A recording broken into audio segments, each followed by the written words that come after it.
T minus 10, 9, 8, 7, 6, 5,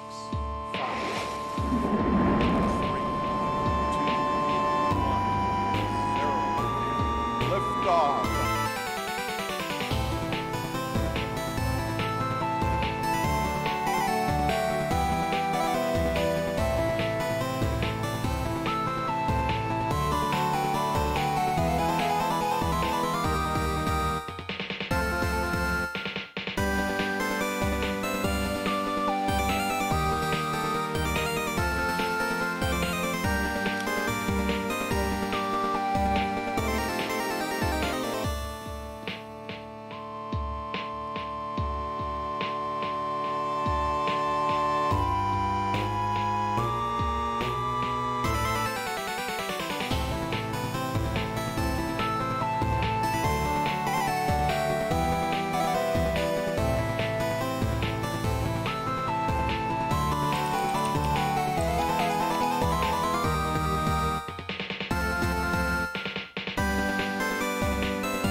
T-minus 10.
T-minus 10, 9, 8, 7, 6, 5.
T-minus 10, 9, 8, 7, 6, 5, 3, 2,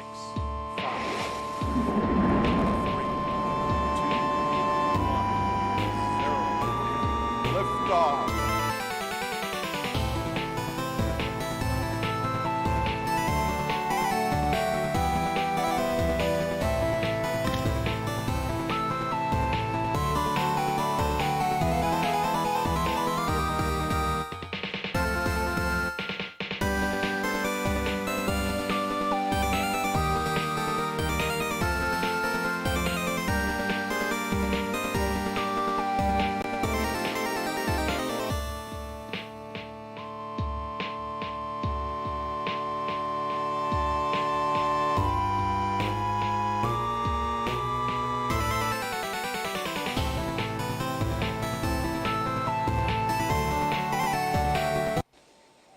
T-minus 10, 9, 8, 7, 6, 5. Appreciate the lurk. I'm here. 2, 1, 0. Lift off.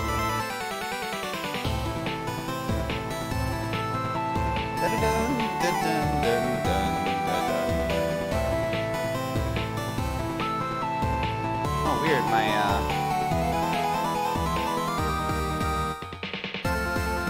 One of my Ko-Fi ain't working. What's going on there?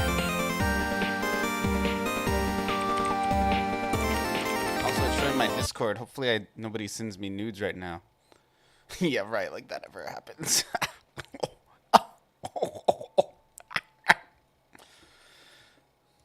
Not a kid anymore. You know what I mean? Those days are gone. All the women I'm going after are career women and politicians, so they don't F around like that. What is happening here? Oh, thank you for the follow. Chapter Ray? You subscribed? I don't know the name Chapter Ray. Did you change your name? I don't recognize that name. Tell me who you are.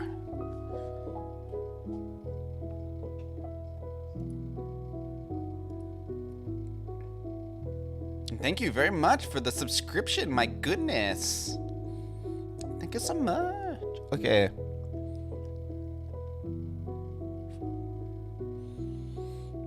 Oh, are you Valkyrie? Are you the famous YouTube streamer Valkyrie? Thank you for following me. Or subscribing. Thomas. Oh yes, okay, I remember you, Thomas. How are you doing? Or I'll call you is it okay if I just say Ray?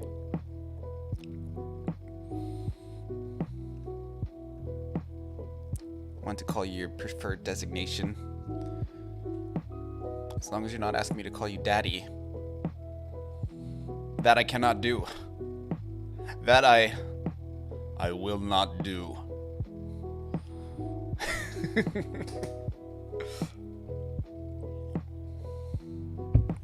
I will not call you Daddy.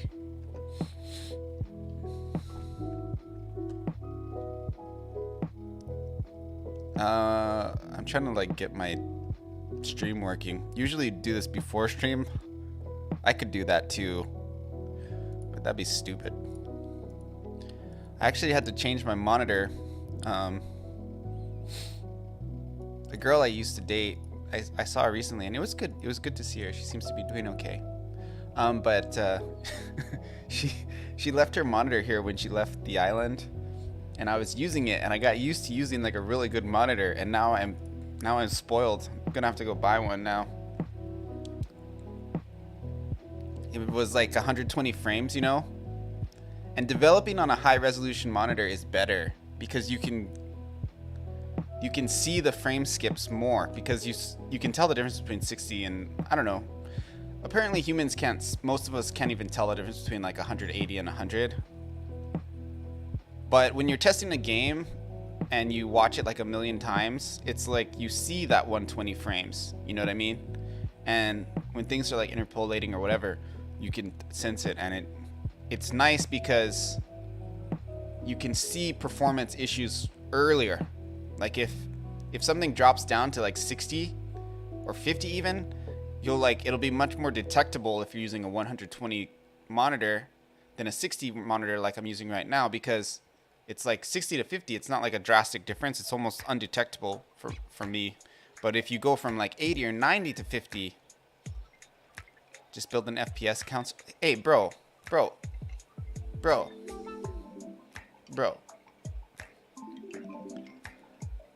It's more about the experience than staring at an FPS counter, okay? It's more about understanding what the experience is, okay? Of course I can just put an FPS counter, but then I have to actually code something. You know I can't do that. It's not like RPG Maker. 600 for the experience. No, I will. I'm gonna get one. Probably I'll spend all your sub money to get one, LMP. I'll spend all your support and I'll get a monitor. But I didn't realize, now that it's gone and I'm back on, because I basically just used like these 60K monitors. I have one that's like good for color. That's over here on my right, and that's my 4K one that's also good for color. And then I have two 1080p ones, one here and one over here. And they're just Dell. They're like HP throwaway monitors that somebody gave to me. And you know, I'm not like a fancy guy, I don't really care, but after using that gaming monitor, it was only 1080p, but it had a really high refresh rate, and it had didn't have as much ghosting, which is also good if you're testing. This game is more frame dependent than RPG Maker games too that I've made. Like, not that having the RPG Maker high frames is not good, it's nice, but this game, if you don't have high frames, it actually is a very different experience because those bullets, you can see them. Here, like, let me show you, man.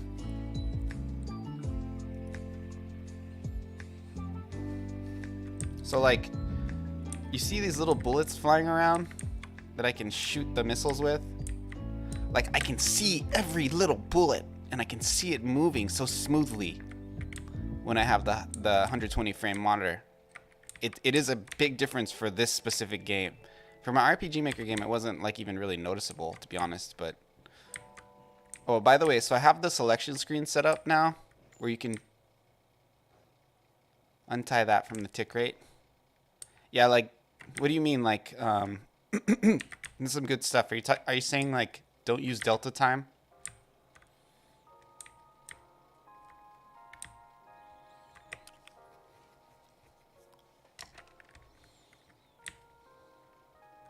Are you saying use delta time? Because I am using delta time for this, but still, just visually, you can see each little red ball more clearly when you're dealing with 120 frames. This is a specific game where it actually makes a difference. You see how, like, you probably can't even see because where you are, it's like on the stream. But at a certain point, there's like that thing, if you're just standing and shooting, they like start looking like they're going the opposite direction, you know? And when you have higher frames, that happens at a different time. Oh yeah, no, my bullets are done with delta time. It's more just the visual of seeing them fly out of the ship.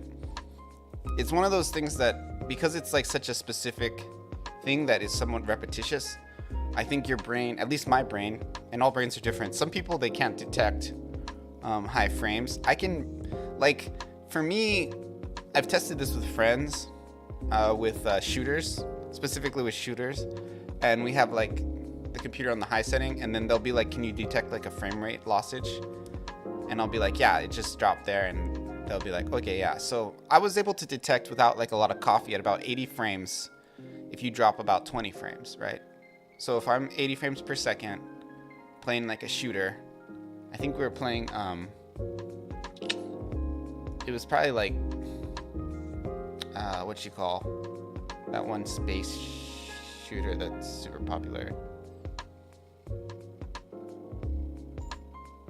Anyway, the game doesn't matter. Stable frame rate you can't really see. Dead Space? No, it was an older game. The one with all like the psychos and stuff.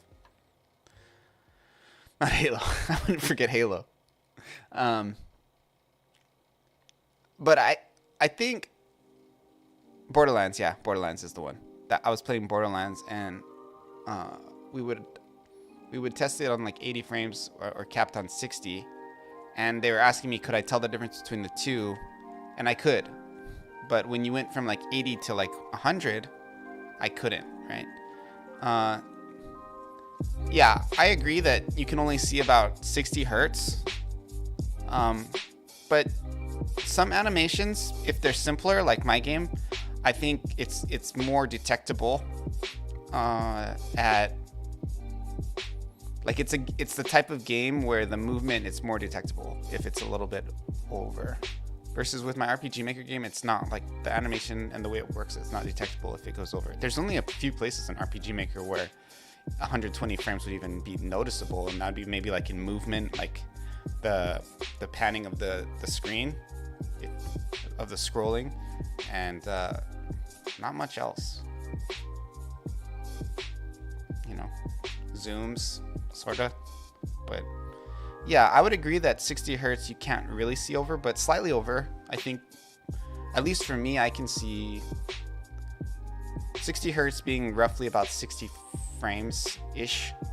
I can see a little bit faster than that and notice it. And I think if you're on drugs, you can see even faster than that. Like if you're on a stimulant, you can see up to like 100. I mean, I know that probably sounds funny, but we all take at least low key drugs. Like I'm a big coffee drinker, right? And I don't know if I can see over 60 frames when I'm not like hyped up on coffee. I have to drink like a couple cups of coffee to see the 80 frames, you know? But I do notice the difference, and I do miss it, because that little bit, even though it's like a very minor takes me before it's not like uncommonly known that stimulants increase the amount at which you can perceive. Like that's not a hot take. It is a hot take if I'm recommending that before you do like your esports competitions, you take crystal meth. Like that's not what I'm saying. That would be a hot take. But it is not a hot take to say that you could perceive a higher frame rate if you were on drugs. If you were on like a crystal methamphetamine, for example, or cocaine maybe, depending on how you react to it. That's not a hot take to say that you could perceive more frame rates on a drug like that. I'm not for drugs, by the way. I do not, outside of coffee and maybe the occasional asthma medication, I'm a drug-free dude.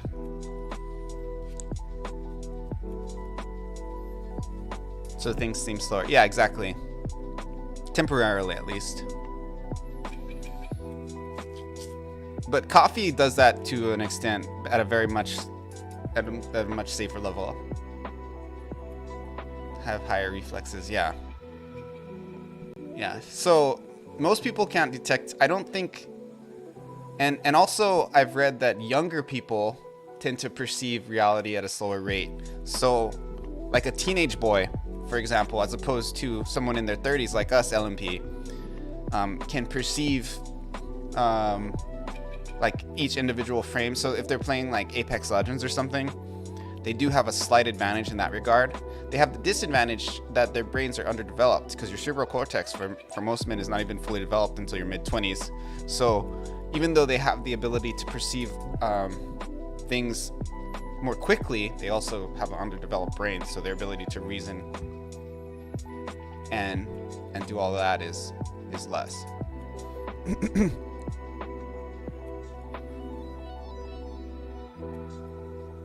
More quickly makes things around them slower. Yeah, I think that children do perceive time moving slower than adults do, than fully grown mature adults do. I think that that's true. Yeah, so I think for a teenager has a relatively developed brain, I mean more than like a 10-year-old, for example, like an 18-year-old, say, has the advantage of being able to perceive the details of like a shooter like Apex Legends more quickly, but they also have a disadvantage to like say a 25-year-old, even though that 25-year-old might have a slightly be able to catch like less frames, for example. They have a more highly developed cortex, so they can compensate for that, and they can still like outgame the teenager. When you're getting into like our range of age, like 30, 40, I'm almost 40, you have the fully developed cortex, but it's also starting to kind of die. So your brain doesn't work quite as well as it does when you're 25, but you also have experience to compensate for the brain dying. So it goes in many ways. Like, I think I can notice a difference in the quickness I could learn versus when I was younger. Like when I was 20 or 21, like I felt like I could ingest information more quickly and retain it at like a faster rate. I can still learn really well. I'm not trying to make like an excuse, but I do think that that's a reality. I think that the things I can still probably learn faster, I think, than I could in my 20s because I have like better self-knowledge. I understand how I learn and how I retain information better. I know like more about myself and just more about how brains work and how memory works. I also am just more mature and focused than I was as like a 20-year-old. So I actually can learn faster now, I think, than when I was 20. But I do understand that my brain does not also function at the same speed it did, and it's not a big difference, but it is noticeable. It's a slightly slower brain than when I was like in my mid-20s, and I think it's that way for most people. I think it's in varying degrees, you know. I try really hard to keep learning things all the time, much to my discomfort, and I think that it will help me stay pretty sharp for a relatively long amount of time. That's the idea, at least. Hopefully when I'm 80 or whatever, I'll still be able to make some games. Maybe I'll be at a bit slower or something. You know. Why is my Ko-Fi link broken? Let's figure that out.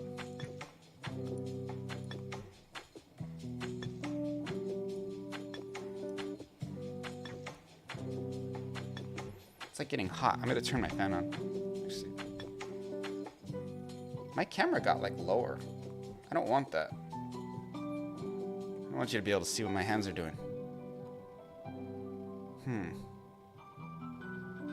Part of the reason I keep the camera up like kind of high nowadays is because it's just like safer. There's like a lot of stuff that can happen below my shoulders that I just don't want people to see by accident. I'll be back. Just gotta turn the fans on.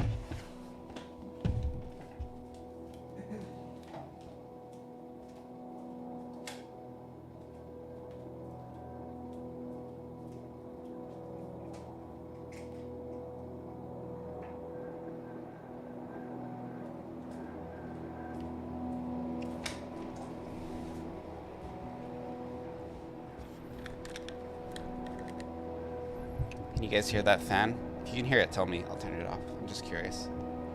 Okay. Let's figure out the mystery of this Ko-Fi account disappearing. Put this over here.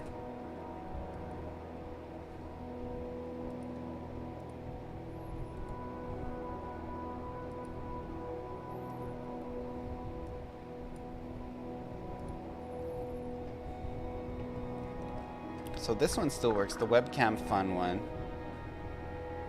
for the subs.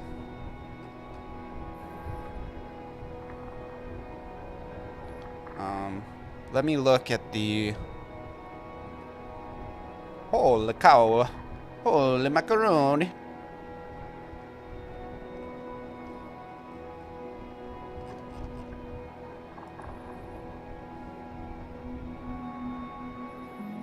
So let's go to Ko-Fi, I guess. See what's up with them, yo.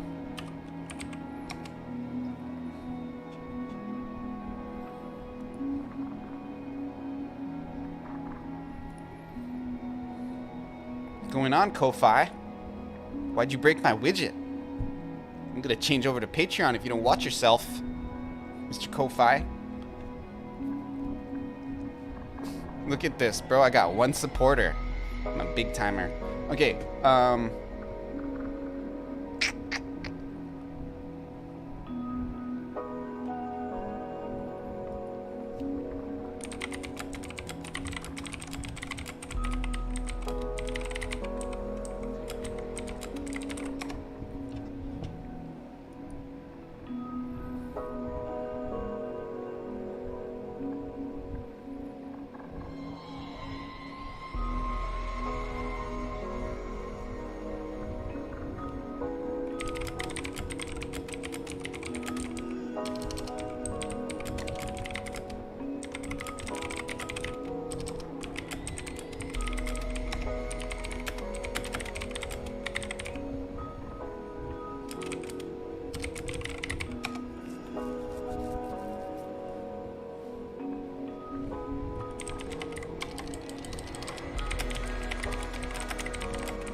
I don't even remember where it is. Stream alerts.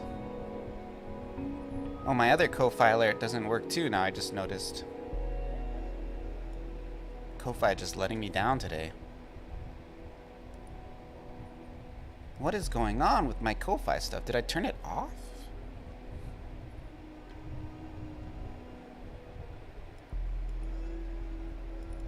Did they disable it? What is happening?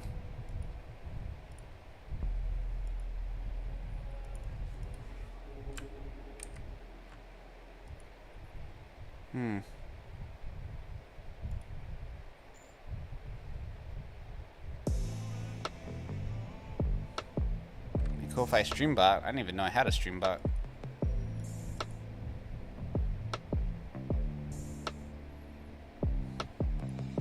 Maybe I'll make him a mod.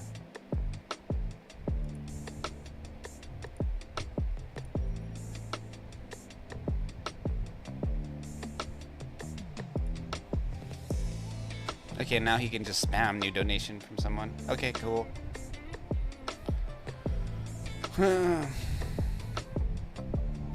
Why don't you work for me? Why don't you work, Ko-Fi bot?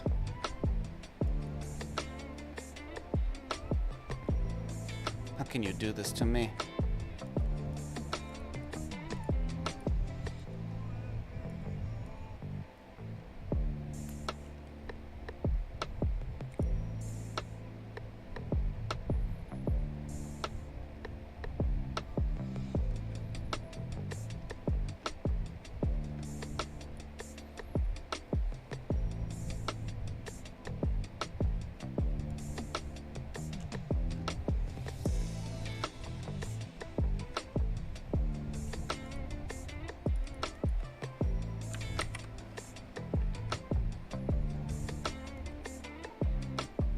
Okay, there we go.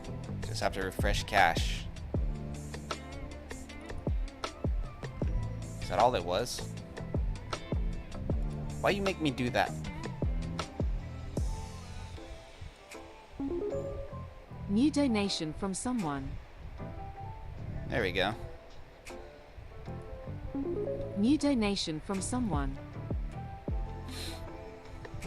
Wow, I'm rich. New donation from someone. I'm so lucky. Oh my gosh, I'm so rich.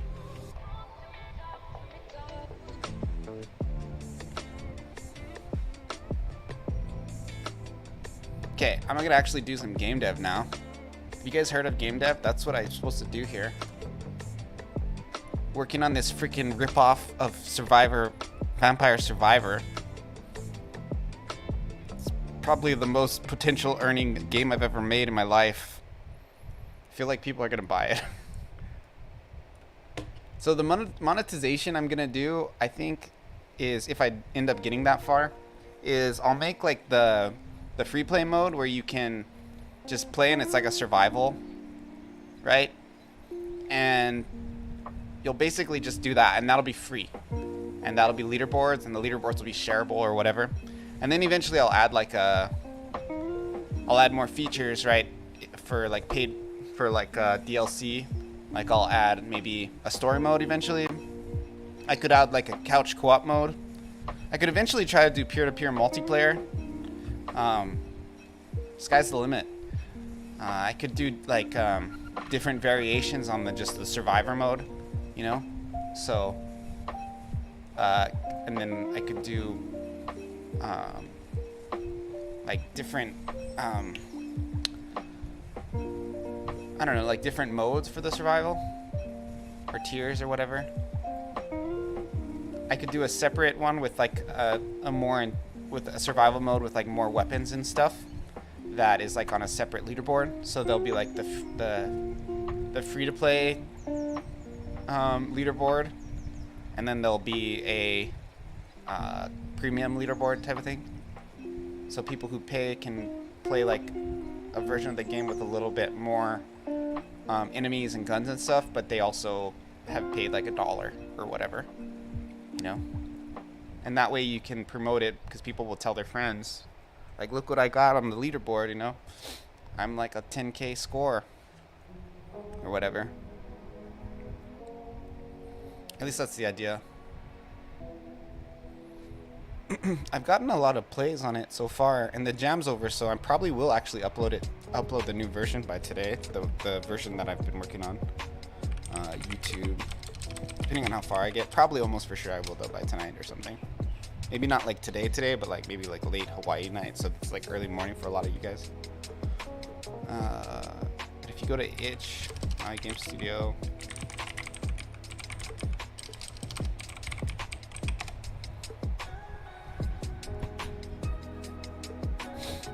you can see in the analytics, I've been getting some plays. 27 browser plays. Total browser plays 65. Compared to my other like Ludum Dare games, I don't even know if you can access Mint. Like Mint has like 1,000 browser plays, but Mint's pretty popular. And I actually probably will make a game like Mint eventually. This other game only has, oh, this game doesn't have browser play. No wonder it didn't do so well. 29 downloads, that's pathetic.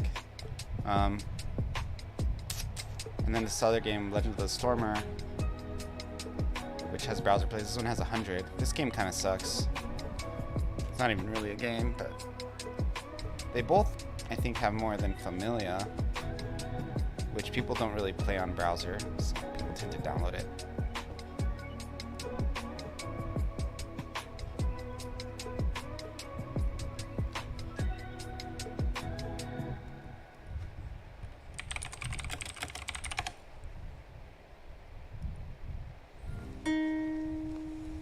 Any new reviews on Familiars?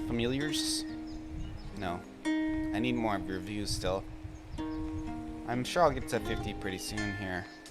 And then I'll do another update. I do want to add a leaderboard to Familia and add a randomization only mode. That's like the next thing I'm going to do to this game. But I've been learning a lot about HTTP calls and interacting with databases and verification and crap like that in Godot, so that knowledge actually will travel pretty easily over to RPG Maker. It's a little different. The restrictions are a little different, but I think doing a lot of this online stuff that I've been trying to do will help, because I've always wanted a leaderboard in Familia. I wanted both a speedrun leaderboard and a total experience earned leaderboard, like how high you got, like your total experience overall. I think that would be really fun to have, because then they can build like up the community. And I also want like leaderboards for both games. Like I want the Familia leaderboard and the other leaderboard so that the games can kind of cross promote each other. I do think even though they are totally different types of game, people who like Familia will like Space Pirate. It'll be a little bit less probably the other way, because I think Space Pirate's a much more accessible game to like a lot more people. But I think the Familia crowd will like Space Pirate for sure. So,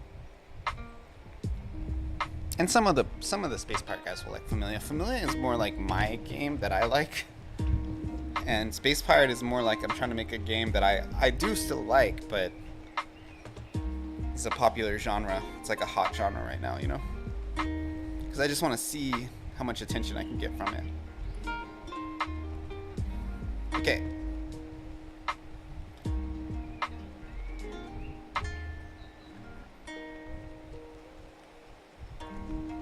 Grades, so that we're not picking Dupton, the single element. And now the final thing to do is in our upgrade manager, we have this upgrade pool property. Let's click that array. Let's increase the element size by 1, so we have another empty slot.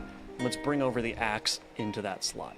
Okay, let's run the game and see if that upgrade, the axe upgrade, gets presented to us. So I'm just going to go ahead and collect 1 vial here, and we got a crash. And why did we get a crash here? Okay, so it thinks that there's a type mismatch here, and I think that we can resolve this by going up to our pick upgrades function, and let's specify a type for our chosen upgrades by... You can see where I'm at now. You can actually choose an upgrade by clicking one of these now, but the thing is it actually doesn't do anything, and the sword increase just automatically gets stronger. So like if I click this, you see the axe doesn't appear, and it actually it increases the strength of the sword ability. So I haven't set it up so they are selectable. I will also add a couple other things like speed and shields and stuff further down the line. I just haven't got there yet.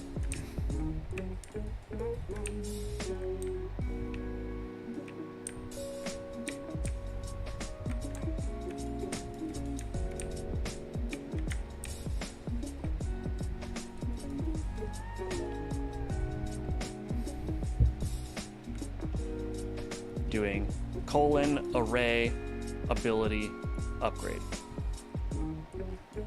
Okay, let's go ahead and run the game again with that type specified and see if that works. Okay, so after adding that type, we now have it working, and you can see that I've got the axe specified here alongside the sword quickness, and those are the only two arrays, or those are the only two upgrades rather that we have. So I'm going to go ahead and click the axe, and nothing's going to happen. Why? Because we haven't actually built any code for handling the axe. The way that we're going to handle adding that ability to the player is we're going to extend.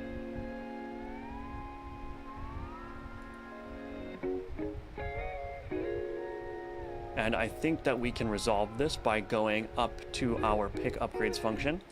And let's specify a type for our chosen upgrades by doing :array ability upgrade.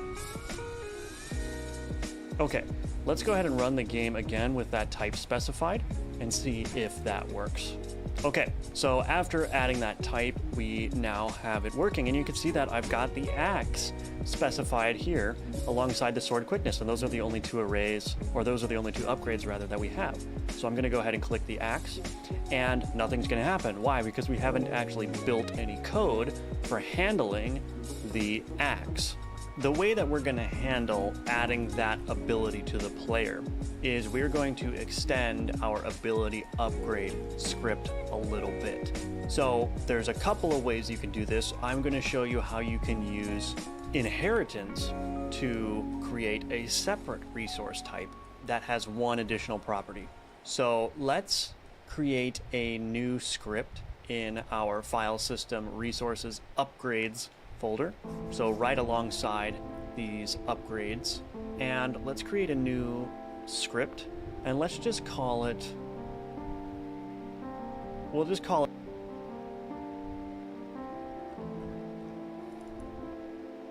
ability simply. Perhaps that's not the best name, but we'll just call it ability.gd. And what we're going to do is we're going to have this extend ability upgrade. So we're going to replace extends with ability upgrade up there. And then we're going to add another export variable.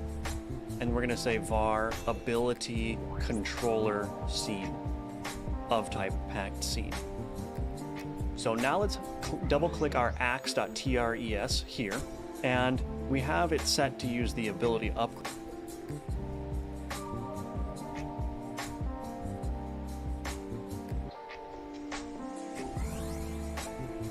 Upgrade.gd, but let's instead drag the ability over instead.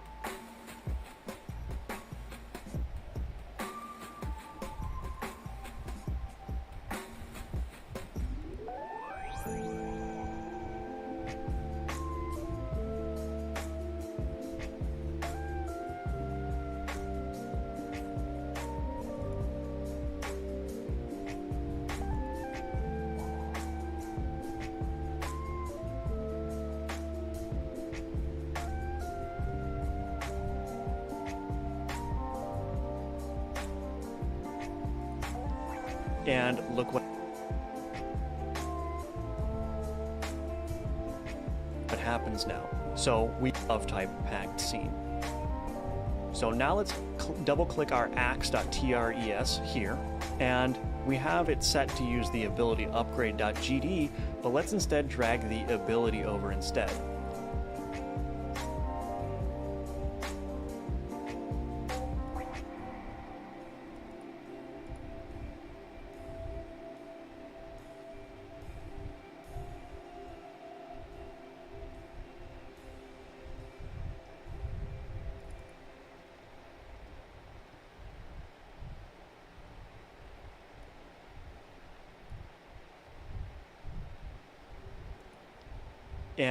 And look what happens now. So we get all of the properties that are specified in ability upgrade alongside the new property that we just specified here. And I'm going to give this a class name as well. So I'm going to say class underscore name ability. Okay, so in our axe.tres, let's go ahead and drag over the axe controller. So let's search in our file system axe, and we've got the ability controller here. So I'm just going to drag that over and put it right there. So now we're able to associate the actual scene that gives the player this ability with this resource. So how is this going to work then? Well, we're going to go to our player, and we have our ability manager here. So I'm going to open up the player script. Let's grab a reference to that ability manager node. So I'm going to do another onReady var ability manager is equal to $ability manager. And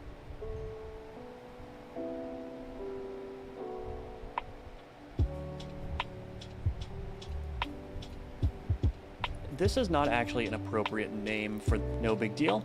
And so ability upgrade added dot connect, and I'm going to call this on ability upgrade added. Let's scroll down and add that at the very bottom. Func on ability upgrade added, and we have our ability upgrade, which is of type ability upgrade, and then we have our current upgrades, which is of type dictionary. Now we're probably not going to use the current upgrades at all, but that's fine. We still need to specify it so that the signal emission works properly. And so what are we going to do? Well, it's very simple. So recall that if I go back to my axe.tres, so because of the inheritance that's happening here in this script, this ability script, my axe.tres resource is of type ability upgrade and ability at the same time. It's both of those things. Ability is the more specific version that it's using, but it also shares all the properties in common with the ability upgrade. And so something really cool that we can do is if I go back to my player script, I can check if this ability upgrade is an ability. So I can say if ability upgrade is ability, then that means that I have a new ability, and that property that we exposed, this ability controller scene property, will be available to us, right? So I'm actually going to invert this and say if not ability upgrade is ability, so that means that it's just a normal ability upgrade. I'm going to return IntelliSense is ability. And so what we're essentially saying is instance as a child to our abilities node. And so if all went, and there it goes. So that's how we add abilities to our upgrade options.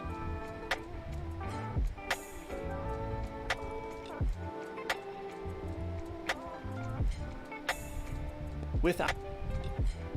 And if this IntelliSense is not popping up, or this auto complete.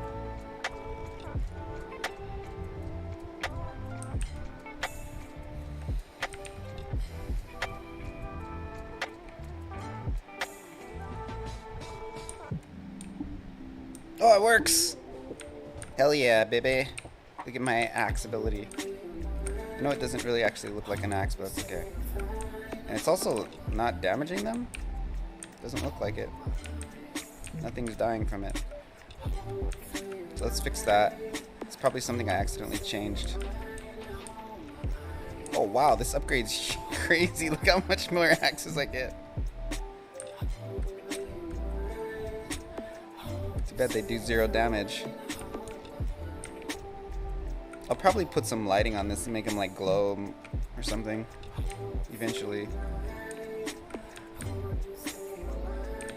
Yeah, they're definitely not damaging anything though. So let's look at their the axe. That would be in the core of the axe ability here. The hitbox. Check the interactions. I think I have to add it to the mask. Let's try that.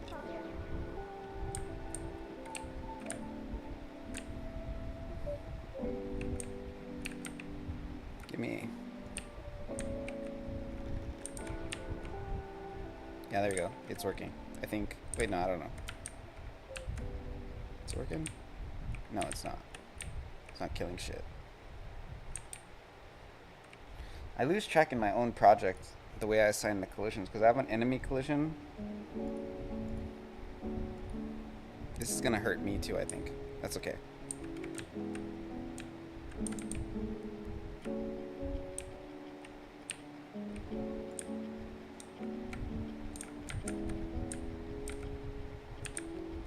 Still not killing anything.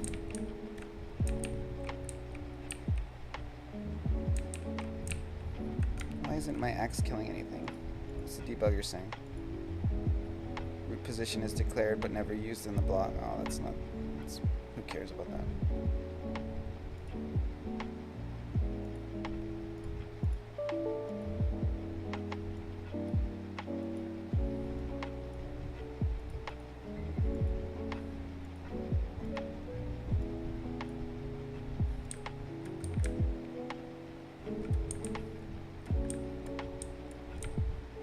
Okay, so the next thing to check is to go to an ability that works, like the sword ability, and check what that hitboxes are.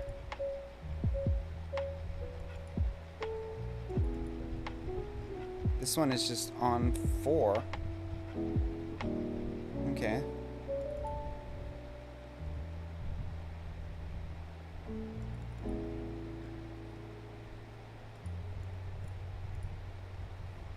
What's the damage set to?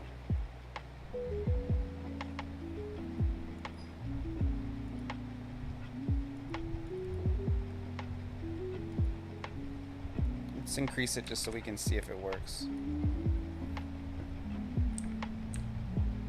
It could be that the damage was just so low I wasn't able to detect it.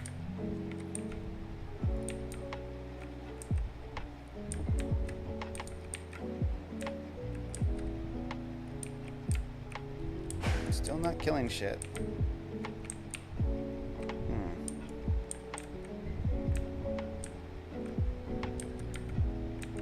Something is up.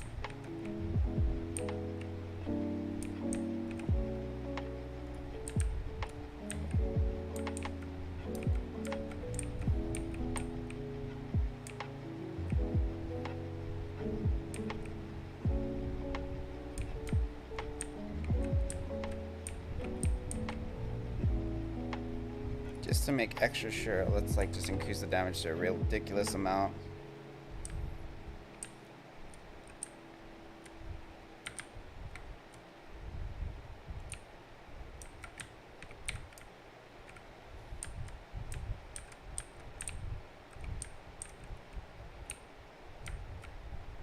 Yeah, that's definitely not hitting anything. Fuck.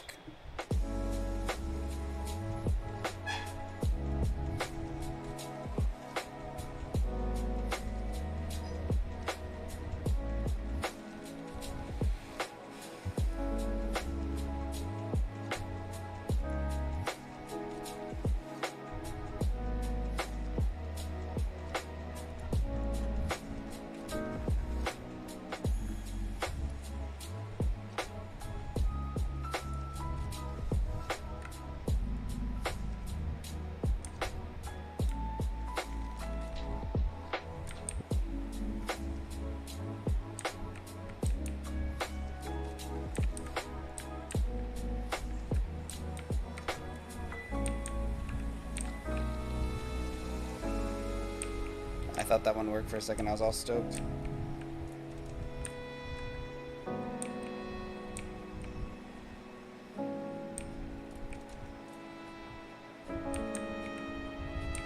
Yeah, it's not doing anything.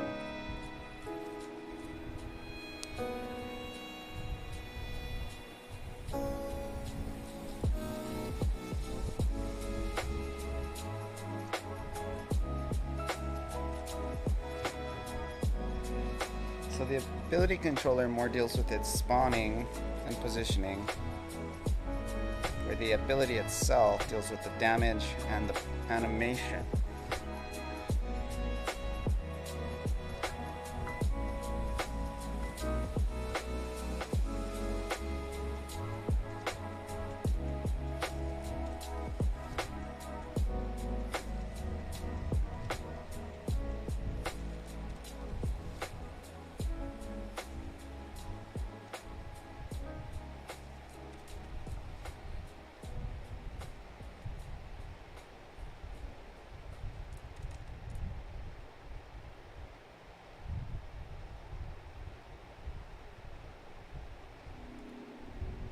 don't think it needs to be pickable.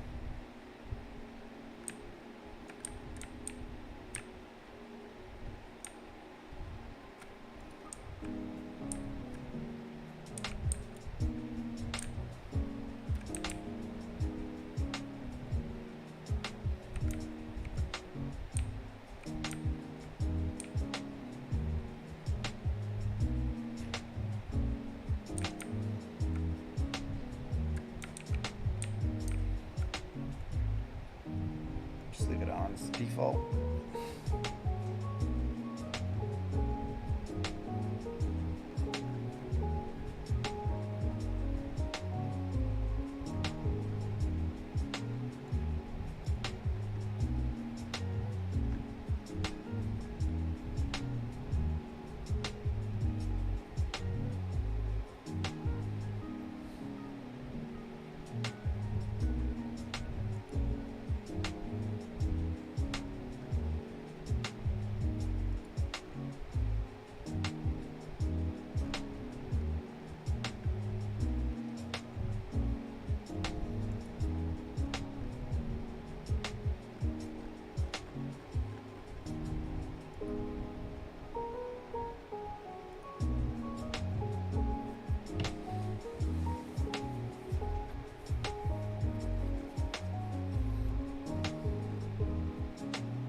Complete is not popping up, then what we can do is we can say var ability is equal to ability upgrade as ability. And now when I reference ability in here, I can now reference that ability controller scene in my suggestions menu here. And then we're going to call dot instantiate on that, like so. And so what we're essentially saying is, if the type of upgrade coming in from that global signal is of type ability, then we're going to go ahead and we're going to instantiate it, and then add that instance as a child to our abilities node. And so if all went well, we should be able to pick the axe and then have it start working. Okay, let's pick the axe. And there it goes. So that's how we add abilities to our upgrade options. His is working.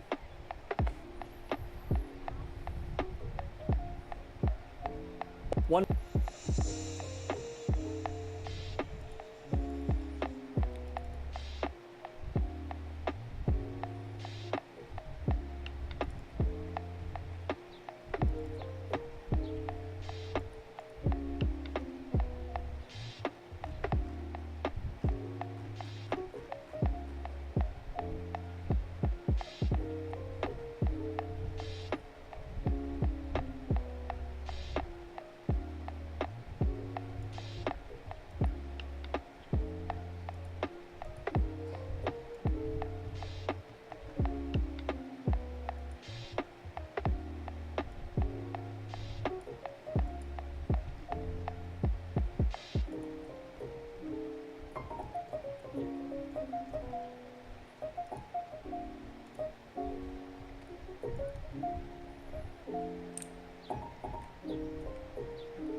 It's still not damaging anything. What happened? How did I break it?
I'm just gonna watch the next video and see if I catch anything.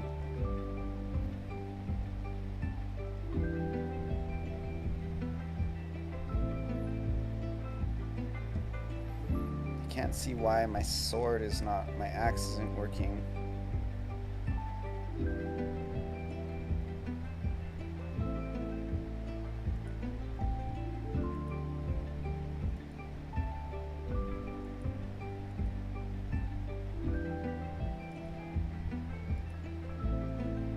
The other ones don't have a damage setting on them. Maybe I'll comment that out and see what happens.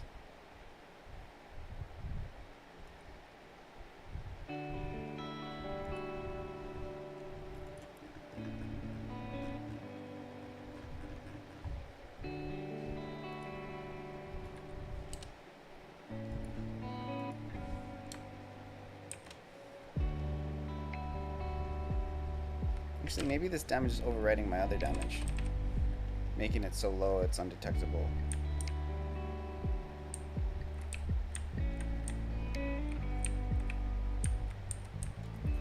Wait, did it just work? Oh, it works. Okay, cool. Fuck yeah, baby. So what was happening is I had another damage setting for the sword that was different. So I just have to remember, this is the one that works.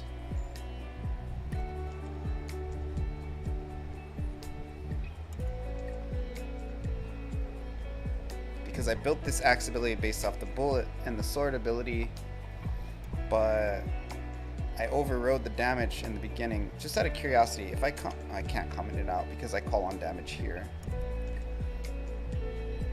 So let me just to double check if I unsubstantiate this. Delete node. Then I come back to axe ability here. Is it still gonna have the change I just made? Don't see it. Oh, it's the controller. Okay, it still has it. Okay, so let's just double check one more time that it still works.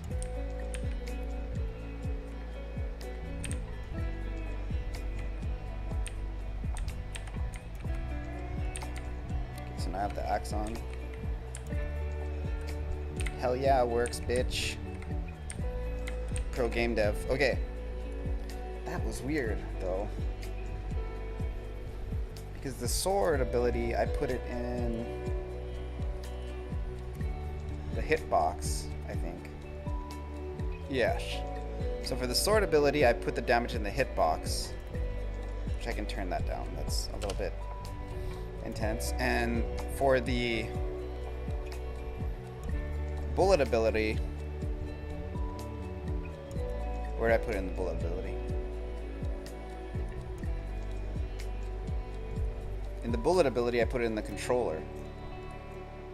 Shit, this stuff is super inconsistent. I think.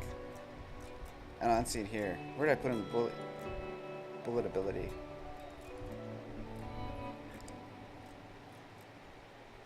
I don't even know, dude.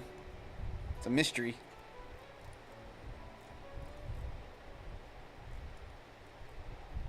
I don't even know where I put the damage of the bullet. I forgot, because I'm a pro dev. So, I don't know why I did this, but I put the damage for all three abilities in like a different place. That seems bad programming. Oh, here it is. Wait, is this the sword? Can't tell. Yes, so I put the sword ability in the sword ability container? Okay. So sword ability or controller. So sword ability is in the controller, as is axe ability controller. Okay, so these two are consistent. The bullet ability one is the one where I put the damage in the hitbox. Which, now that I've kind of like figured out what I'm doing, that actually makes sense, because the bullet doesn't have a way to upgrade the damage, but the way I'm gonna make the bullet increase damage is I'm gonna make you shoot more bullets.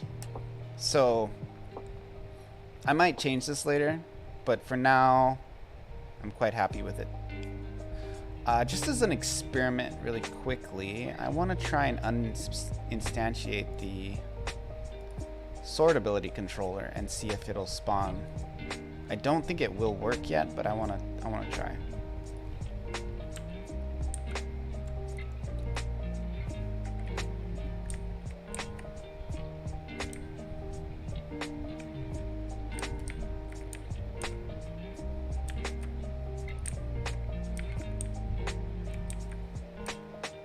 Yeah, so the sword is not set to instantiate. I'm going to probably do this much later. Where the axe is.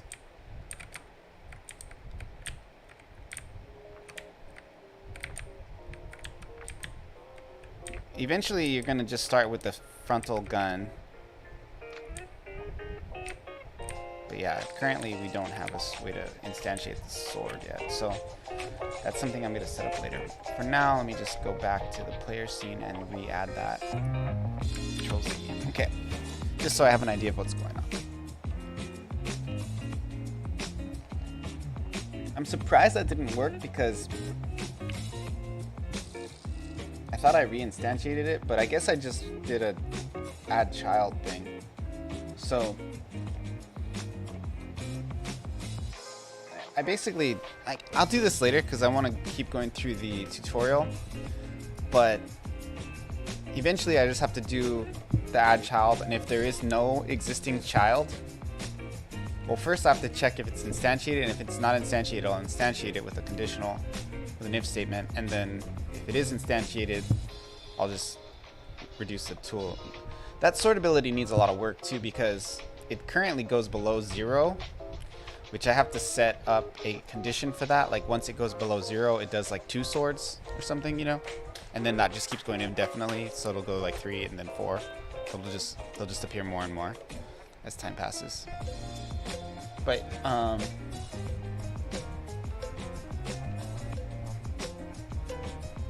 so that's good.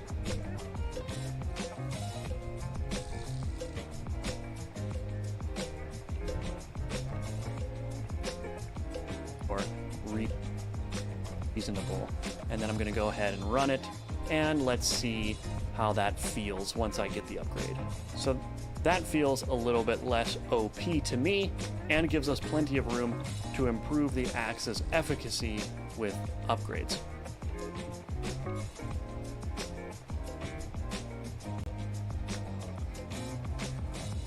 One problem that we with our axe, we're essentially saying is, if the type of upgrade coming in from that global signal is of type ability, then we're going to go ahead and we're going to instantiate it, and then add that instance. Went well, we should be able to pick the axe and then have it start working. Okay, let's pick the axe. And there it goes. I think my phone's ringing. I'll be right back.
Okay, let's get back to work. So it appears as if the abilities being chosen twice is the video I gotta go over right One now. problem that we still have that you may have noticed is that you can pick the axe ability multiple times. Now, if you are building a game, you may decide that that is fine, that you want the player to be able to stack abilities, but for the purpose of this course, we don't want that to happen. And so we're going to prevent that from happening, and what we're going to do essentially is just filter out upgrades that exist inside the upgrade pool in the upgrade manager. So let's go ahead and click into the upgrade manager script right here. And what we need to do is essentially modify the upgrade pool depending.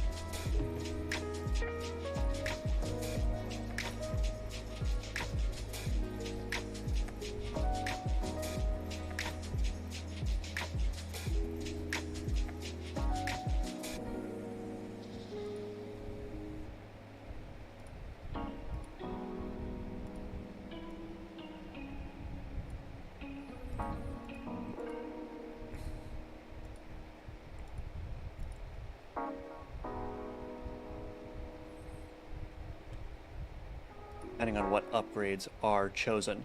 And what we're going to need to do is we're going to need to specify a max quantity for certain upgrades. So let's, before we do anything in here, go to our resources directory and then to upgrades. Let's double click on ability upgrade.gd and let's do a max quantity above the name. So we're going to do @export var max underscore quantity, and that's going to be of type int.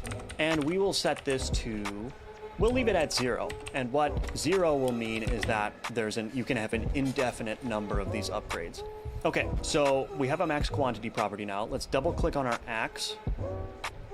And the max quantity is not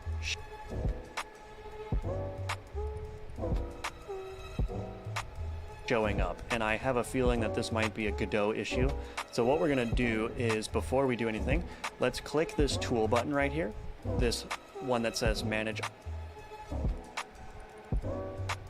object properties when you hover over it, and go ahead and just select copy properties. Okay, and then let's remove the script by clicking this button at the bottom, this reset button. That's going to get rid of all the properties. Let's drag the ability.gd back onto it, and now we have max quantity now. So that's probably a Godot bug, but no worries. We can go back to this tool button here and click paste properties, and everything should be more or less restored, and now we've got the max quantity here. So this may not be a problem in the version of Godot 4 that you're using. I'm on release candidate 2, so it may still be a remaining bug. In any case, there's the fix for it if you end up with that problem. And we're gonna set our max quantity here to 1 for the axe, which is basically saying we can only have 1 axe ability at a time. And the sword rate is also problematic because if we let it go indefinitely, then it could have a greater than 100% reduction in its cooldown time, which doesn't make any sense, right? So we're gonna limit the sword rate. Let's say we can limit it to, let's just say 5. So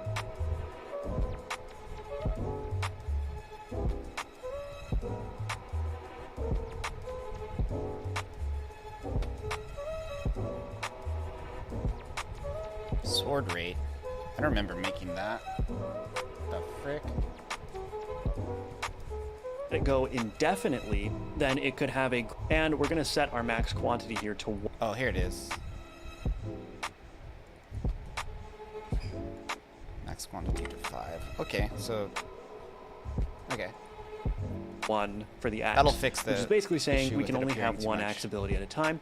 And the sword rate is also problematic because if we let it go indefinitely, then it could have a greater than 100% reduction in its cooldown time, which doesn't make any sense. Oh shit, pushed the wrong button. There's a which doesn't make any sense, right? So we're gonna limit the sword rate. Let's say we can limit it to, let's just say 5. So we're gonna say you can do up to 50% reduced sword attack rate. Okay, so we've got the quantity defined in both our axe and sword rate resources. Let's go ahead and open up the upgrade manager script again. And now we need to filter out the upgrade pool. And this is luckily going to be pretty simple. So in here, we have this apply upgrade function, and this is where we're going to be doing our pool filtering. So we have our upgrade coming in, and what we're going to do is we're going to create a new block, and we'll say if upgrade dot max quantity is greater than 0, then we want to do some filtering logic. So let's grab the current quantity by doing var current quantity is equal to, let's just copy this line on line 22 here, current upgrades upgrade.id quantity. So we're just going to say that. So that's going to give us the current quantity after we've applied the upgrade. And then what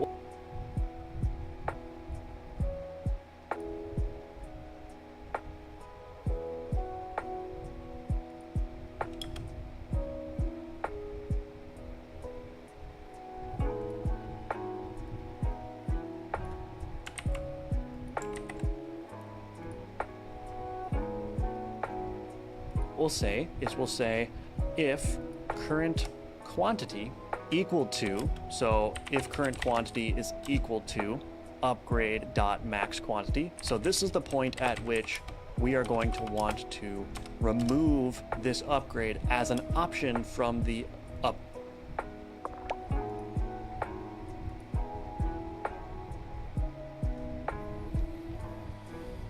If current quantity equals upgrade dot max quantity, what do we do? Grade pool. So the way that we're going to do that is we will filter it, just like we filtered down here in our pick upgrades function. So we're going to do basically the same thing. So we're going to say upgrade pool equals upgrade pool dot filter, and we're going to supply an inline function again, func, let's say pool underscore upgrade as the argument that's coming into this inline function. So that's one of our pool upgrades. So again, the filter function works by applying the inner function for every single element in the array. And if this inner function returns true, then it means keep the element. And if it returns false, then it means remove the element. And so we're going to put a colon after that, func pool upgrade. I don't totally understand the syntax, but I we're just going roll to with it. return true if the ID is not equal to the current upgrade ID, right?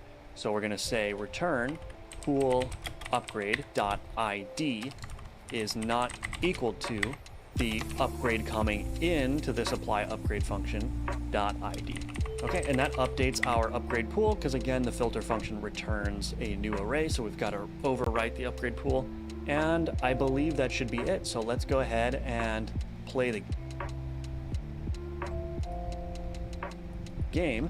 And what we're going to do is we're going to see if we can. Okay, I'm going to pick the axe. And that, so let's do the first upgrade. Okay, I'm going to pick the axe. And then going to Misspelled max quantity.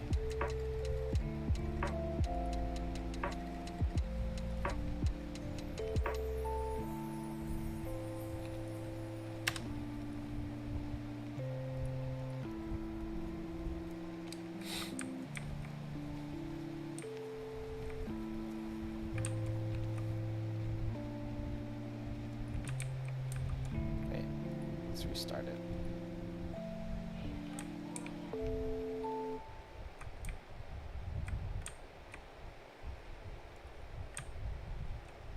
Seems to work.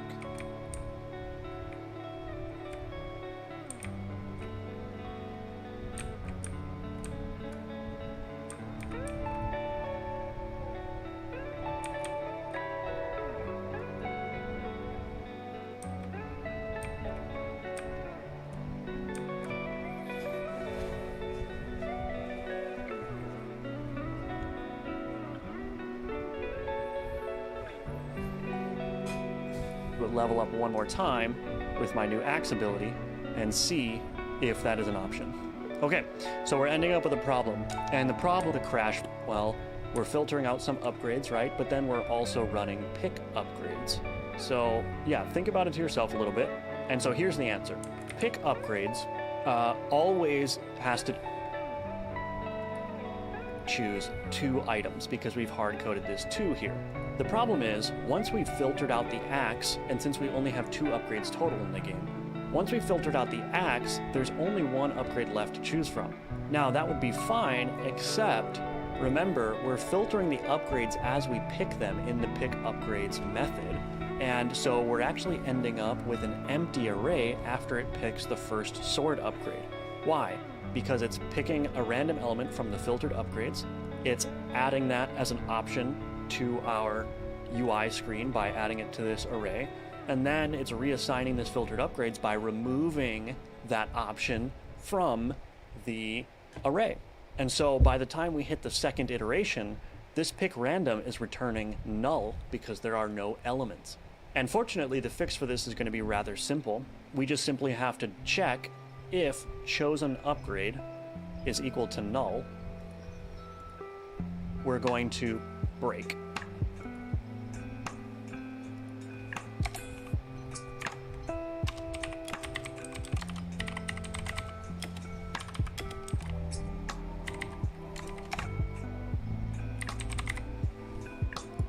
And so what break does is it ends the function or the for loop execution. So this could be, 10,000, and if it chooses a null option on iteration 2, it will not do the rest of the 9,000 plus. And chosen upgrade will only be null if this filtered upgrades is empty. So if there's at least 1 element, it will never be null, but in our case, it can be null. So that should be the fix. Let's run the game again and make sure that that is working as we want it to. Okay, I'm gonna pick my axe. And there we go. So now that I've leveled up again, you can see that my only option is to increase the sword quickness. Now, there is a problem here, and we will probably address it later, but if you keep playing the game until you've acquired 5 sword upgrades, then what will happen is the game will soft lock because there will be no options presented to the UI element Fuck, that it's is not pausing working. the screen. We will address that later.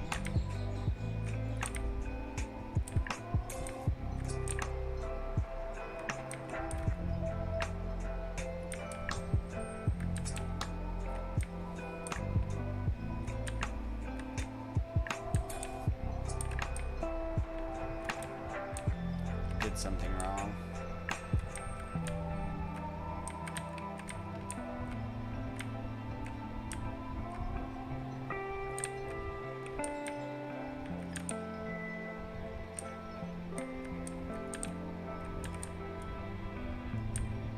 It's supposed to limit the amount of axes I can make. And swords too. I should try to make 5 swords, see what happens.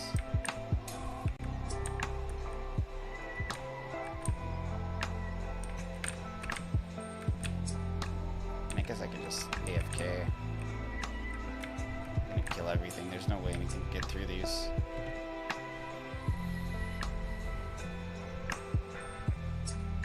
So I'm just gonna level up the swords to see if I can get to a point. So I've already upgraded them twice. My goal is just to get to where I can upgrade them.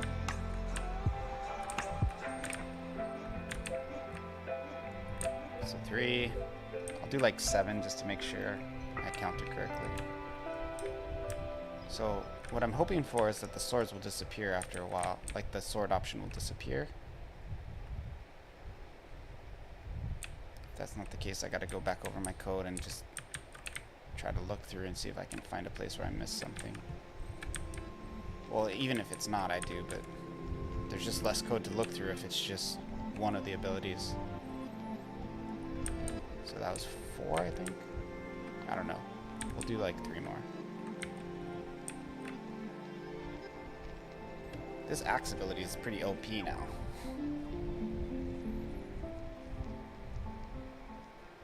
I might have to make it like transparent or something.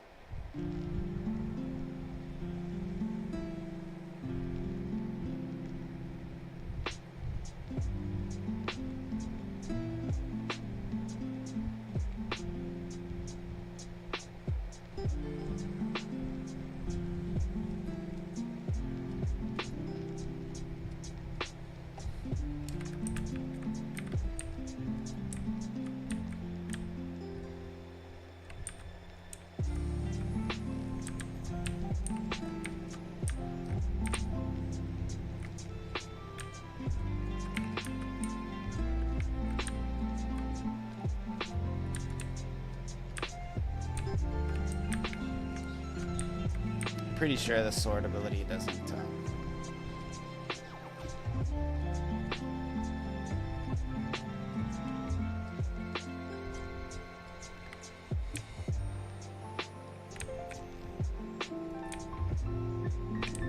Yeah, it doesn't. It's not going away. So this is not working. What am I doing wrong here?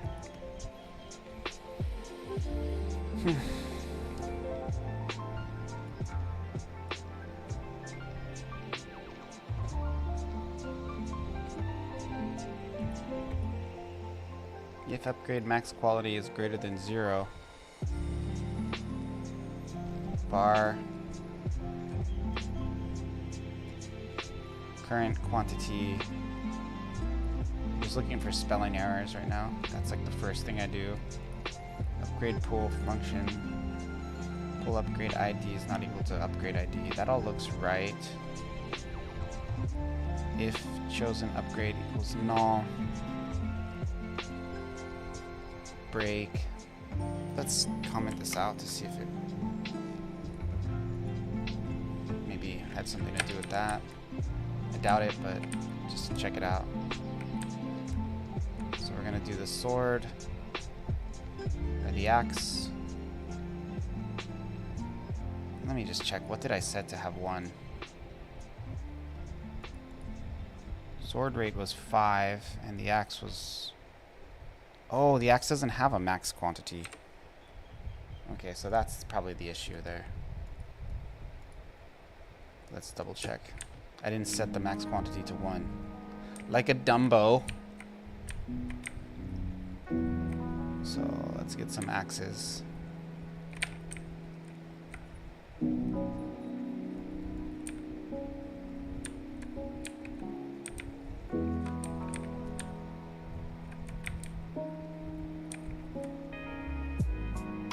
Fuck, still doesn't work. Damn you.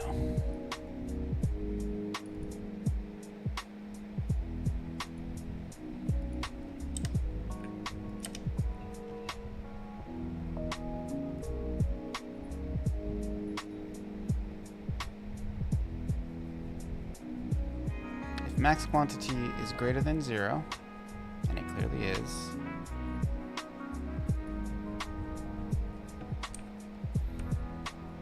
save all scenes, make sure that's not it.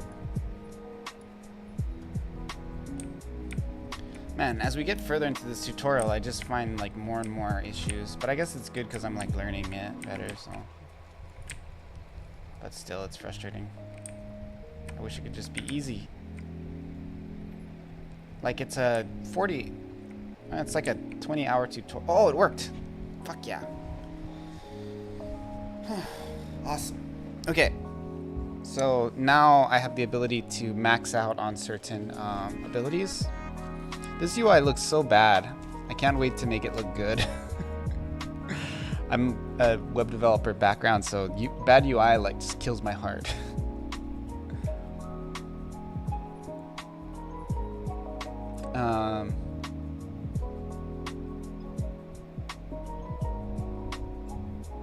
Okay.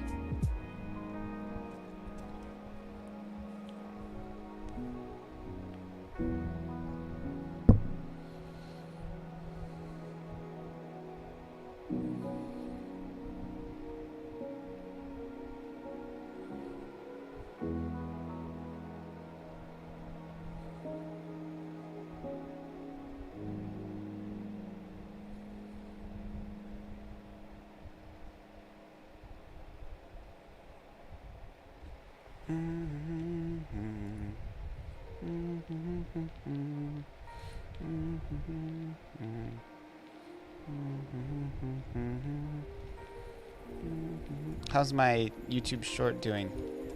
Let's look. My last video posted 126 views, not bad. Most people view it more than, on average, people view it 1.5 times. That's really good. That's gonna be good for my SEO boost. Still gaining some followers, about to hit the 525 mark. So far, since I started streaming again, I've been gaining more than 1 a day, which is great. If we just keep that trend up, I'll be at 1,000 in a few years. I think it's gonna go up though a bit more. I think it's gonna. My goal is to. I mean, it's dangerous making goals where you don't really have control over the outcome. It's much better to do goals where you actually have direct control over the outcome. But like, for example, a subscriber goal is a bad goal. A much better goal is to make a video every day, or to make a video every week, or to make a video every month. That's a much better goal than to hit a certain amount of subscribers, because you really don't have control over that. You have some much more direct control, and then if you have the videos out, then it's much more likely that you'll get the subscribers, right? So it's much more better to make a goal that is the thing that will create the thing. It's still okay to have like landmarks, like $1,000. You can celebrate it. 1,000 subscriber, for example, you can celebrate it, right? But making it your goal is kind of silly because you can't control it. So it's like, why would you make a goal that you actually can't accomplish? It's not something you do. It's just a matter of luck, you know? But you can 100% set yourself up to be fortunate regularly.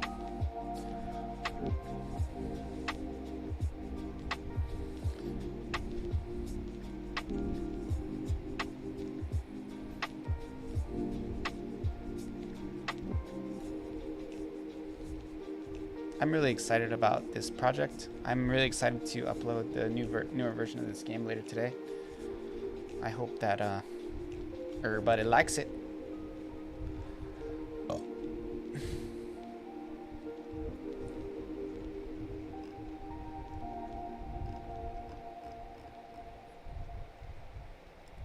Yeah, my analytics are doing good. We got a lot of views. You can see there's been a good bump from posting this new content.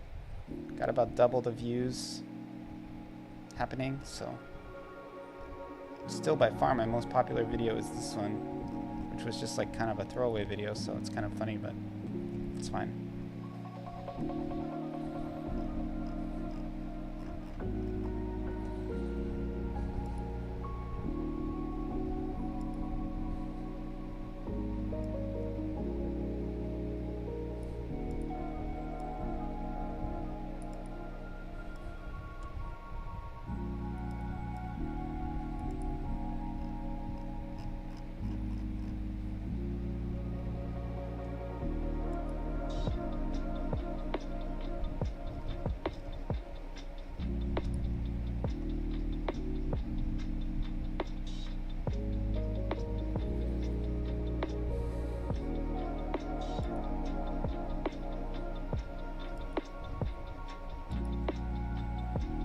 Presented to the UI element that is pausing the screen. We will address that later, but for now, we've got a couple of errors being printed in the console here. And these errors are telling us that we can't pick values from an empty array. So if we double click on this error in the console, it will take us to the upgrade manager, and it looks like we just need one more. And after this tutorial, I'm gonna actually be able to start working on animations and all that stuff again, which is going to be really fun. It's going to be a nice change from all of these systems. I basically have been working on systems for like a week, and well, not a week, like the last 3 days, and now to be doing animations and explosions and stuff, it's going to be a lot more exciting than what I've been doing. So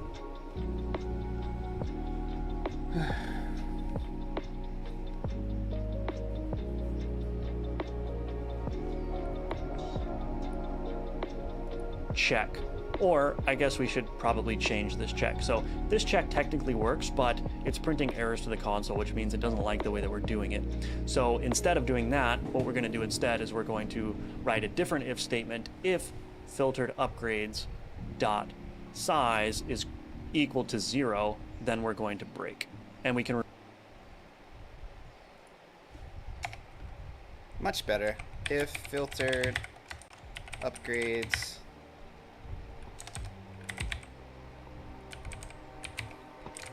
this is a much better way to do it.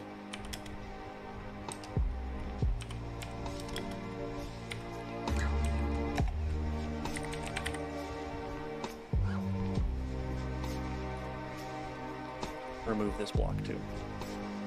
And so that should stop printing those errors. Okay, so I just got my second up.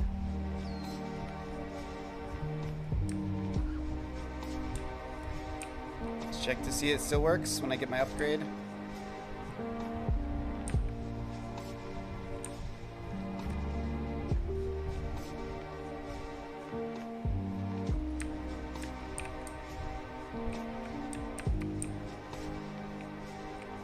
Yep. Grade here, and I'm no longer seeing any errors logged to the The error that I'm seeing is pretty minor. It's just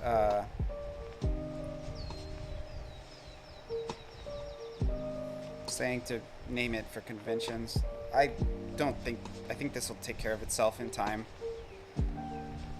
because I will add local variables to the root position eventually. console, and that should be good. Now, one final thing that I want to do before ending this lesson is the axes are a little bit too frequent. So I'm going to Control-Shift-O. I'm going to open up my axe ability controller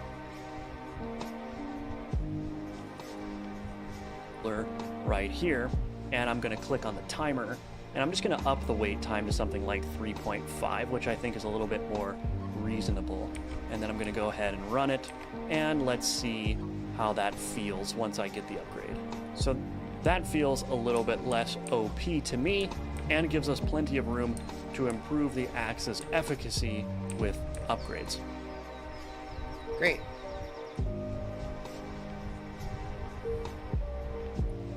So we'll watch this next video. This one's about animating the player, but the way I'm doing it in my game is quite a bit different than his, but I just want to watch what he's doing just to make sure that I don't miss something that is going to be necessary for later in the tutorial.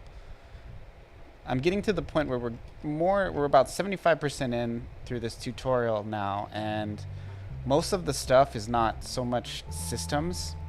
It's more, I guess you could call it polish. I would say core, but it's like sound effects, UI, stuff like that. So, you know, that's the kind of systems are what, if you don't have them working, they break your game, right? But if you mess up on your UI, it's like, who cares? You know, you can easily fix it without trying to go through this crazy breadcrumb trail trying to find where you went wrong, you know? I've been very careful at the expense of the short-term efficacy of the game to not try and build my systems in a way with this project to where it wasn't scalable. I think it was a good choice. It hurts sometimes because you can get the effect by writing kind of cheaper code a lot of times that aren't as expandable, but I've tried really hard to not do that. In addition to that, I had this tutorial is great, so eventually it'll be mostly my own code and not just me following a tutorial, but you know, having this guy's tutorial has been tremendously helpful to understand a good starting point for how to set up my systems. What I did when I did my previous prototype project was totally different, and going forward, if I were to do another multiplayer game right now, I'd have a much greater advantage because I know how I think the way he sets up his scenes with his scripts, kind of the hierarchy, and the way before I was like, for example, putting all my scenes together in one folder and all my scripts together in another, and that was kind of, that made sense in my brain, but that actually is terrible. It's much better to think of the script and the assets it uses, like the sounds or images, and the scene all as one unit, right? That's like the logic that this guy uses with his game, and that has been super helpful because for your brain it's much easier to say, okay, we have an axe ability, right? And then that has the axe image, the axe script, and the axe scene, and that's all in one spot. So if you need to edit something, you go keep it there. Also too, when you're calling on the axe scene, like the assets, for example, it's much easier to just call on a local asset versus having to dig through the folders, the directory structure of your game. So it's just less code. Less code means better game. Hey Azur, welcome. You finally decided what project. What are you gonna make? I'm gonna grab my phone. I'm gonna order some food, and then I'm gonna go pick it up in a bit. But I'll hang out and talk for a little bit longer.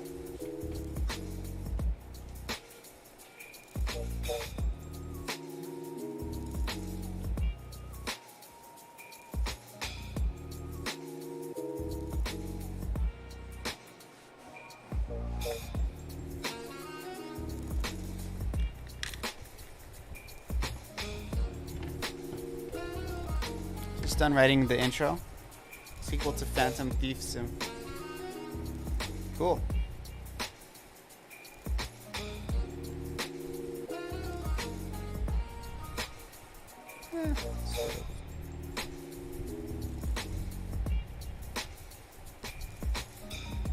That'll just go.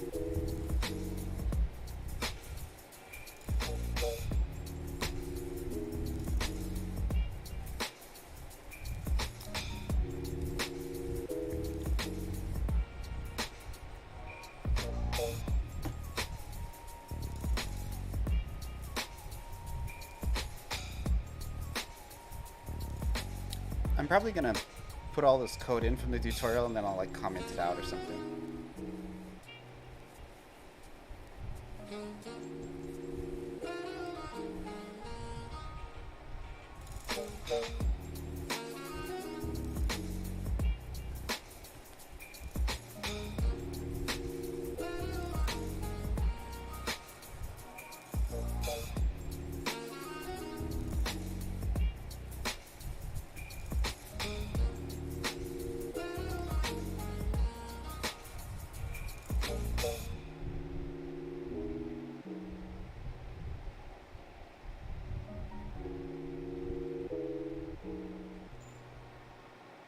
Then simply rappels down from the roof to steal the thing.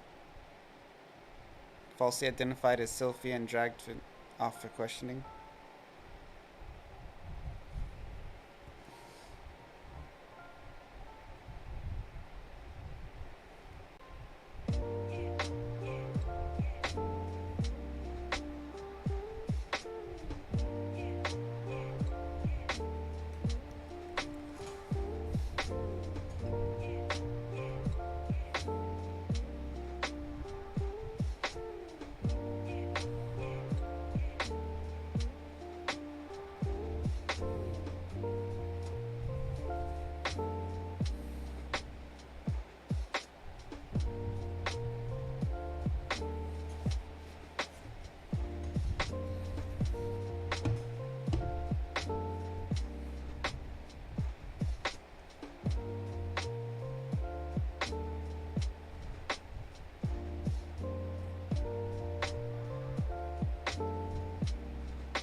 As soon as she touches the painting, it sucks her inside.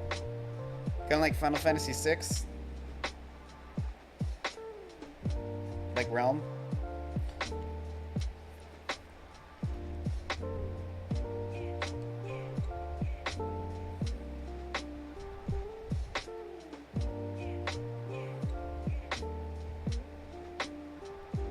Dark Souls painted worlds. Very cool. Very cool. Very good.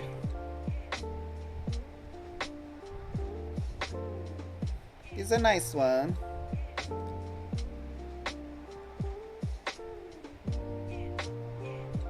I'm actually really excited on this project. I've gotten pretty much most of the systems implemented that I want. So now it's just like making it pretty. There's a couple physics stuff I'll probably add later, but I don't want to mess with it until I've got all the other stuff done.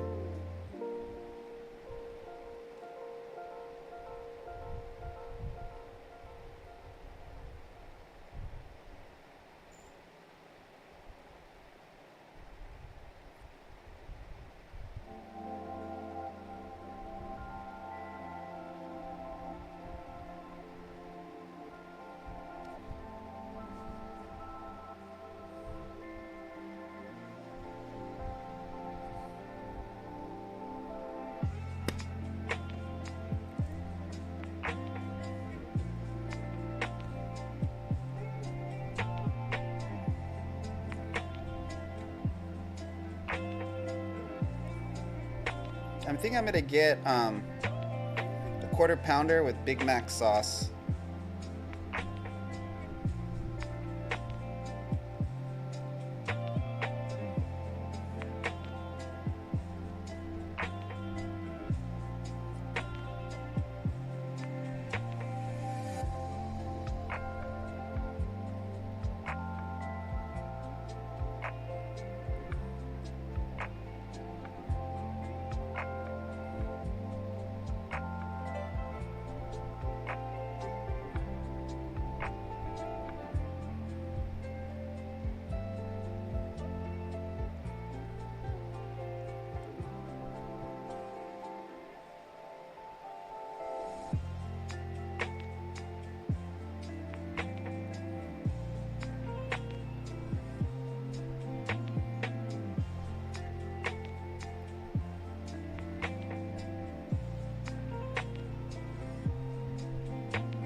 Very cool that you're found an idea that you're excited about, Azur. Super excited to see some screenshots, man.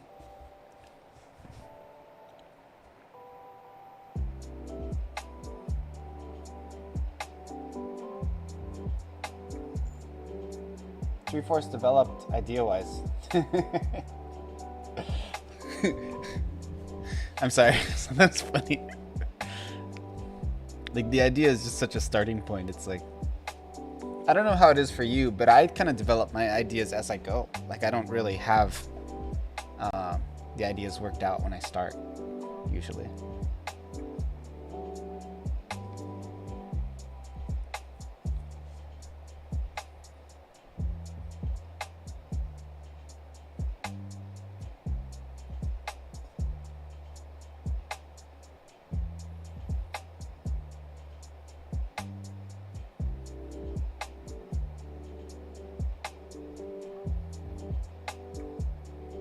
First in Eric's office, but she finds a biolab in the basement.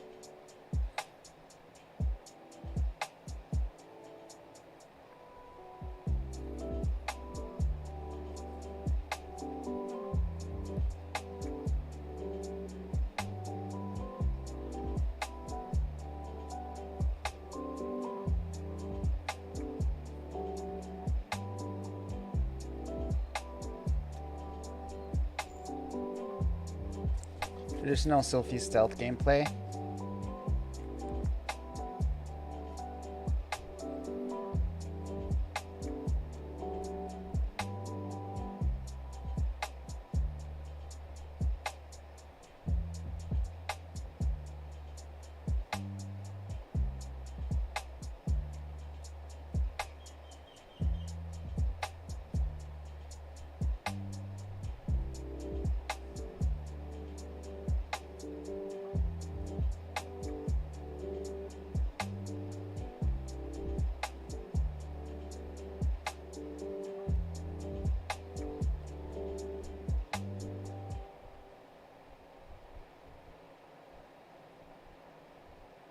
Okay, I'm gonna take a quick break. I'll be back. I'm just gonna go run to the store and grab something to eat real quick. It'll only take like 15-20 minutes, hopefully. So I'll be back in a little bit. Feel free to chill. I'll continue working. When I come back, we'll be doing some animation, and I'm gonna be adding another enemy hopefully by today. I do want to upload the game again, the newer version. today, so hopefully I can get that done.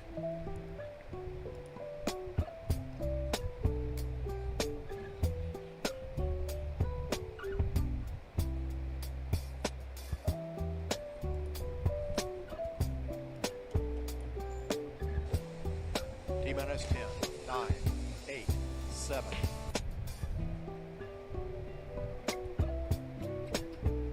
And also cat eaters. I started making a game by adding an office lady suit in Sophie's model. Cat ears. Yeah, baby. One of these days I want to play a... Well...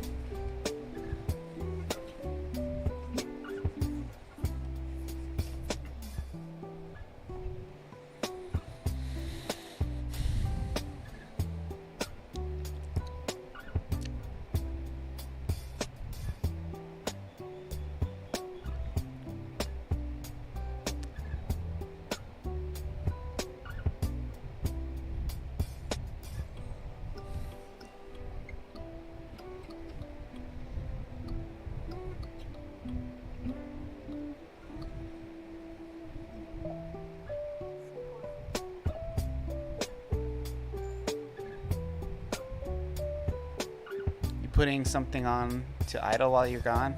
Yeah. Do you have any recommendations? I was just gonna put my little screen with saying my game. I'll probably make a new one of these soon. This one. But I might add another, like I'm gonna make this video longer and add some of my other projects to the trailer. Eventually, I need to do that. Like, that's something that needs to get done. Actually, you know what? I'm not going to do that now. But having my trailer and then... Eventually, when you say play, it'll bring up, like, a list of multiple games. Or it'll lead you to a link tree or something. I don't know. I'll figure it out. But I do want to go back to Familia, though. And I'm going to implement a randomizer mode. And, like, it'll be story mode and rando mode. And you'll use the same saves for both of them. Like, you can play the story mode with your randomizer mode, but characters. But you can just go straight to randomizer. That's like something I really want to do this summer, and I want to have leaderboards. Part of why I'm doing this project with this is going to be a leaderboard game, right? And I want to do a leaderboard system where I can have people create accounts. I'm very close to understanding how to do that, so I almost got it totally figured out, and I'm gonna put it in both of my games so that people can compete, and like have more of a sense of community, you know. I really think that Evan should have a global leaderboard for multiple games of his for Retro MMO as well. Like, he has that one game, that whole competitive aspect will really get the community a lot more engaged. Anyway, I'll be right back. I'm going to AFK. See you in a bit.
I don't have my mic on.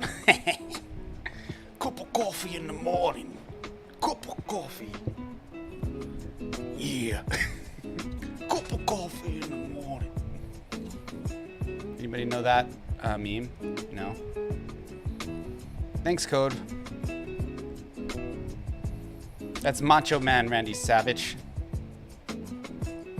We gotta watch it now, I guess.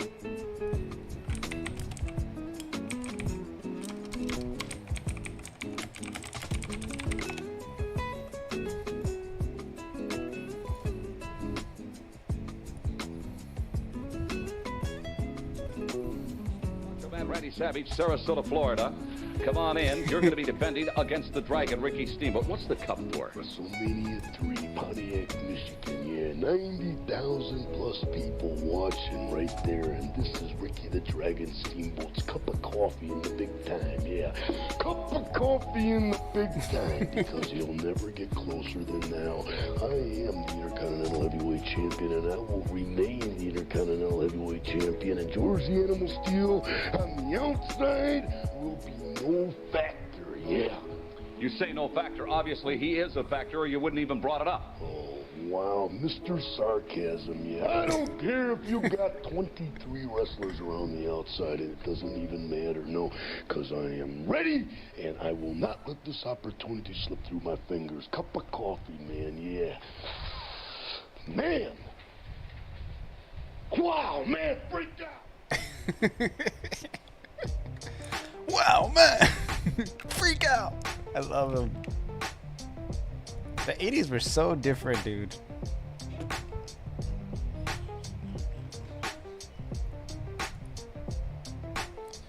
Okay, so game is moving along, bro. I have this, you can pick the axes, and I just implemented it to where you can disable, now that you've picked your first axe, you no longer are able to pick axes anymore. So what that'll, basically what's, eventually you can get capped out on a certain ability. Eventually I'll make it so the swords don't appear as a default attack.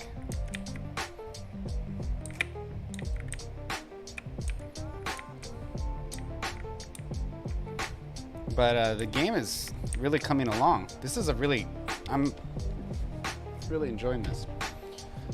So we're gonna watch some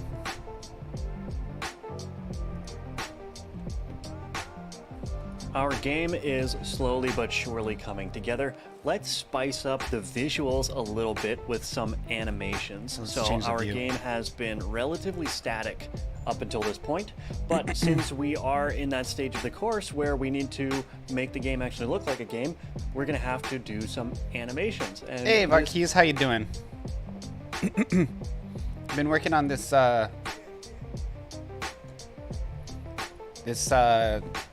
Vampire Survivor style game. Just been following a tutorial and then kind of adding my own stuff along the way. It's been helping me get a lot better at Unity. I've decided that I'm not ready for like an open world dedicated server game. So I'm just gonna do this game, lurking all the time. Yeah, thanks. I appreciate that. I appreciate that. So you've been following this whole project. I really, when I play it, like, because I teach, right, and I've played this game. I've had my students play it at even an earlier stage than now, and they love it. It's not like that with my RPG. They don't love that. Like they kind of think it's cool, but they'll go back to playing Roblox. But for this one, if you let them play, they'll play this game like the whole 2-hour session we have. So that's a good sign, you know, that it doesn't just resonate. And I like it too. It's a fun game. So I'm excited to implement some of these things. A lot of the stuff in the tutorial from this point, I'm actually not going to even do. I'd say about half of it, but I am going to watch the tutorial just so I know if he puts in anything that I'm going to need later.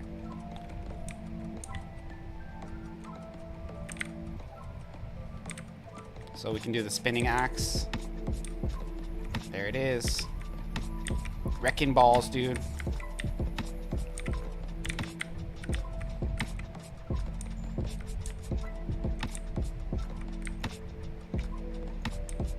If the game isn't mega awesome.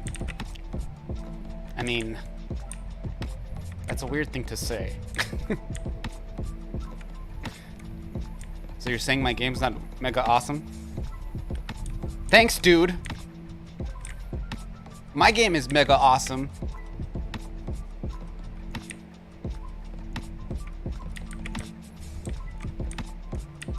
Even if you don't think it's mega awesome, I think it is.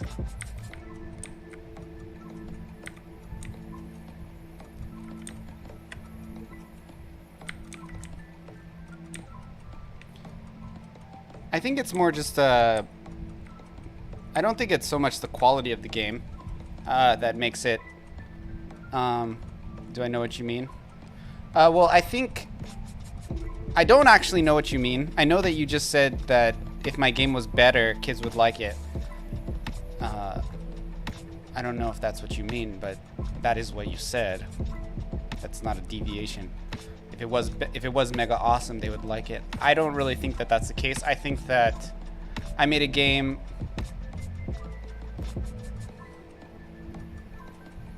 Yeah. No. I mean, it's not true. Like, there are lots of games with way more text than mine.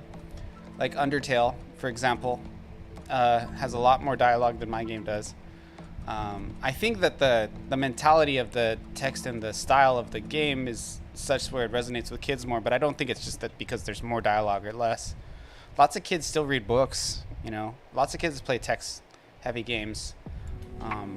I know because I'm with kids all the time, so I know what they're playing. I would say that my game is not really psychologically geared towards kids, but I wouldn't say it's because of the quality of the game that kids don't like it. I would say it's because of just the style of the game. It's just not something that resonates with young people. I made a game that I would like, you know, and it does resonate with like boomers and people who are like 30 to 45, I think, who liked RPGs. It's just that group of people, while they all really love it, right, it's a small group. You know, it's not a big group. It's not a big market. Not a lot of people. And then in addition to that, that market is heavily saturated. You know, there are a lot of retro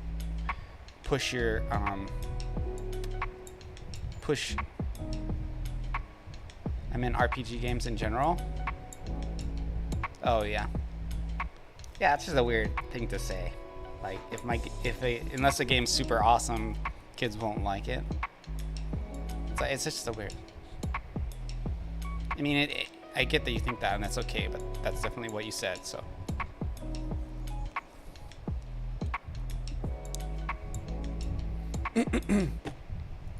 So just own it. Own what you said, or take it back. Because that's what you said. Okay, let's get back with this tutorial. This is actually really fun to do, so let's jump into it. Kids like action, laser bullets, like my game now. I mean,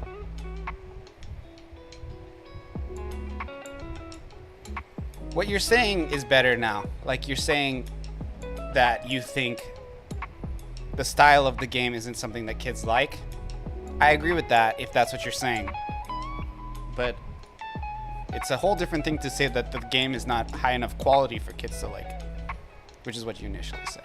So, if that's what you mean, that the style of the game, then I agree totally. That's what I'm saying. Yeah, that's what you're saying, but that's not what you said, though. Like, just be real with it.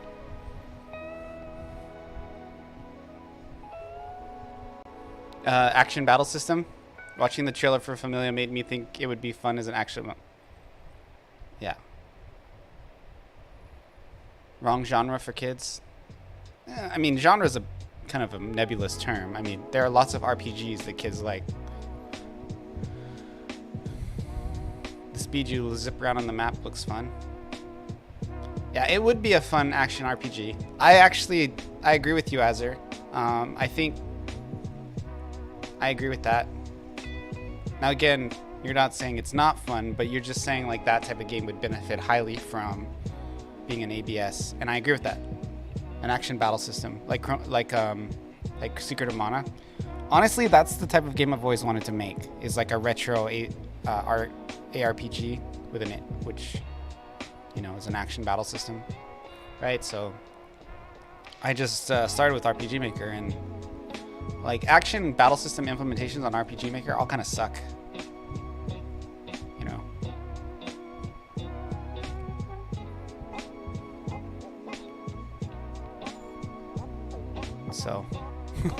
So you have to go to Godot or Game Maker Studio or something, yeah.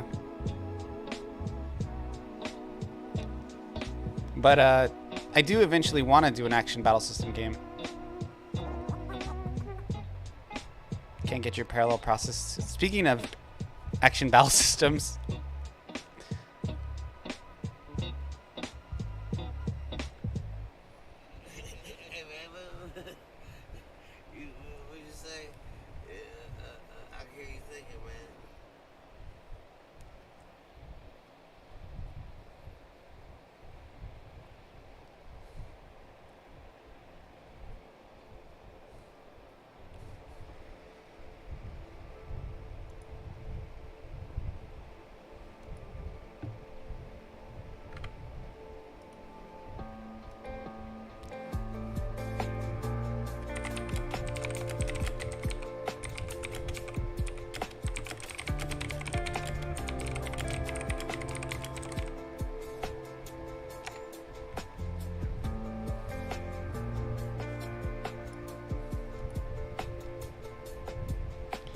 During an auto run event, but it's never an issue before. Wait, so you're doing that game in RPG Maker? Is that what I'm hearing?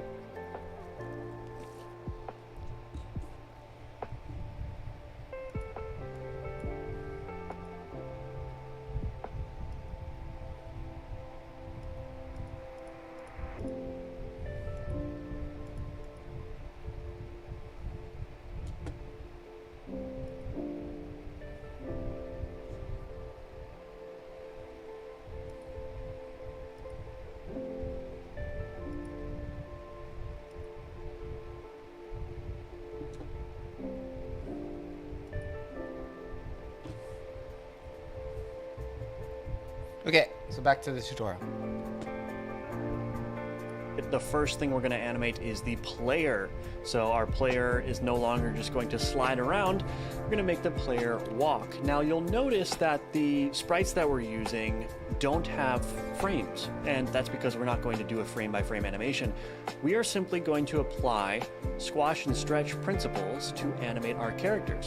So we're going to take static sprites, we can just like watch the player this. I don't is and really like want to enemies do are, this, so I'm not and going to skip this just part. apply random, Just checking or to not see random, but if we're gonna there's, apply like, scales stuff I have to and do in here rotation and position for later to bring parts of them the to tutorial. life.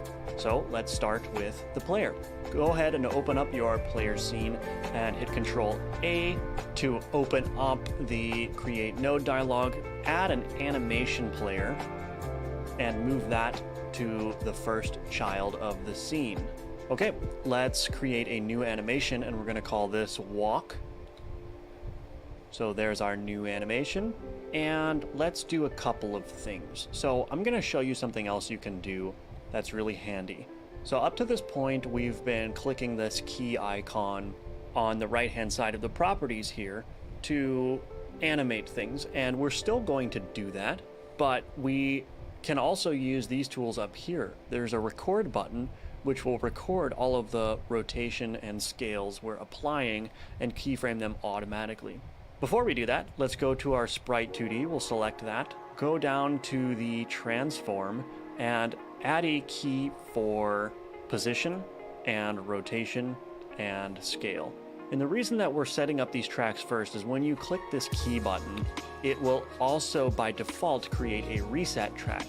Now what a reset track is it shows up here as a new animation, and it's an all caps reset, which you can select with the drop down here. The reset animation is a special kind of animation. The reset animation automatically plays when you save your scene or exit your scene. The reason why reset is good is it will automatically reset to these defaults. So if I go to my walk animation and just insert, let's say, a random position key here, I'm just going, you don't have to do this, I'm just going to do this for demonstration purposes. So I move the player up. Let's say that I save the scene in this configuration as is, and then I close the scene. When I reopen the scene, that player is going to be reset back to the origin. Why? Because that is the position that's specified in the reset here, right? So we've got this position key 0, 0. So this means that it becomes impossible to save your animation or save your scene in a midway state and throw your initial setup all out of whack. So the reset tracks are good, and that's why we are clicking the key icon before we start animating, so those reset tracks are automatically created for us. Let's get into the actual animation though. So we've been manually adding animation keys up to this point, but if you go ahead and go to the top bar here and click this record button, that will automatically record changes that are made to these toggled on keys here. So by default, location and rotation are selected, but we also want to do scale so that it will also record changes to the scale. So the first thing we're going to do is let's hold shift and move the scrubber, and again shift will change the default increments by 1/4 of whatever your snap value is. So let's let's go to 0.1. We can zoom in with this bar over here to the slider, so we'll just zoom in a little bit. We'll go to 0.1 and let's move the player up. So let's say up a couple of maybe 3 or 4 pixels. Yeah, 4 pixels seems good. And you can see that this key has been automatically placed here in the position. So we've got 4 pixels there. Then let's grab the rotation mode and let's just rotate the player a little bit. And you can see your rotation in the corner here. So if I hold control, that will snap to 15-degree increments when I'm rotating.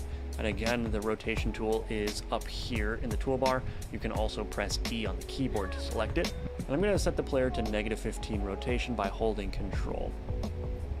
Okay, then let's go maybe to 0.3, and let's move the sprite back down to the origin, and that will be automatically recorded as well. And let's change the rotation by pressing E on the keyboard, holding control, and going forward 15 degrees from the standard rotation. So let's see what that's looking like. Okay, so this is looking great. I think I might reverse these rotations though. So I'm going to go back to 0.1, and I'm going to change this back to 15 in that direction, and then go 15 in the other direction at 0.3. Okay. So we're getting there. Animations are a very iterative process. You kind of have to play with it until it looks good. So let's go to 0.4 now, and I think the rotation is something that we've got to work on here. So at 0.4, I'm going to reset the rotation, and let's see how that looks.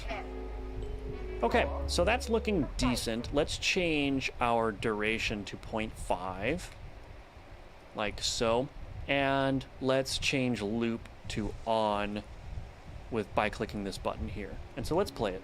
Okay, so it's starting to look okay. Still some work to do. Before we go any further, I'm going to change these interpolation modes. I'm going to change them all to cubic. And the reason that I do that personally is because I think that creates a more natural animation curve as opposed to linear. It looks a little bit less robotic and a little bit more natural. So you can already see a difference by just switching everything to cubic right there. Let's modify the scale a little bit now. So let's start with the land first. So when we land, we actually want to stretch the player to be squashed a little bit. So I'm going to go to my Sprite 2D, and I'm just going to change this scale. I'm going to unclick this link, so the link automatically links the scales together. So if I press 2 in one of those, X or Y, it puts 2 as the value for the other one. And we don't want that, so I'm going to unlink these by clicking the link icon right there. And we want the player to stretch in the X quite a bit, and we're gonna change the X to 2, and then how about doing 0.7 or so in the Y. Now that's going to look ridiculous in the editor. Oh, it looks like that scale didn't take. So I'm going to go ahead and do that again. So 2 and 0.7.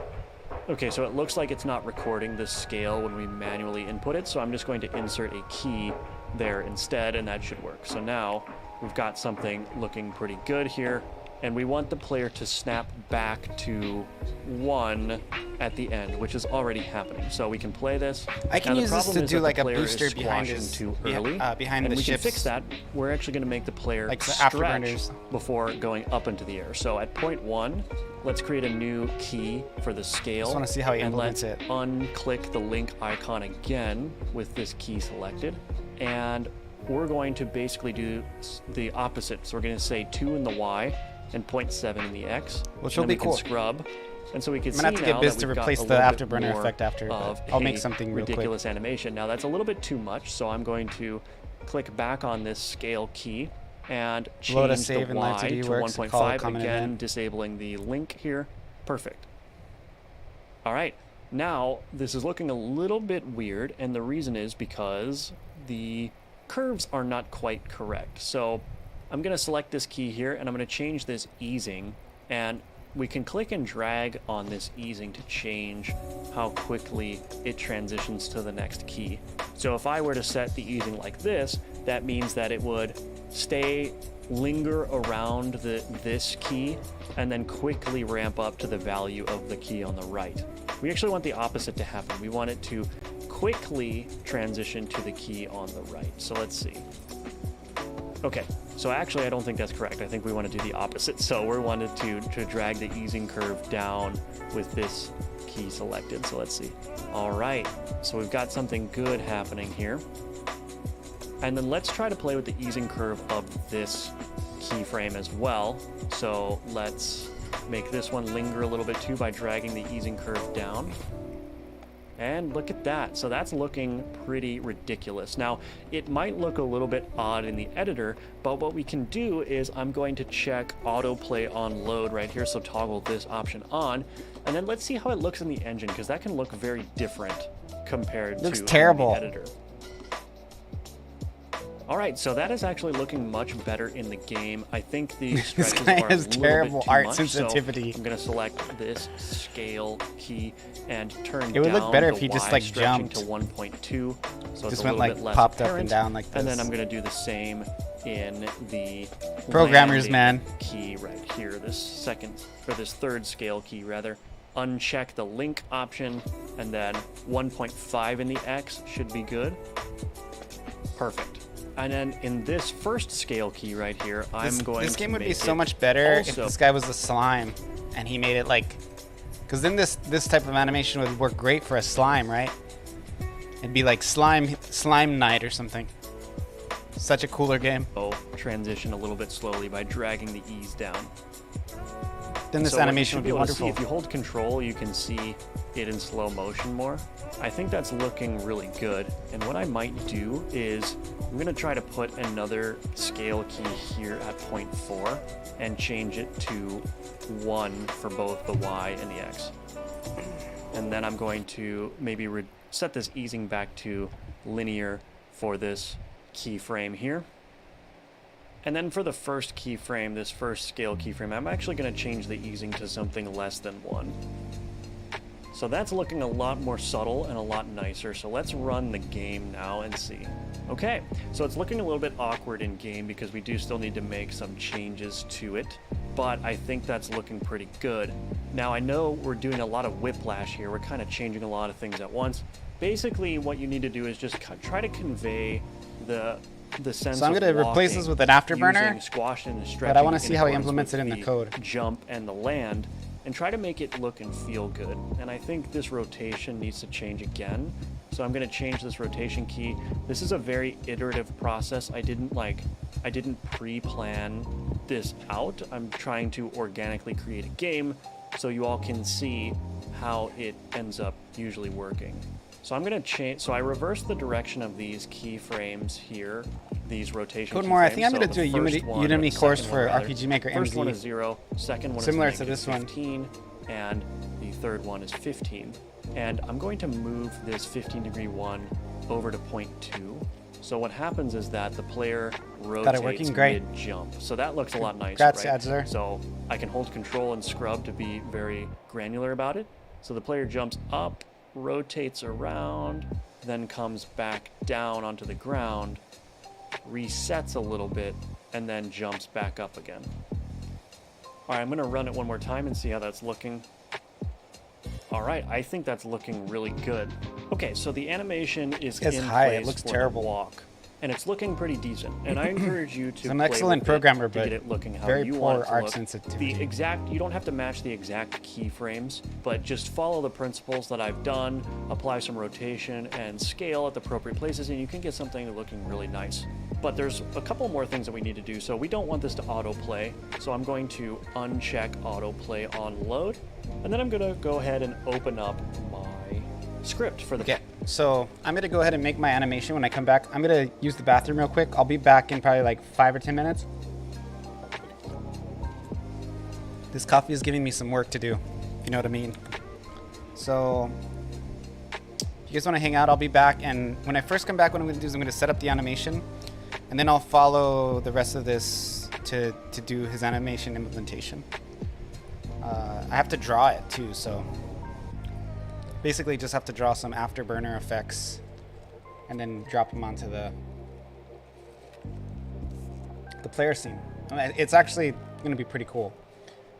I could either use some in like color boxes type stuff, which might be cool, or I could just do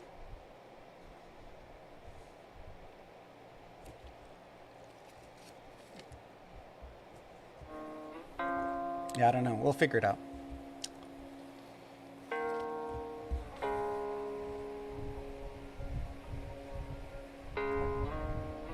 Be back in a bit.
Cup of coffee in the big time. Okay.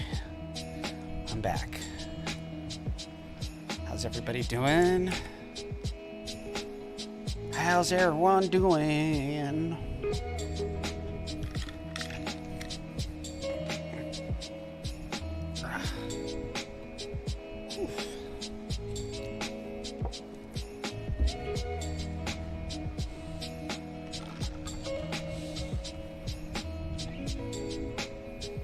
Okay, so how should I do this?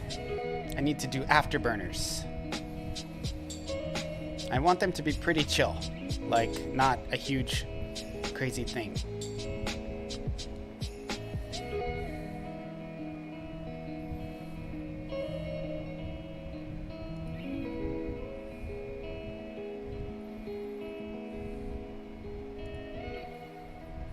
Maybe I should just make little balls. How do you guys feel about little balls?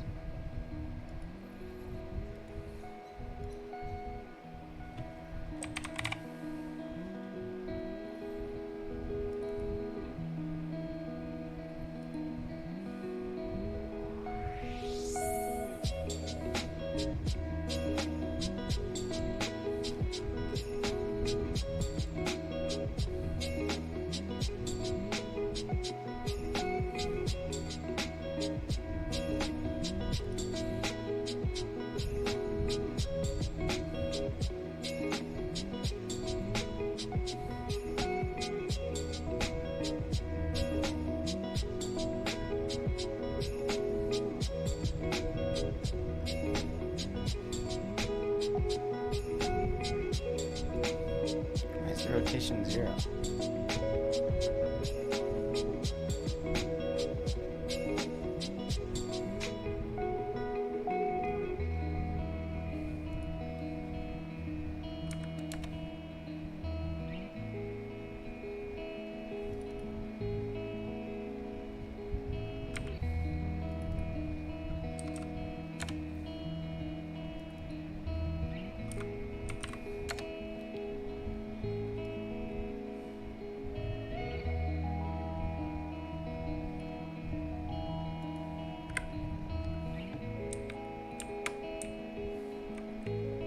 I don't really understand how shapecasts work.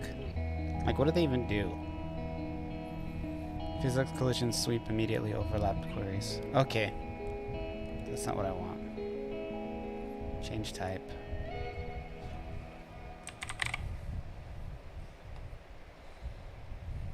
So I guess you can't just get shapes. Right? That's not like a thing you can make. Like I can't do like a square.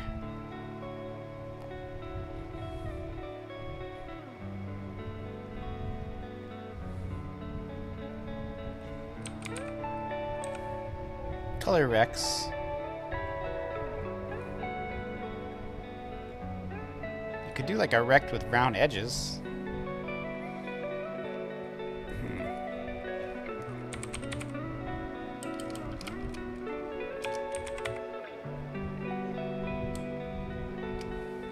Let's try to do a color rect just for cut kicks.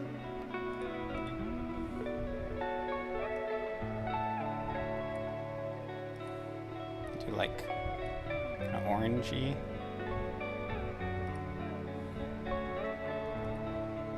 And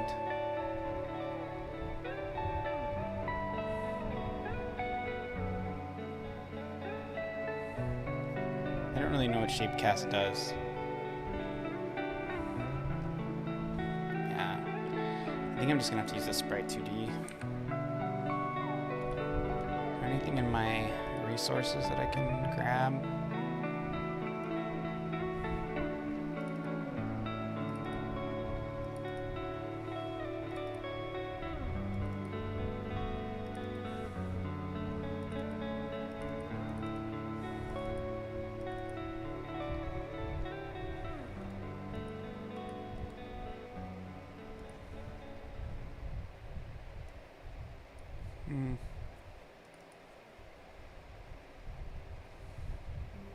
I'm gonna have to make it. Looks like. It's okay.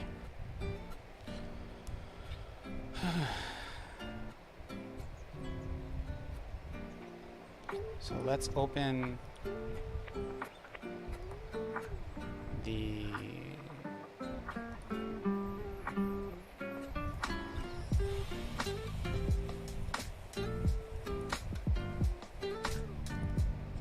we're gonna open up not this one. Open up this one. I want the afterburner color. That's what I'm after.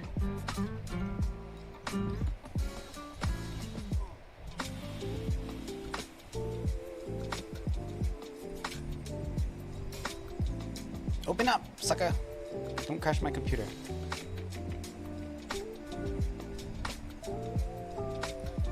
Oh, it's not responding. I might need to get a new computer this year. Or like update the graphics card. My graphics card's freaking old as crap.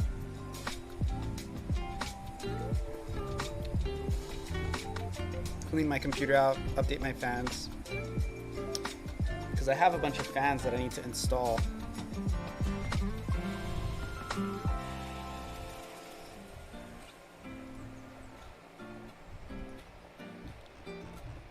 Okay, so what I need is these. I need these colors. So what we'll do is we'll make a brush that has all of them. Right, and then I'll do a file, new project, create from brush. Okay, cool. So we got all our colors saved. I'll just grab the pen, paint tool, switch to here. What we'll do is we'll start drawing out a new. Why is it doing that blank?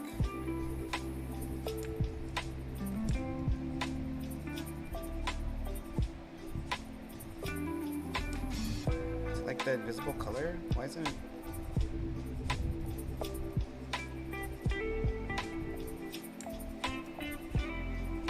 Whatever. I guess that's the transparent color is that same white. So I'll use this one. So all it has to be is a very simple shape.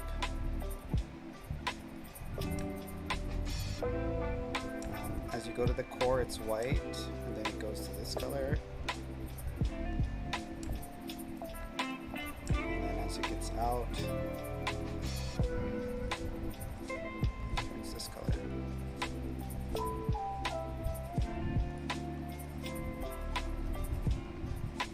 It's not really going to work.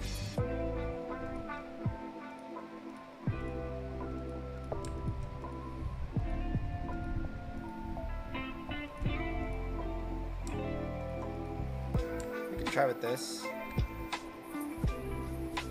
So I'm going to create this as a new. Actually, we need the transparent in there.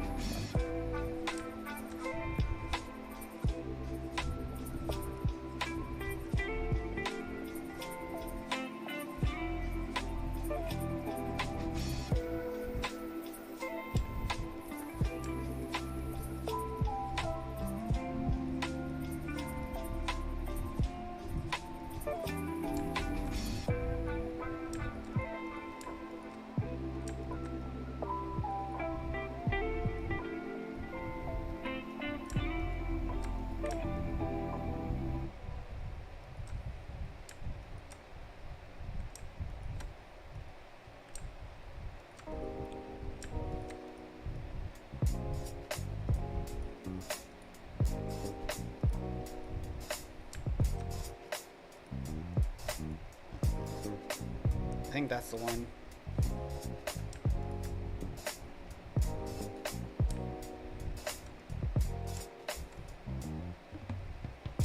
Actually, it's supposed to be directional, so I could do something more like this. That might make a bit more sense.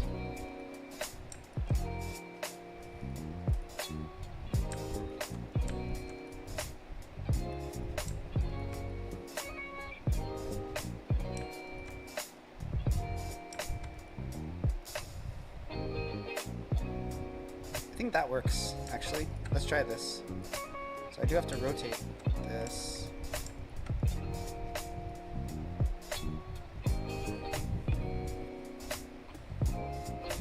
Just want it to be sharper too.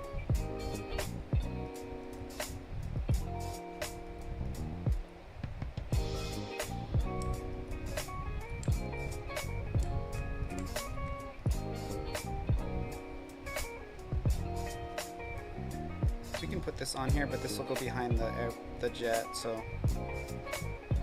it'll just be a little bit more flexible. Cool. Okay, so we're gonna do file new. Create from brush. We got this bad boy here. Save this file. Actually, let's rotate it just to pre-rotate it. 90 degrees clockwise. It didn't look like it rotated. Frame.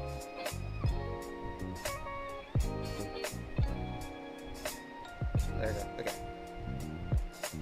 Export. Save image as PNG. I'm gonna put this in scene. Player or objects.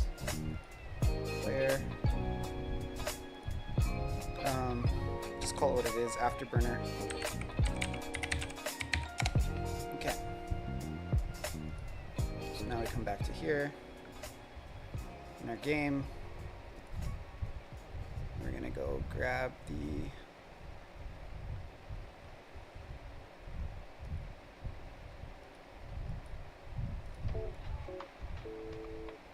this is gonna look great.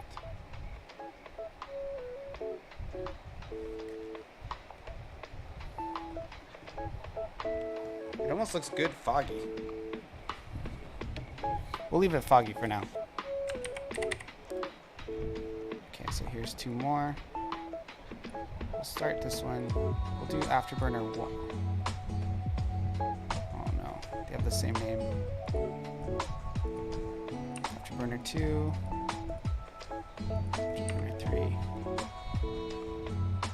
Now I can actually stagger these so that they run at different times, which will be cool. So Afterburner 1, put here.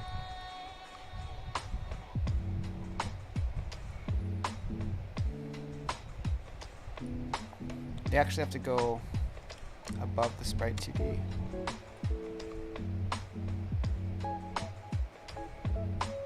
Oh, they're in front of it. I want it to be behind it.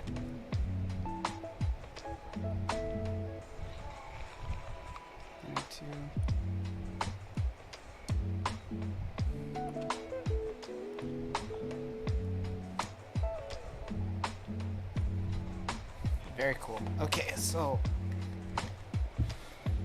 I'll try it not pixelated first.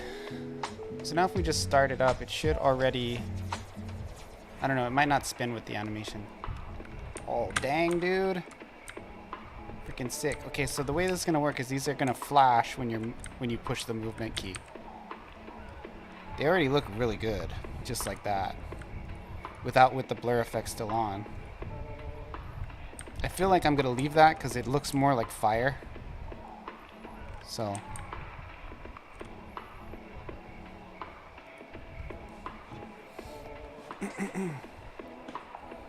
I like it.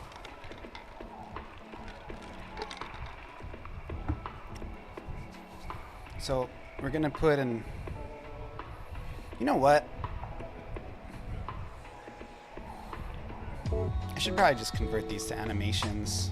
Or I can put an animate 2D in here. Yeah, let's put animate 2D.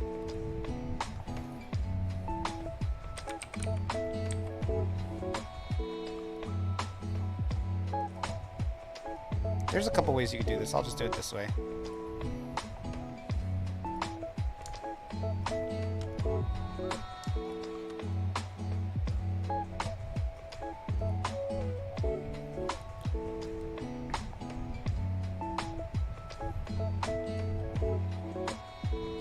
Will it still spin if I do it like this?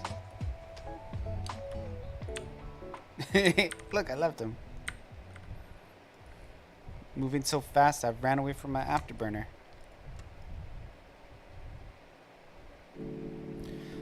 See, the thing is, I'm wondering, should I do them all individually, or should I put them all through this animation player? I will just...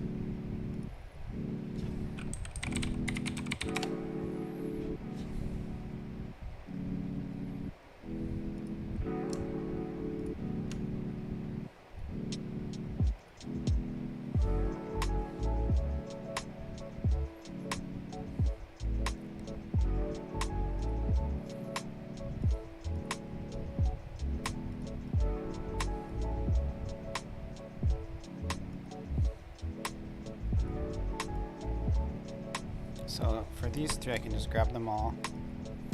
I can just put in a... Oh, maybe it doesn't let me do that. Oh, I have to do it individually.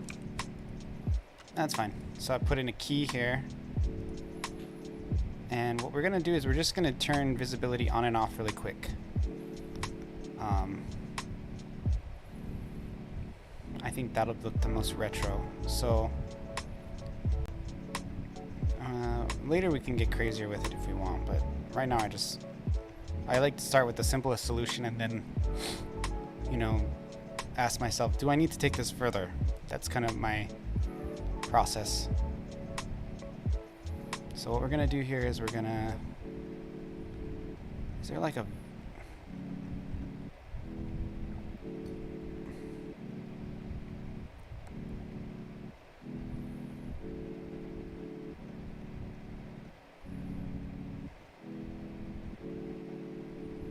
Okay, so we're gonna turn visible on here.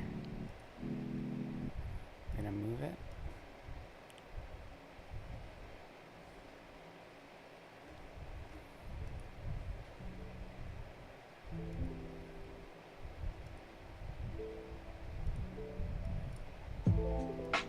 Okay, so visible on. Then here we turn visible off. Simple as that. So if we loop it,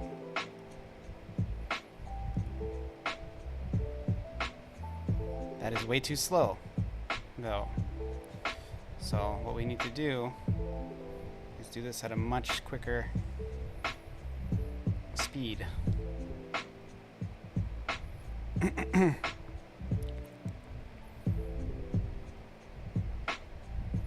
wonder if I can put them all in the same. So let's stop this. I might be able to put them in a group.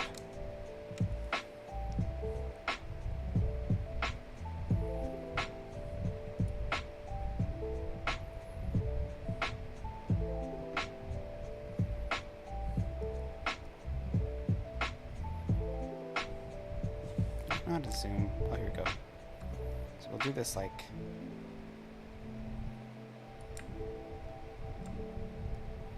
as close as we can. So 0.1 of a second is the max speed that they want to allow you to do it. So we'll do that, and so that means this is going to be 0. The length will be 0.2. Let's play it. That is not fast enough. I need it on every freaking frame, dude. Animation, don't let me down.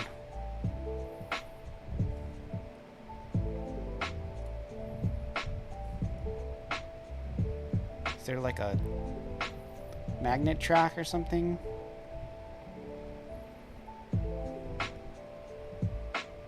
This isn't even that fast.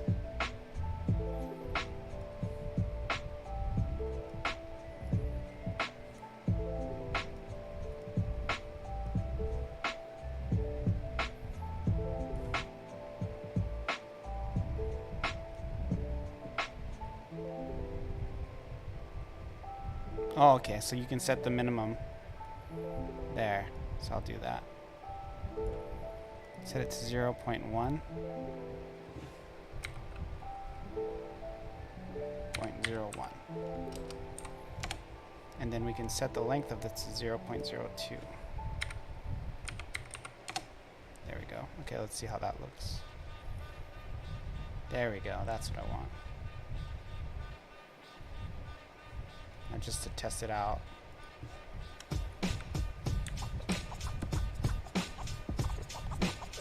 Is the animation on automatically?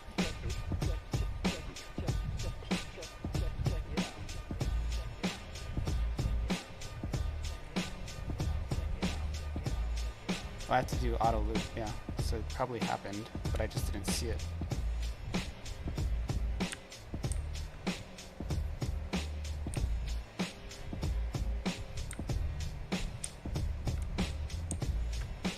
A little jarring.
gonna have to stretch it out again.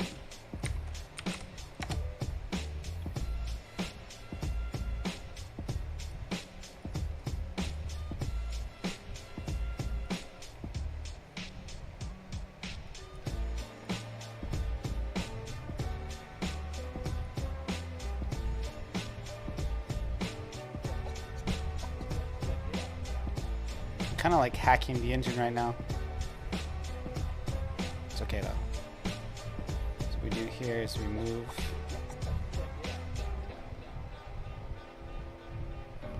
the animation player.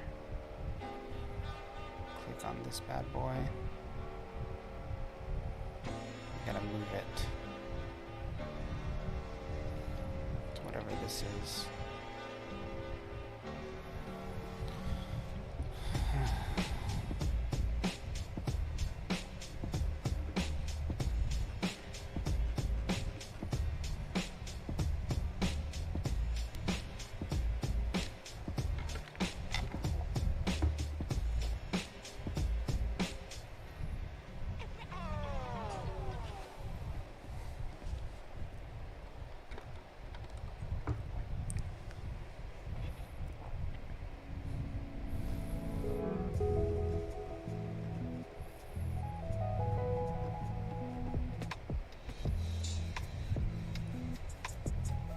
Oh, I can change it here.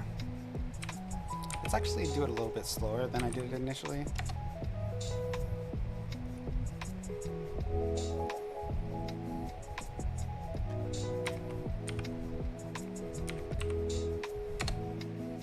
And we can change this to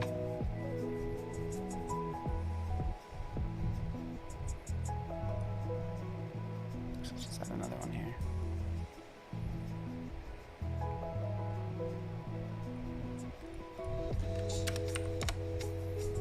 We can make this 0.03.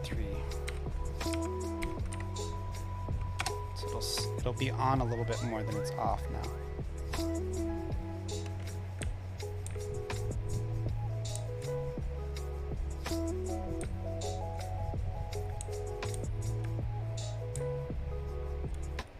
I think it's better if it's half-half. So let's go back to the animation player. I'm gonna move these back. Oh, shit. We're going to do 0.1.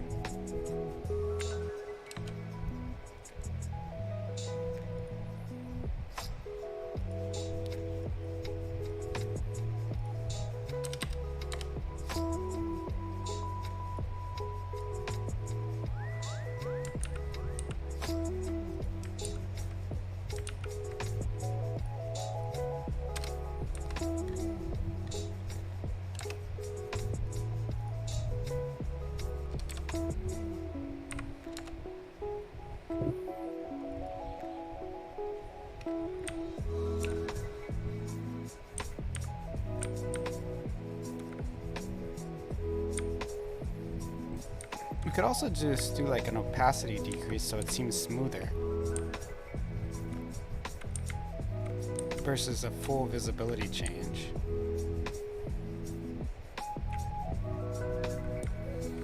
Anybody have any opinions about that?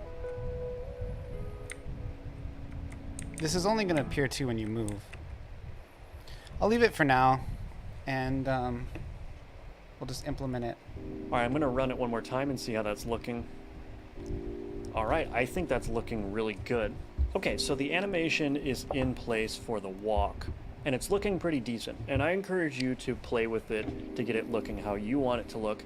You don't have to match the exact keyframes, but just follow the principles that I've done, apply some rotation and scale at the appropriate places, and you can get something looking really nice.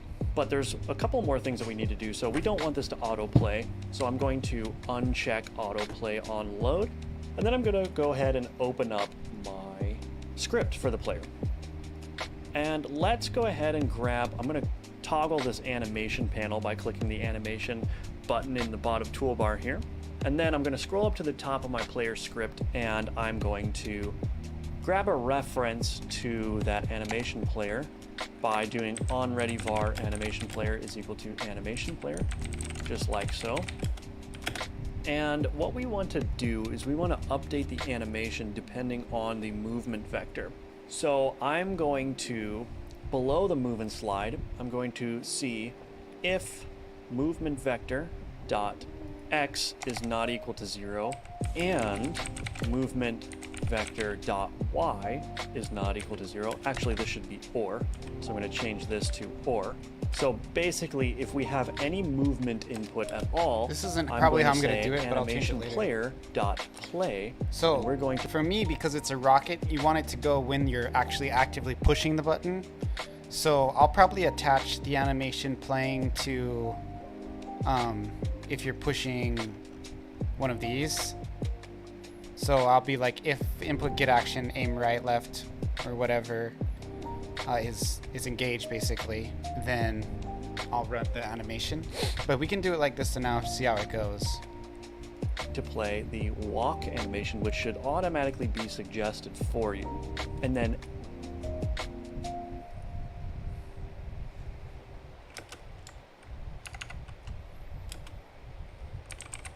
because the movement vector, the way I set it up, it should be applying even if you're not actively pushing the button, which it wouldn't make sense for the boosters to be on, because you will be moving all the time. With the way I have it set up, you don't really stop moving. So the way he's doing it won't work for me. But I'll do it this way for now. Or at least until it bothers me too much where I need to fix it. Because again, I'm using a tutorial, so I want to make sure my code is as similar to his until I'm finished with the tutorial.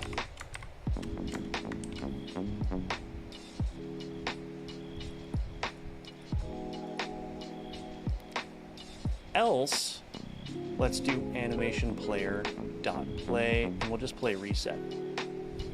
So if we go ahead and play the game now, you should only be seeing that when else animation player dot play reset. Okay, so let's try it. Oh. Okay, so it actually works really well as it is now, but I have to make it so they're not on when you... You tried playing this game? Well, it's not done, dude. I had to just stop because I was running out of time. But it makes more sense now. You'll get it now.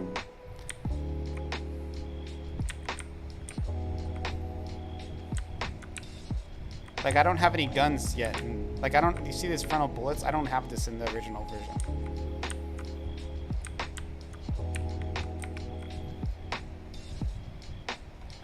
Your mouse click wasn't working? It's just flying around? Yeah, there's a sword ability. I only have one ability in there. I don't have a lot of these other abilities yet.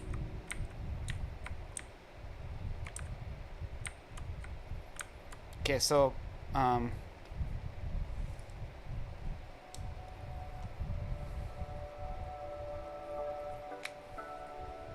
basically, I just have to turn these visible off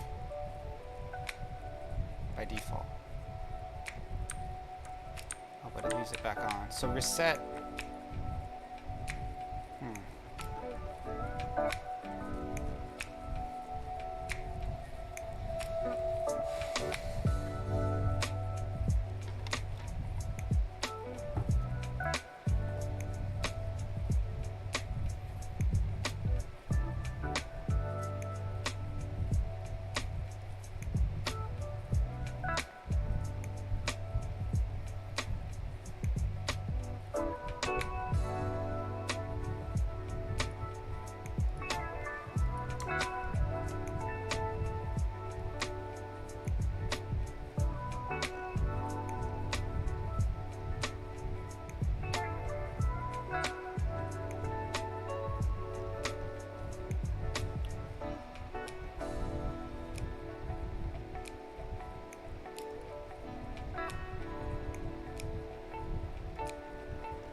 You can't shoot yet, man. It's not implemented.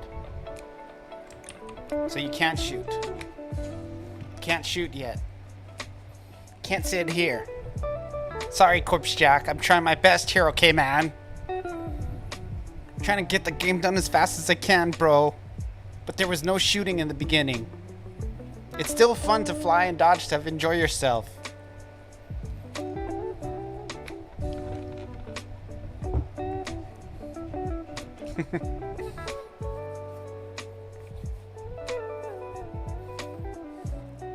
Yeah, I mean, I had a game jam. I tried to do a lot. I did try to do too much, and I didn't finish. I submitted what I had so I could still enter the game jam and be considered. Sorry for flaming. No, it's okay. I'm just messing around. It's my prerogative. I uploaded an unfinished project. It's how it's going to go. Thank you for playing it.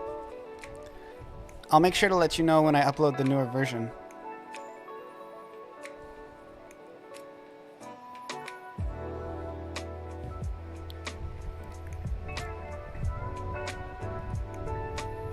So I think for reset, it's like I need these to be off by default, which I don't really know how to do that.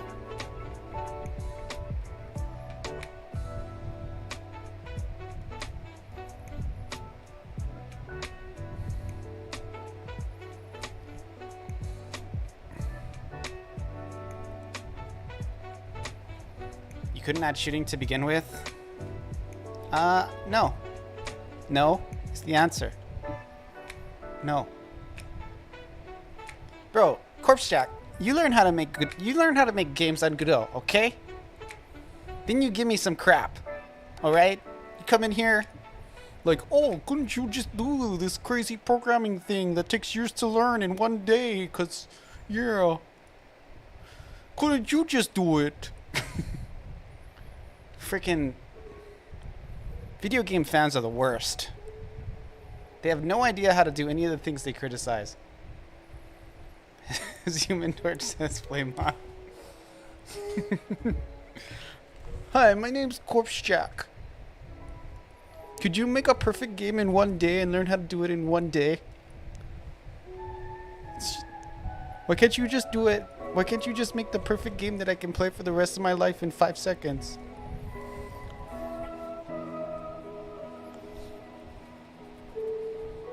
No, I mean, it's still fun. People still enjoy it.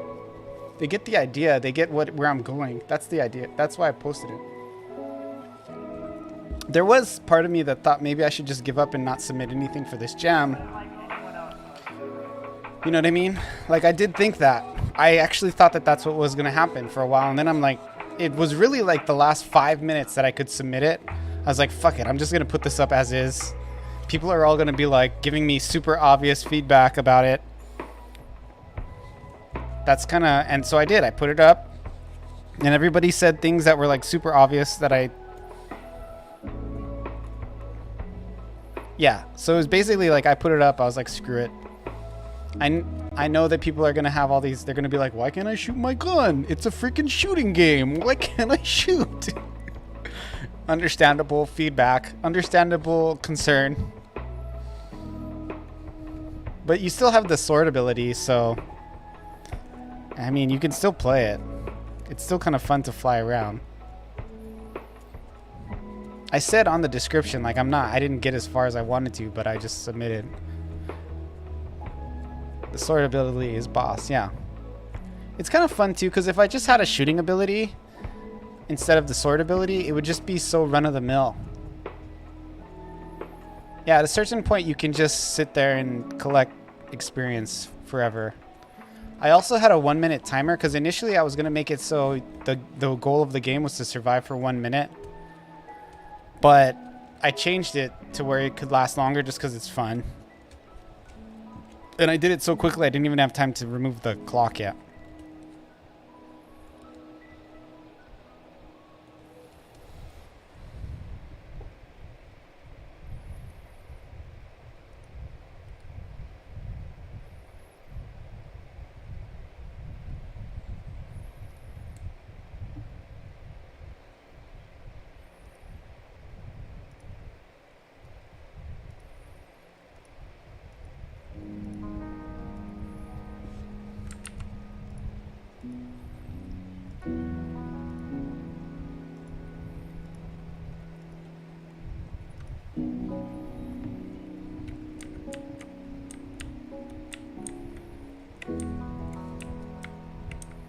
Never lasts longer than 1 minute in most.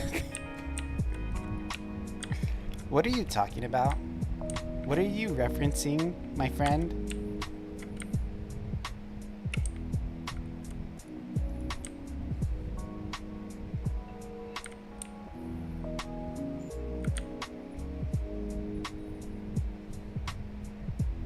Your meditation sessions? Okay. I was just wondering if you were talking about something else, you know. Just curious.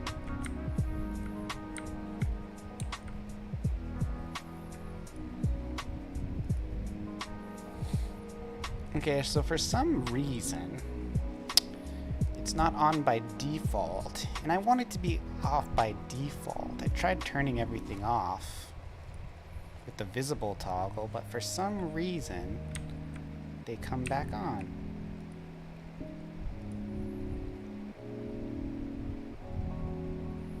Why is there that move? There's some kind of collision in the beginning that hurts me. I'm definitely gonna have to figure out what that is. Can you name a worse pain than, I don't know, maybe getting bamboo in your fingernails? Shoved up your fingernails? Various other torture methods used by terrorists and drug cartels? And I mean, I don't think drowning is the most painful thing, no. Not at all, not by a long shot. There are way worse, more painful things.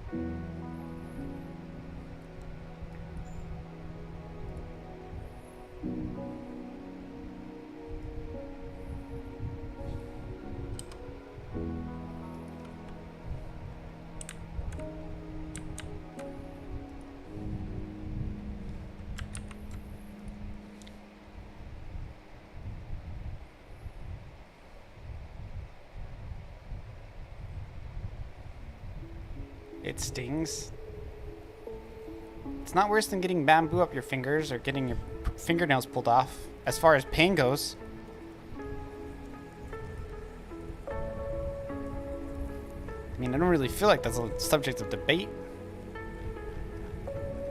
It's definitely not like, oh, that's fun, I got water in my lungs and lived, but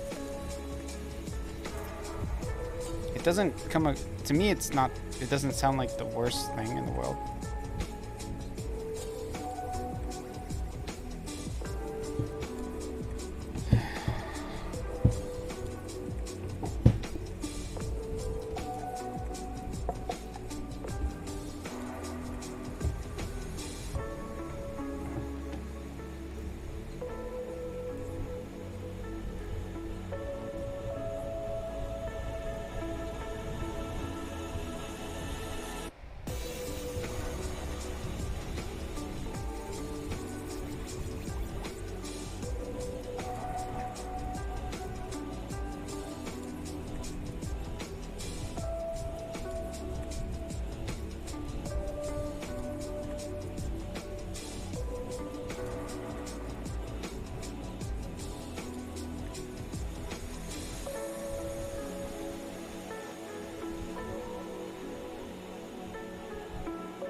It like kind of works, but it's like not the right speed.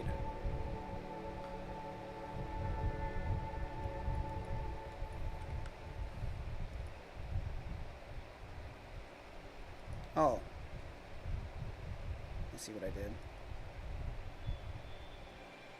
What?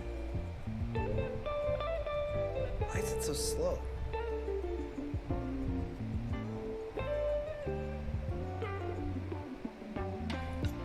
Zero 0.01 is way faster than that. Super confused right now.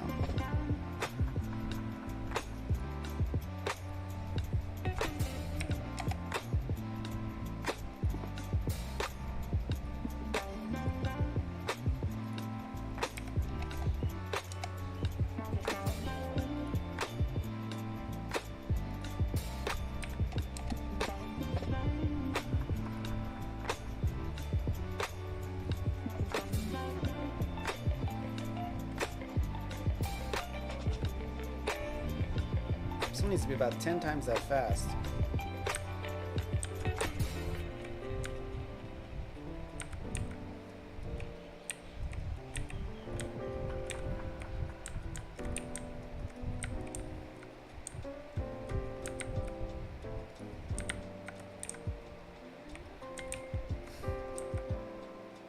It's weird because the afterburners actually come on when it's like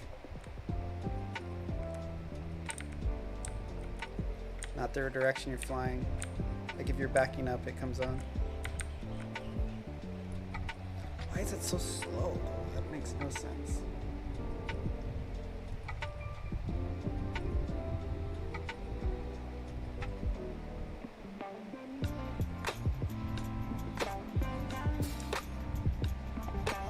It's like slowing again. You see that? It's like running slow again. I don't understand it.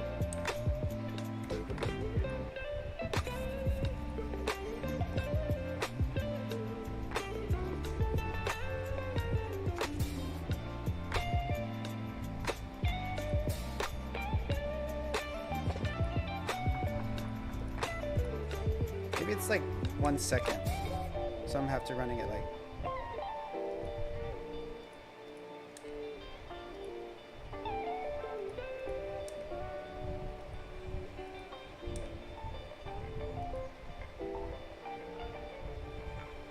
That's good.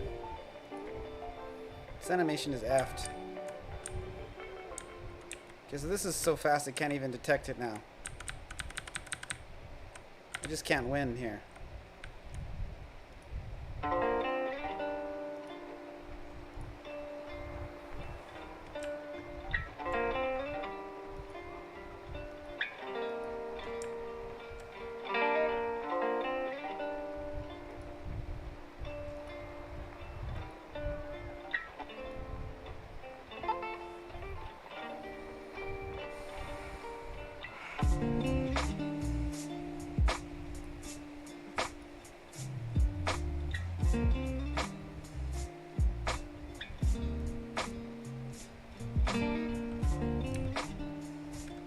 Oh, I see. It can't actually go that deep.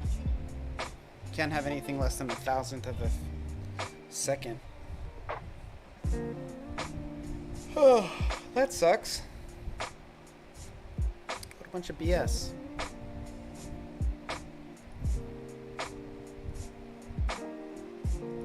We'll do.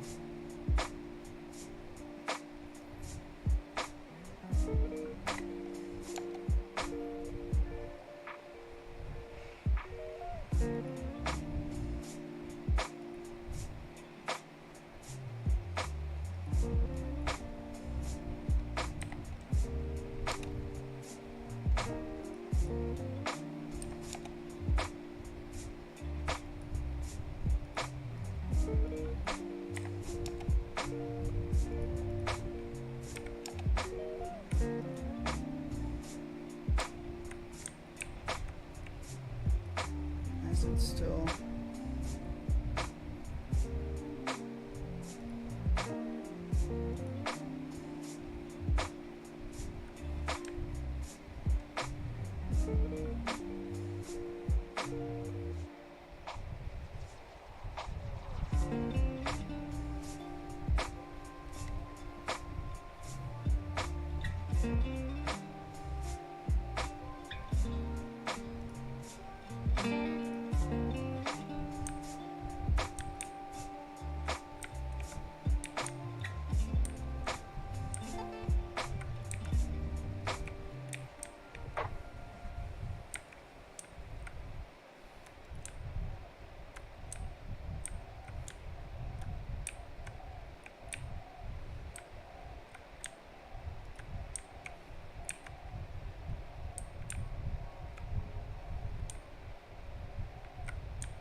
Oh, this game is awesome. I just gotta need the animation for the afterburners is not quite the way I want it. I don't know. I'll figure that out in a second. I'm gonna go use the restroom. I'll be right back.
does it run so slow when I test it?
is it so slow? I don't understand.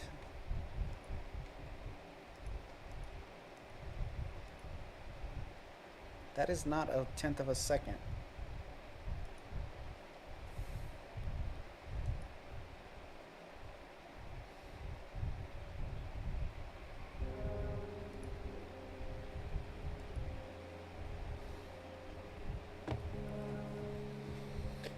Just want it to freaking go on and off. Why is this so hard? So there's visibility, which I initially thought I would use. It doesn't really work. And it's also doing a thing where it's like changing the speed like dramatically.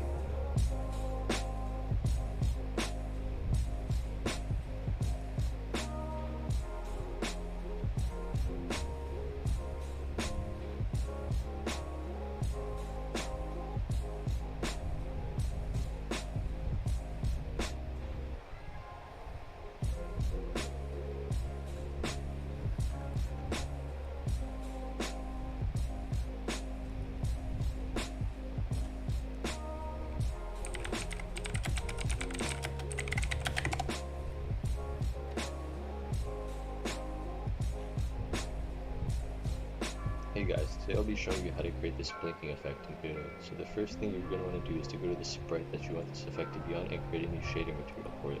And in the shader material, you're going to want to set shader type to canvas item, create a new uniform float named hit opacity, and set the default value to 0. And in your fragment function, you're going to want these two lines. An explanation on why is probably in the description Oh, he's below. doing it purely in code. In order to actually implement this shader material into your game to create this hit effect, you're going to want to create an animation player. And in this animation player, the first thing you're going to want to do is to find your hit opacity variable that you set with the uniform float, and to go back to your animation player. And then now for your first keyframe, set hit opacity to 1 so that your sprite is all white, not racist. And the next thing you're going to want to do is to go sometime later in this animation and create a new keyframe and set hit opacity to 0. And then you'll have the blinking effect. Okay, bye. Okay, so he adds a hit the sprite that you want this effect to be on and create a new shader material for it. And in the shader material, you're going to want to set shader type to canvas item, create a new uniform float named hit opacity.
Effect to be on and create a new shader material for it. And in the shader material, you're going to want to set shader type to canvas item, create a new uniform float named hit opacity, and set the default value to 0. And in your fragment function, you're going to want these two lines. An explanation on why is probably in the description below.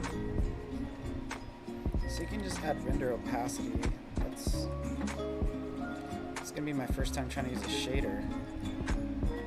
Let's delete this animation player and start it over again. Part of me just thinks I should make these independent of each other.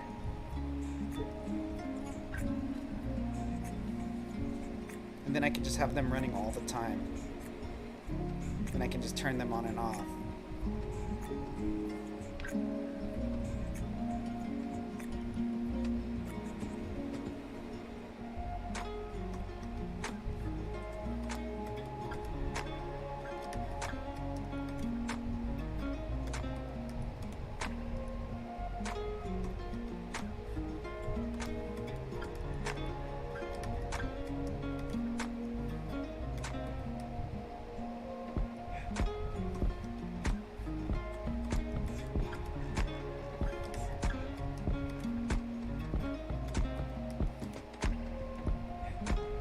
Shaders.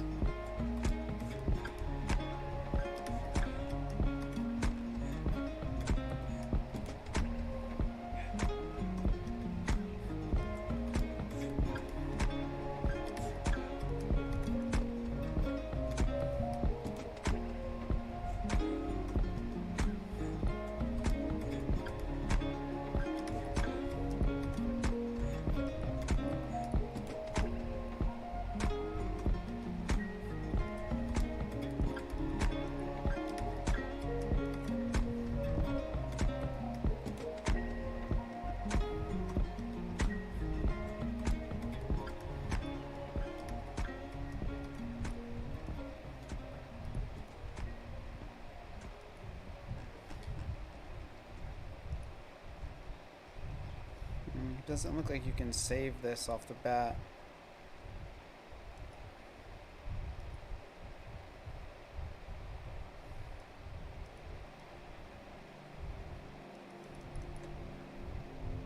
Oh, broke my game. That's exciting.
What is happening now? I don't understand.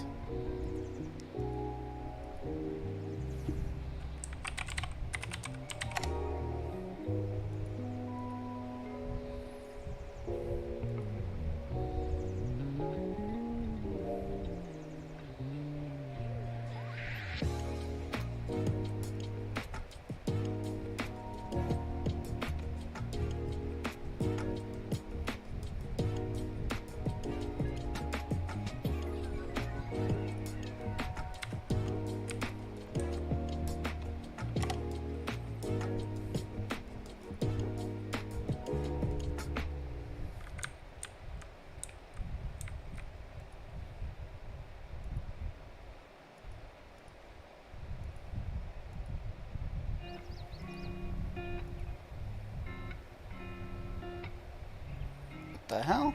Centered? That's not what I wanted.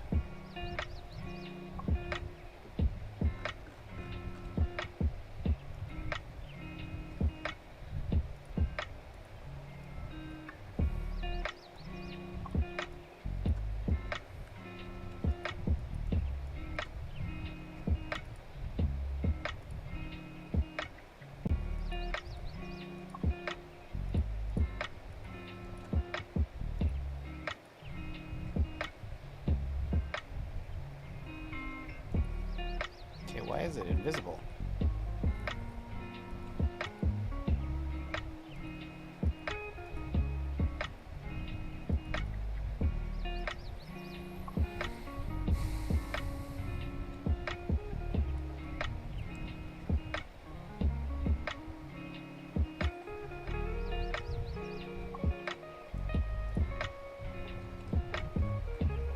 Where is it?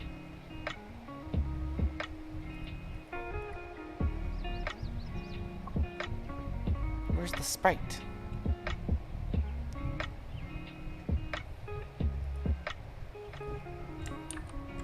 Position is correct. There it is. Okay. So if I play it.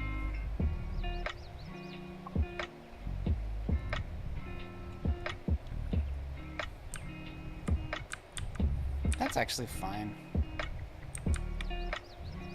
Leave it like that. We'll just do it for like that for all of them.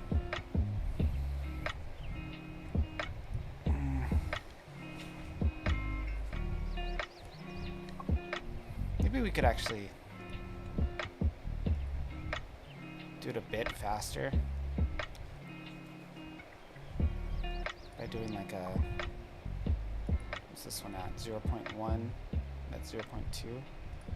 Let's try to do 0.05.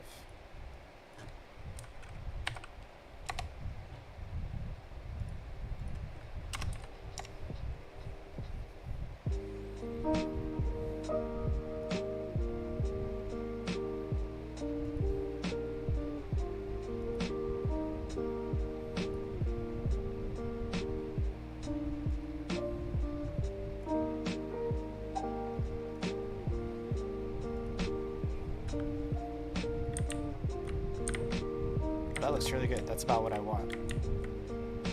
Really nice. Eventually I'll add lighting effects too when that pops up. Okay, so we just have to redo that. Took me long enough.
So, why are they not visible?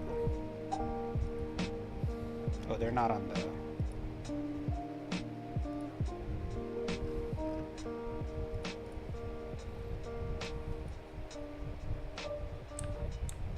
Ooh, that's nice.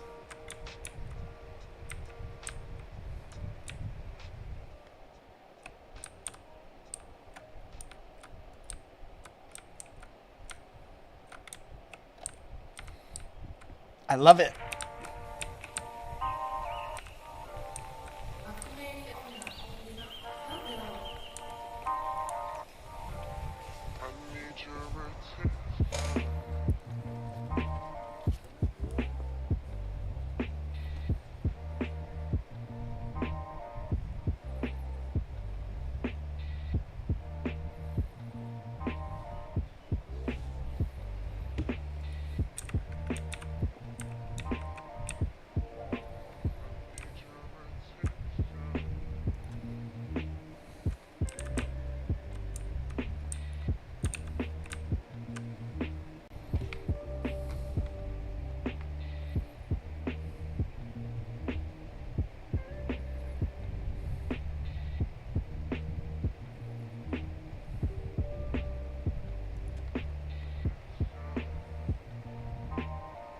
Bro, this is sick.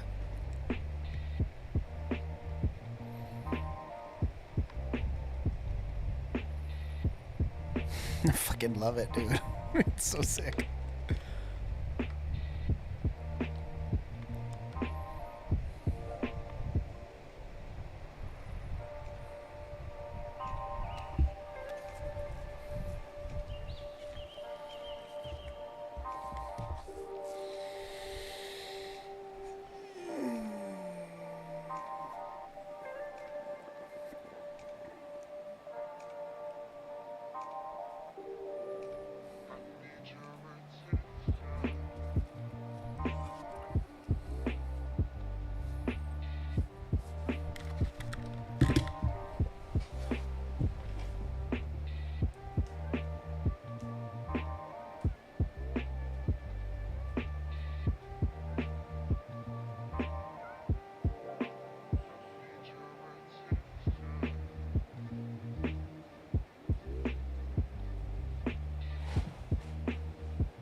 Yo, Lemon, are you still there?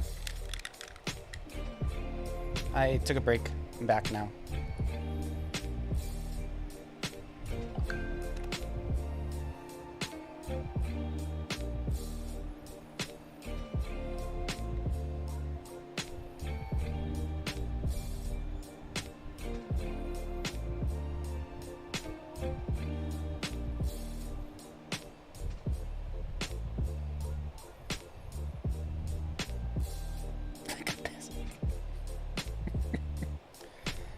I don't know why.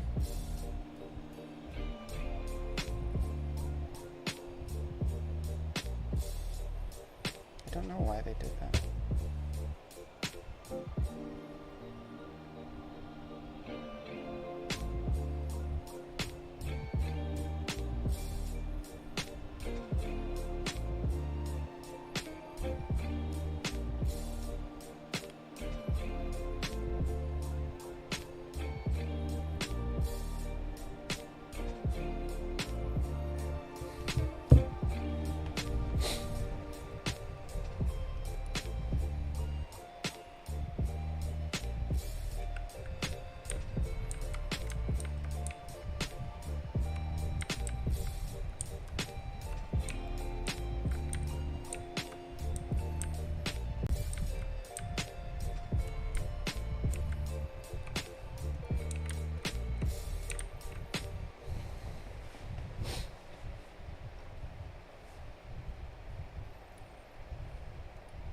You're walking. Okay, one other thing that looks awkward is that the player is always facing to the right, so no matter which direction we go in, it just looks a little bit off. And so I'm going to add a new node 2D underneath the player, and I'm going to call this visuals.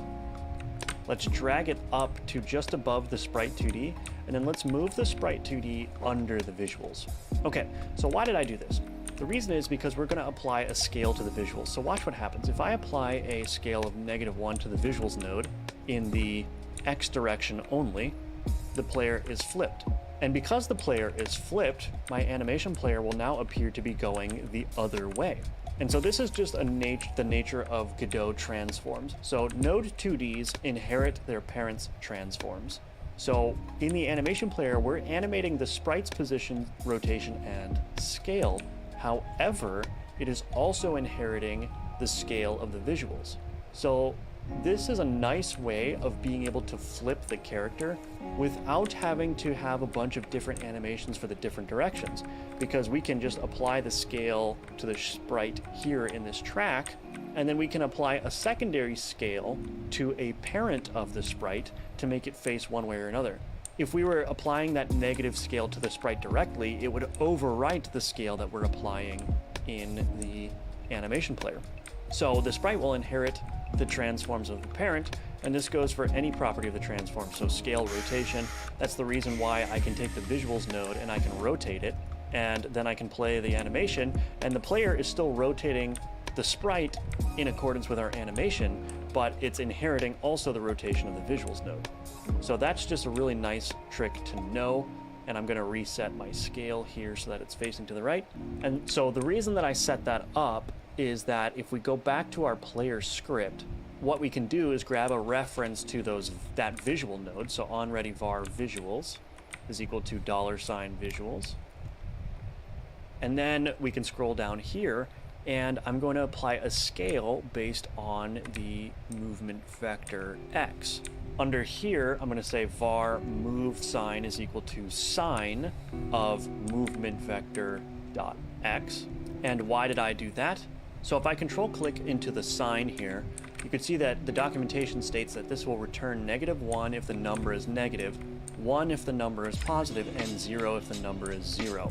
And we're going to use that to determine how to apply the scale. So if our movement vector is negative, we want to scale the X in the negative direction. And if the movement vector is positive, then we're going to scale the X in the positive direction. So that's going to give us our flipping that we want. So that's our move sign. Now here's what I'm going to do really quick is this can potentially return 0. So I'm just going to say if move sign is equal to 0, we're going to set the visuals dot scale equal to vector2.1, and vector2.1 is just a vector that equals 1 in the x and 1 in the y. And then we're going to write else visuals dot scale is equal to vector2 in parentheses. We're going to supply the x, which is going to be our move sign. So again, this is either going to be -1 or 1, and then we'll supply 1 in the y because we don't want to scale it in the y.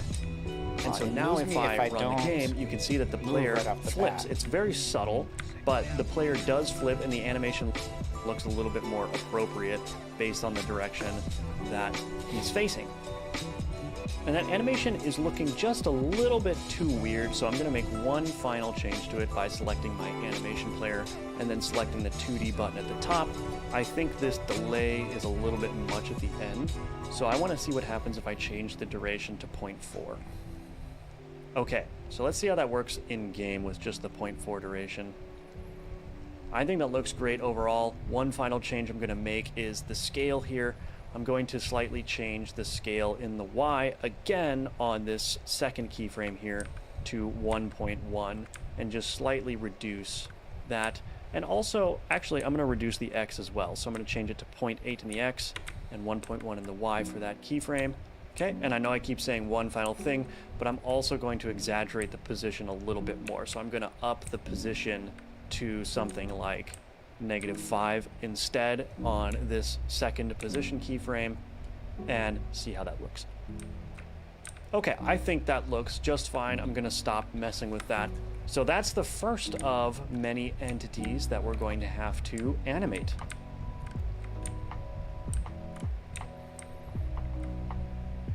We've animated our player now.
So we're going to want to make the rat skitter along. So I'm going to go ahead and create a new child node of type animation player, same as we did for the player, and bring that up to be the first child in the scene. Let's click the animation button, new, we'll call it walk.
And we're going to do the same thing. Let's go to the sprite here.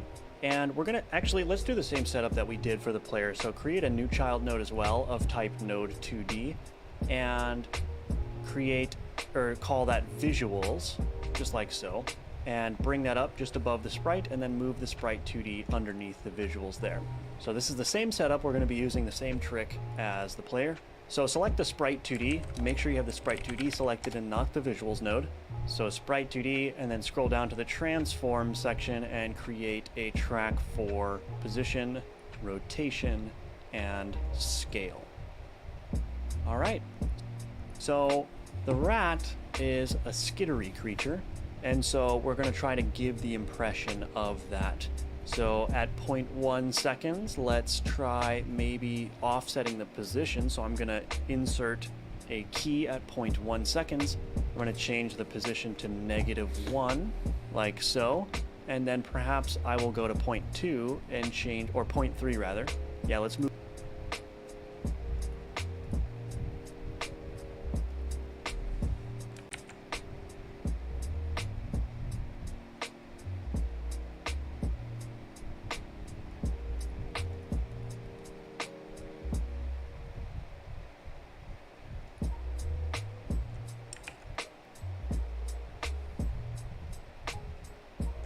Move another keyframe to 0.3 and then change this one to 1. Okay, let's change the overall animation length over on the right hand side here to 0.4. And again, you can use this slider in the bottom right to change the zoom. And then let's enable animation looping here. And we're also going to turn on autoplay on load so that we don't have to do it with code. So now if I run this, so the rat's kind of skittering along. We might want to make that faster, but that's looking okay for now. And I'm going to change the rotation as well. So I'm going to insert a key at 0.1 for rotation. Track. I think that looks pretty good. Perhaps my only complaint is that the rotation is a little bit extreme. So I'm going to change all of these to be either 10 or -10 on the, then go. All right, I think that looks much better. So we've got the player enemies scale track because we don't need it. I'm going to handle enemy death as well. And we're going to do that. So add another enemy. And that for enemy, or rather the enemy closest to the player, in order to spawn the sword ability. Still going to hack an enemy that in a number of our other introducers can play the correct. Have to don't know about use and sprite. This is going to create the root scene as save it in CPU part, depending plus rent CPU party or our lack of a creative as well property in the Dragon OT this death can process.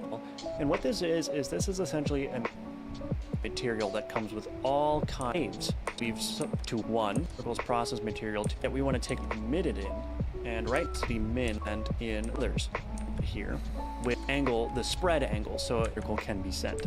Now there is gravity 0 in the y and the enemy up, right? Let 0 in the x starting to get and the velocity maximum. So now we have a random velocity that's going to be chipped down to 1. So this is the rotation speed. So I'm going to set my angular, and you can pick it up and collapse this particle process. This is sort of defining the 5 seconds lifetime, just so it's a little bit quicker. And I might even turn it down to 0.6. We will turn on the particle yet. Okay, default, it interpolates. Godot interpolates the state of the particles between FPS, the performance, which we're not, and then I'm going to turn the fixed FPS to 0 to essentially make it simulate at the same frame rate. Okay, let's scroll down to you can see that, well, the other settings, I mean, feel free to go ahead and mess with these. You can see that the orbit velocity create for our purposes rates radially. The next curves time scales new curve point to find a particle, and so we'll out scale that up 6, and this isn't, and then I should say, for instance, if I wanted purposes relate that's applied. So we've got a nice little particle emitting. Now let's turn on one shot. So collapse the particles process material by clicking it and then turn on one shot, and immediately your particle system will stop emitting. So what we're going to do is we're going to add an animation player. So let's make new action. We're going to select and click. If you play, you should see that the particle gets emitted. Now you'll notice sometimes if you start playing it too early, it's not going to emit. That's because the particle system has to fully finish before it can emit again. So sometimes it just won't play. For actually implementing this default component and the function tray, this be the whole component stubbed out. We can have a generic. Let's continue work on our death component so that we can use it to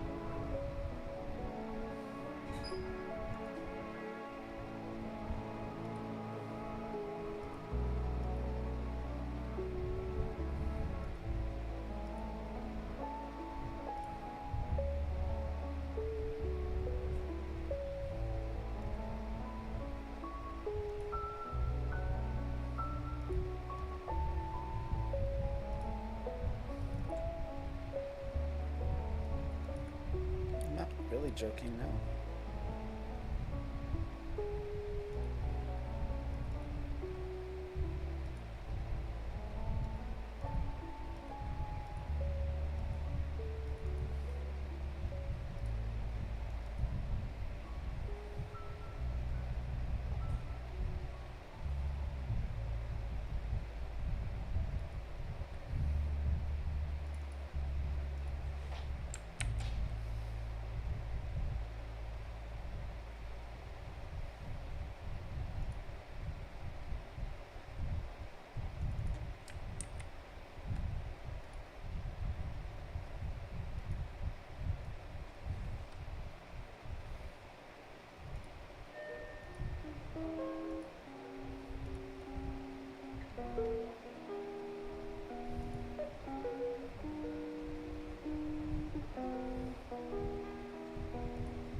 Make it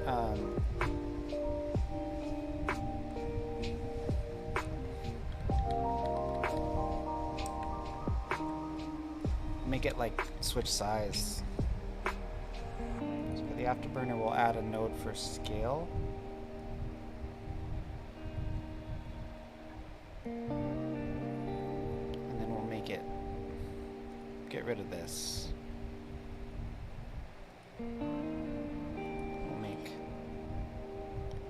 This one.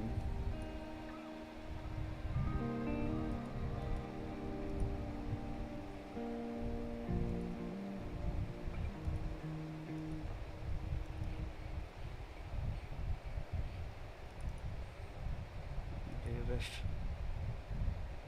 0.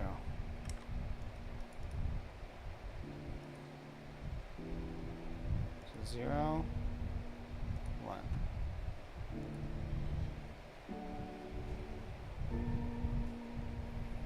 How dumb is that gonna look? Let's see.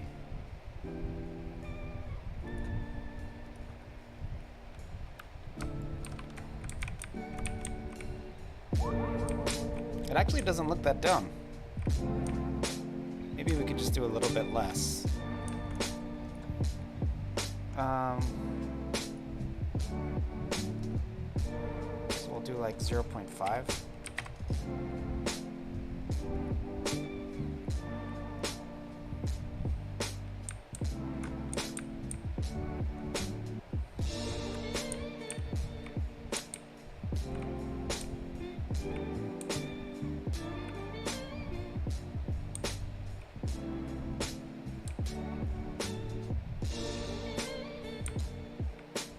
I think if it was a little bit faster, it'd be better.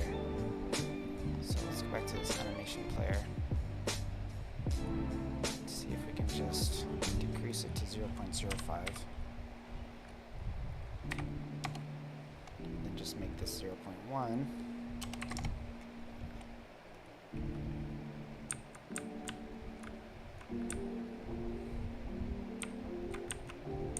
Oh yeah, that's good. That looks good.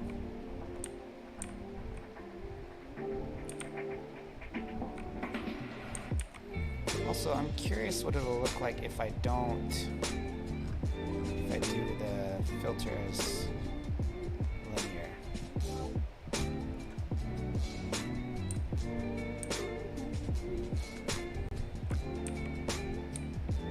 I think that looks better too.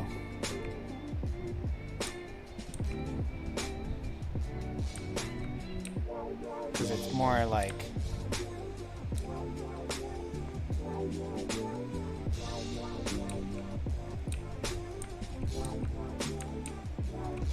It's more like fire. Looks good. It's kind of interesting because it's different from my boosters. But I think that's cool.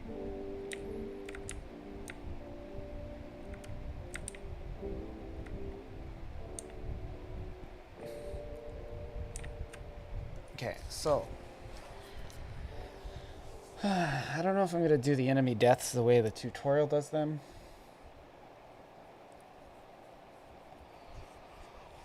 It's a little funky. I don't know, I still haven't totally decided.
So it's weird because if I don't move in the beginning, I get hit. But if I move right off the bat, I'm fine.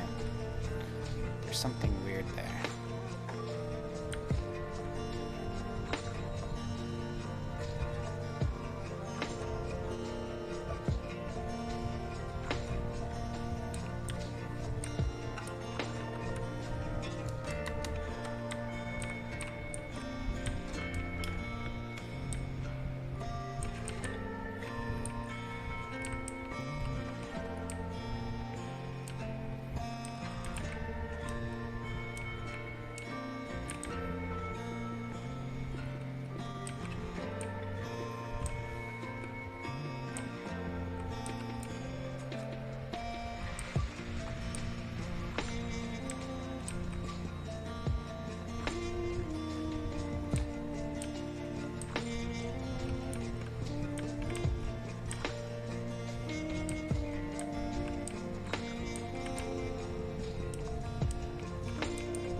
Bro, this game is awesome.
I should add a way to keep score.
I'm wondering, should I add upgrades on a way to score now?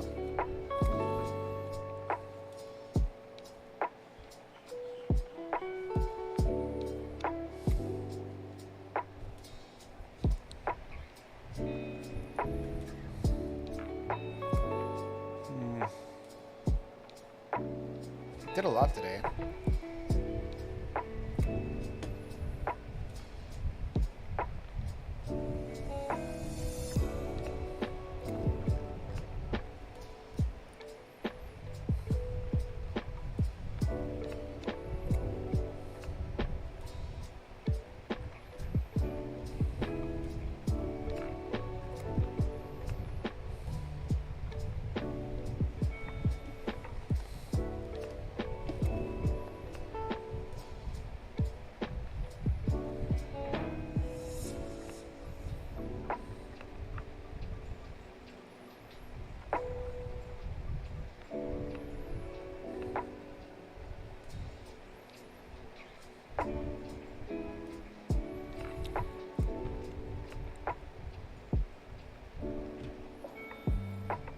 I'm gonna go outside for a second, just kind of clear my head, take a walk down the road. I'll be right back.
Having a hard time keeping focus here.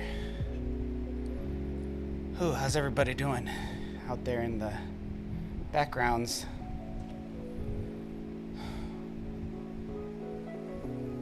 So I think I am gonna make I've been thinking about the missile, and I am gonna do an animation for the missile death. We've animated to remove the scale track from this walk by clicking the delete button over here. Hey, Euphoric, let's play Shovel Knight. Euphoric, did you play this game yet? It's cool. It's super cool, man. It's not really a few minutes. Yeah, as long as you promise to actually come back in a few minutes and not go play Final Fantasy 14 and just not say anything. I mean, it's fine to play Final Fantasy 14, but don't tell me I'll be back in a couple minutes and then go play Final Fantasy 14. 20 days? Holy shit, what did you do, man?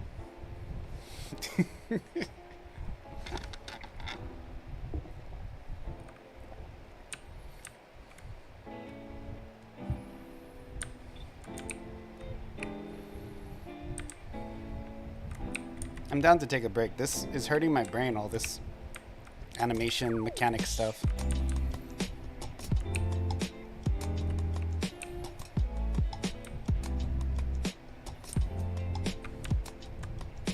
I have to make it so my gun can't go outside of the...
What happened?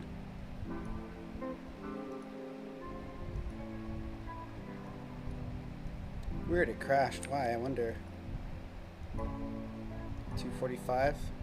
It wasn't even slowing down up until that point.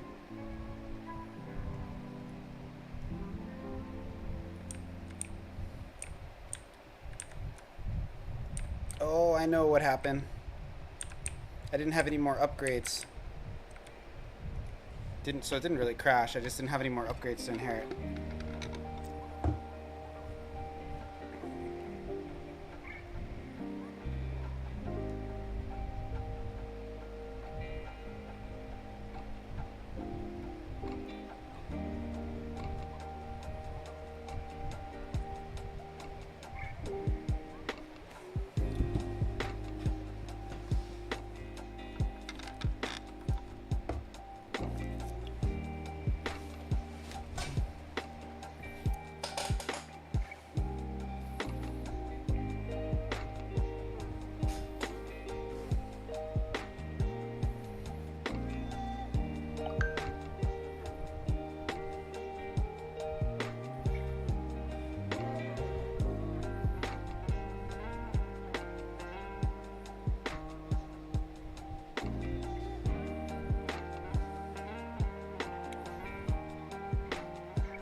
I think I can kind of make the missiles like start spinning when they die, and then they'll like go.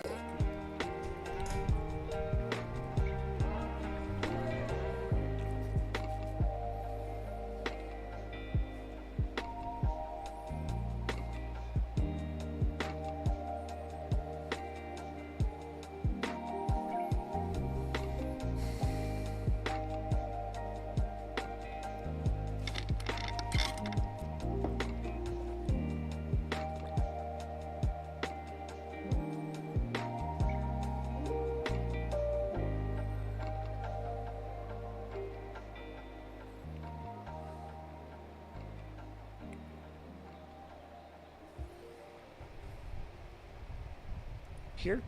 And that will remove that track because we don't need it. There's no reason for it to be around if we don't need it. Now, we're not done with the enemy. We want to handle enemy death as well. And we're going to do that in a slightly different way. And I'm going to try to explain my reasoning for a second here.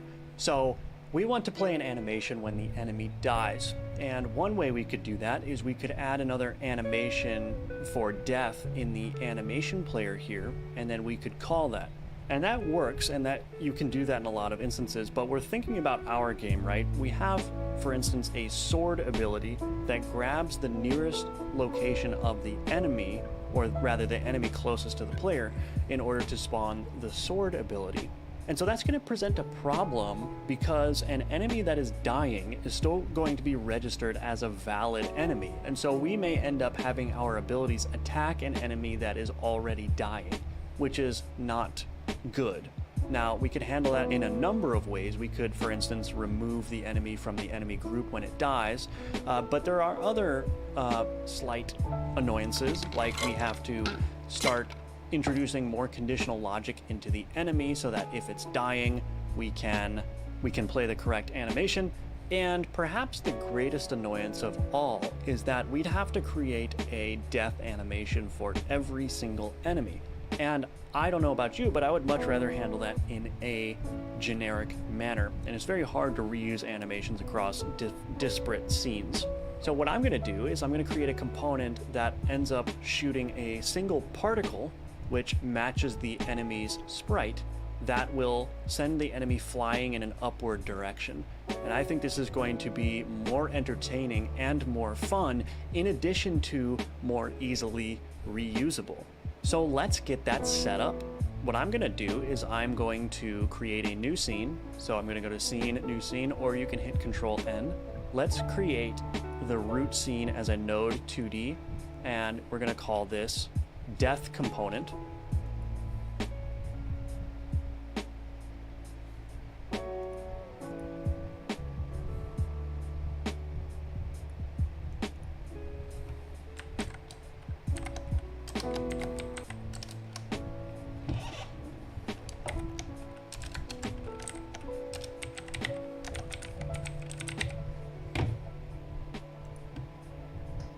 Go ahead and save that. Go to Scenes, Component, and save it in your component directory.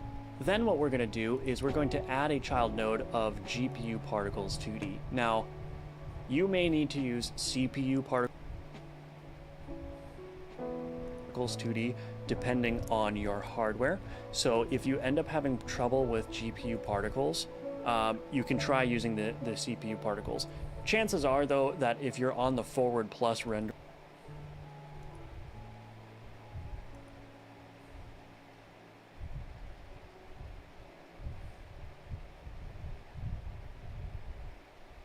as shown in the top right, that you can use the GPU particles 2D no problem.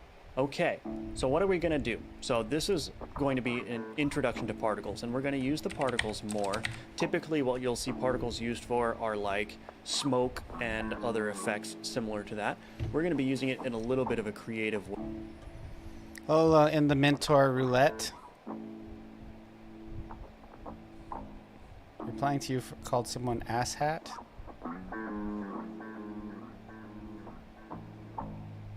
Wait, when did he call someone asshat? Oh. In Final Fantasy XIV, he got banned for calling someone asshat? Wow, it's really chill in the... Dude, that's so minor. As a World of Warcraft player... People like call me the N-word and nothing.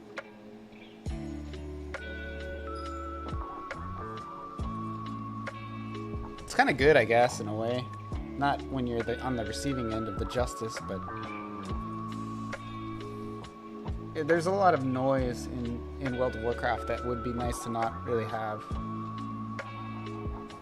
Like when people are like cussing each other out, it doesn't usually enhance the experience. It tends to hurt it more than it enhances it. So.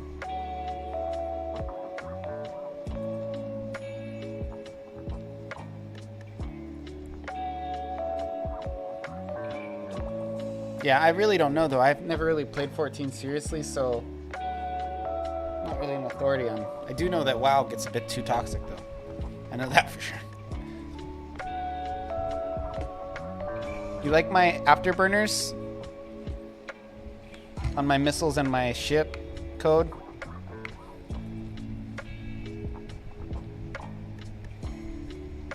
They look pretty cool, yeah.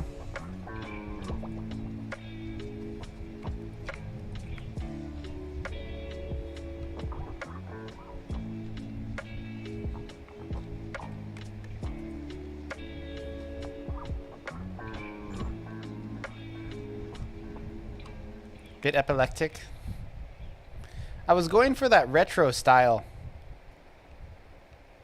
That's how it was in the 90s, bro. Everything just flashed. And it's small. It's just a little baby. It's not like I'm lighting up the whole screen. I could make them more like the ones in the missiles. The missiles are less epileptic. Those ones are just like it changes size.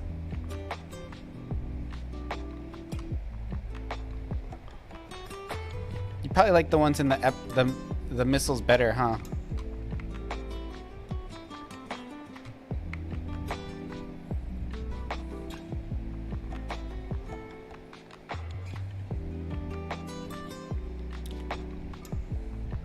Less flickery, yeah.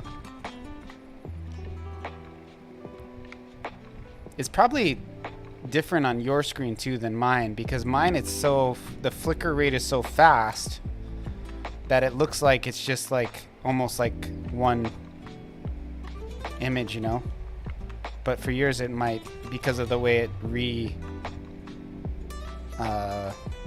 know, it's going like a frame rate through a frame rate, it might make it slower or something. I think my stream rate is only 30 frames where the game is in 60, so it might make more sense in the actual play. So it's hard to say. Actually, let me look at my stream. That's a good idea.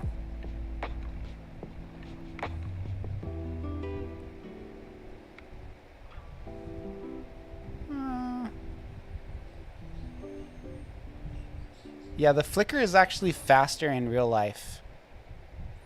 So it doesn't feel as flickery because it's so fast. It's like it looks more like a ghost image.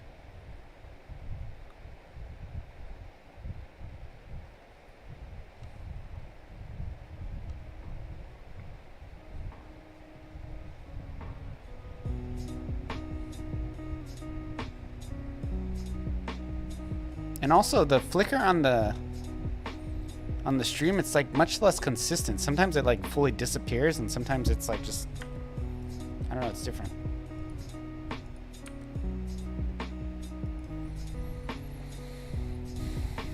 I thought this project would be faster, but you know me, always overly optimistic. Maybe even you could say naive. But I'm moving along. It's getting better every day. I think the boosters on the back really add a lot. Eventually I'm gonna have to make the bullets bounce off these walls so that I can't kill things outside. I'm okay with the guys flying in from outside of the just with the S word. What, shit? Oh no, you're okay with that one.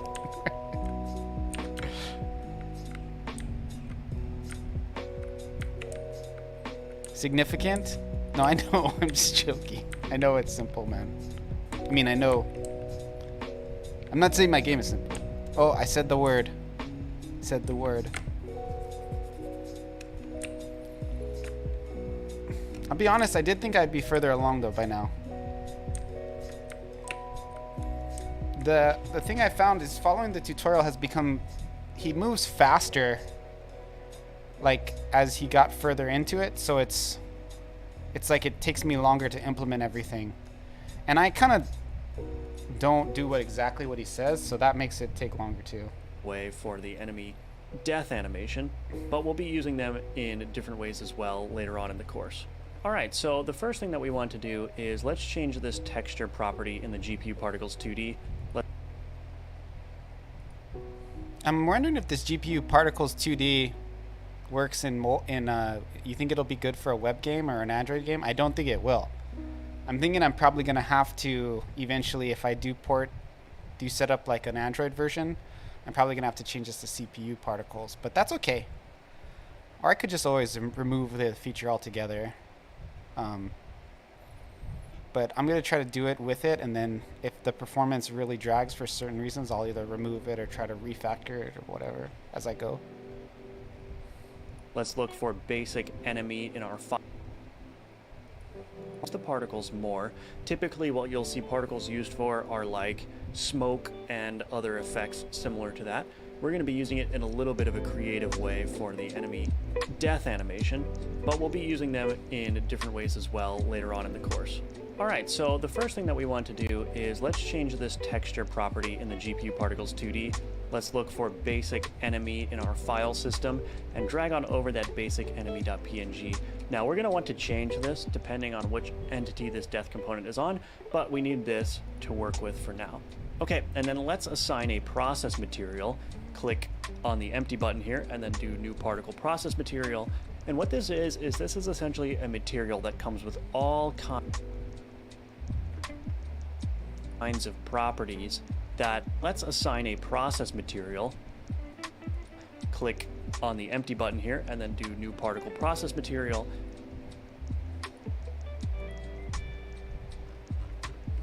The hell? That looks cool. And what this is this is essentially a material that comes with all kinds of... How do I change this to pixel art?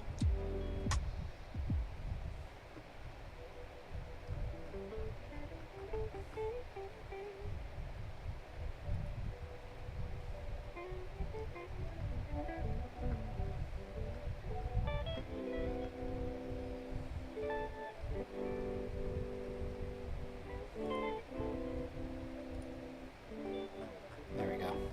Pixel art.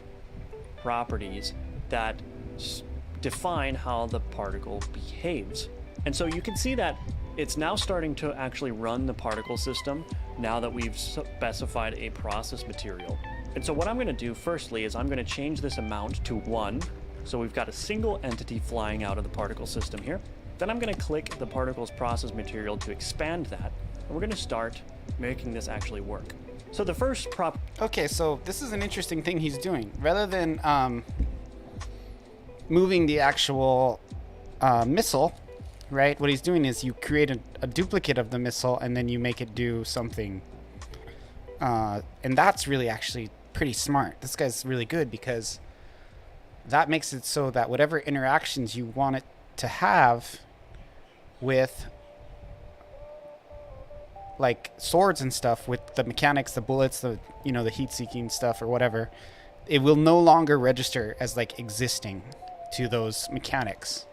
So it'll no longer be confined to the rest of the mechanics of the game. So by using a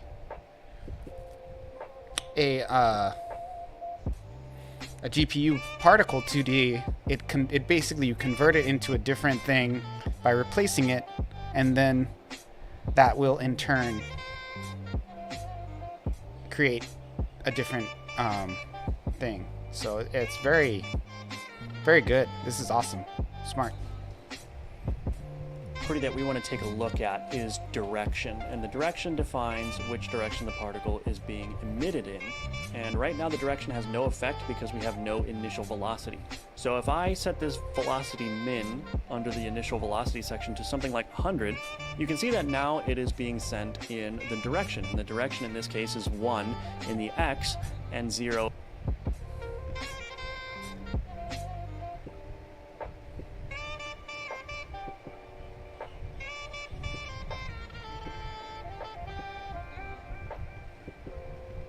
in the others. And so it's being sent. Where is velocity?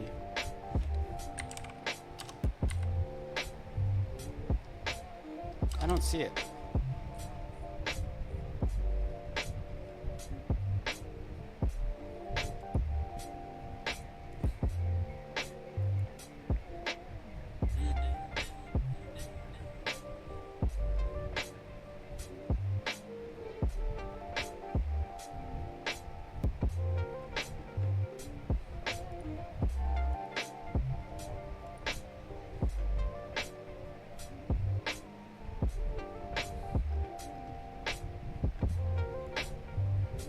Oh, here it is.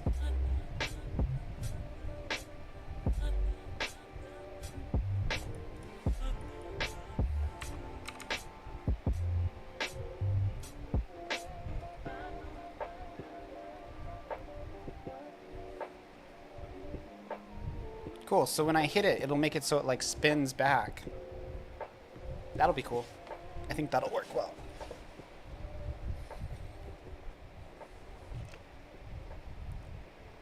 And off to the right. But there's a spread value that's supplied here, which controls what angle it can, or the spread angle. So in other words, there's a 45-degree spread to the right in which the particle can be sent. If I set this to 0, it will be sent at the same direction all the time. Now, there is gravity being applied to this particle, which is under the gravity section, so I can change that to 0 in the Y, and then the particle will just go straight out. And so what we want to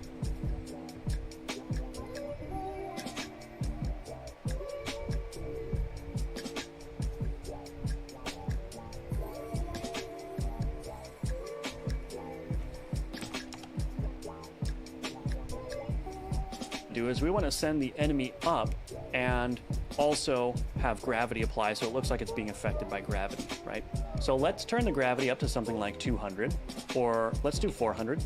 Perfect. Let's change the direction to 0 in the X and 1 in the Y. So 0 in the X, 1 in the Y.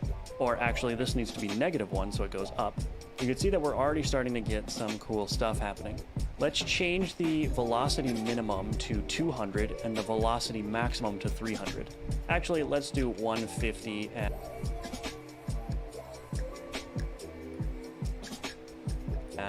200. So now we have a random velocity that's going to be chosen between 150 and 200, that if you're on the forward plus renderer as shown in the top right, that you can use the GPU particles 2D, no problem. Okay, so what are we gonna do? So this is going to be an introduction to particles, and we're gonna use the particles more. Typically what you'll see particles used for are like smoke and other effects similar to that. We're gonna be using it in a little bit of a creative way for the enemy process material. And so what in the X and 0 in the others. And so it's being sent off to the right, but there's a spread value that's supplied here, which controls what angle it can, or the spread angle. So in other words, there's a 45-degree spread to the right in which the particle can be sent. If I set this to 0, it will be sent at the same direction all the time. Now, there is gravity being applied to this particle, the -1, so that is the angular lifetime of your particle, value between the minimum and maximum when it creates the particle.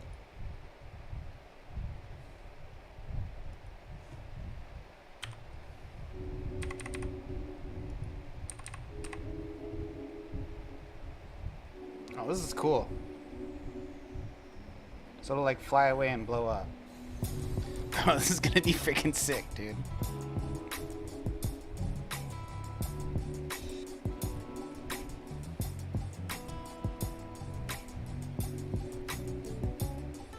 Now let's scroll up and collapse this particle process material real quick.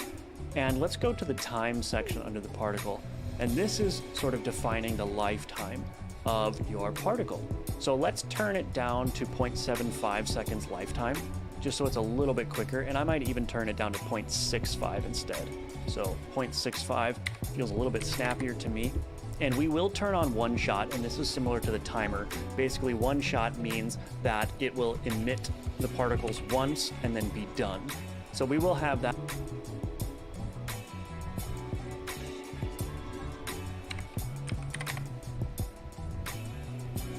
Mine doesn't have a one-shot option. Maybe they don't. They took that out.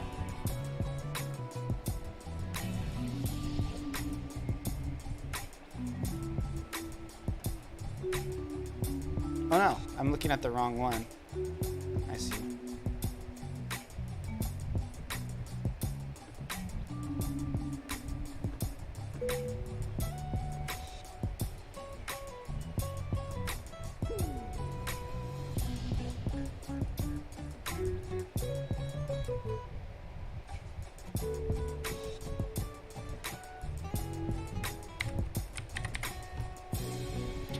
back to what it was. So don't freak it up too much.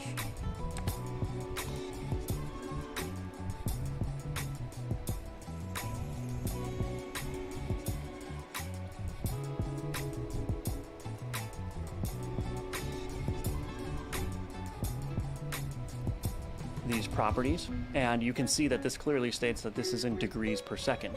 So let's do a velocity min of, let's say, negative 720, and then a velocity max of positive 720. It's going to pick a value between the minimum and maximum when it creates the particle. Now let's scroll up and collapse this particle process material real quick. And let's go to the time section under the particle. And this is sort of defining the lifetime of your particle. So let's turn it down to 0.75 seconds lifetime, just so it's a little bit quicker. And I might even turn it down to 0.65 instead. So 0.65 feels a little bit snappier to me. And we will turn on one shot, and this is similar to the timer. Basically, one shot means that it will emit the particles once and then be done. So we will have that later on, but not yet. Okay, and then you may notice that it looks a little bit choppy in the editor, and that's because by default, it interpolates. Godot interpolates the state of the particles. And what that means is that it will just simply smoothly transition between the different states of the particle simulation at the fixed FPS that you supply. And I actually don't like this. There's supposedly a performance benefit, but you don't really see the performance benefit unless you have a large number of particles, which we're not going to. And so what I'm going to do is I'm going to turn off interpolate by unchecking that, and then I'm going to turn the fixed FPS to 0 to essentially make it simulate at the same frame rate as the game. And you can see that that's looking a lot nicer now. Okay, let's go back up to our particle process material and open that back up. And let's scroll down to the directions section and let's create a spread of something like 30. And so now you can see that the enemy will be flying in a random 30-degree angle as well. Okay, so this is looking really good. We can I don't know what I did to turn off the animation. At some point I did something.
Oh, there it is.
to our particle process material and open that back up.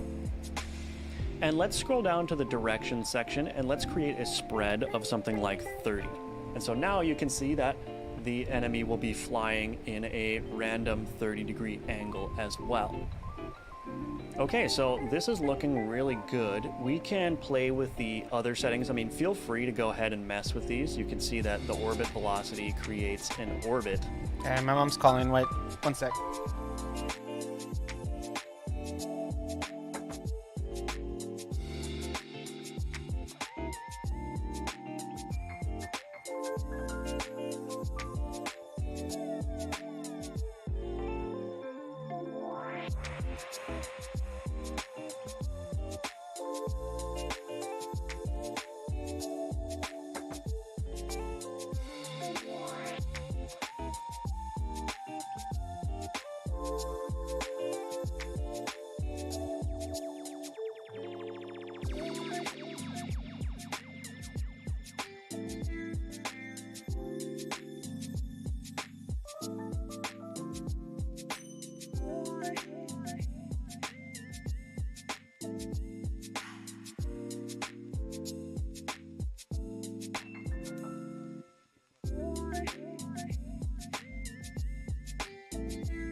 T minus 10, 9, 8, 7, 6, 5,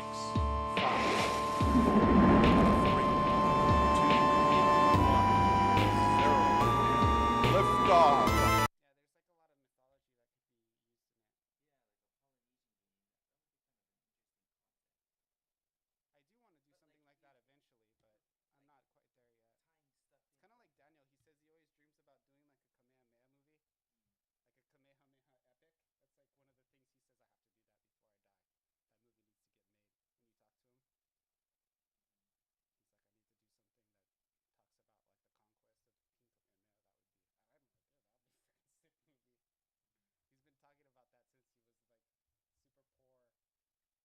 Tying stuff in. It's kind of like Daniel. He says he always dreams about doing like a Kamehameha movie, like a Kamehameha epic. That's like one of the things he says, I have to do that before I die. That movie needs to get made. When you talk to him, he's like,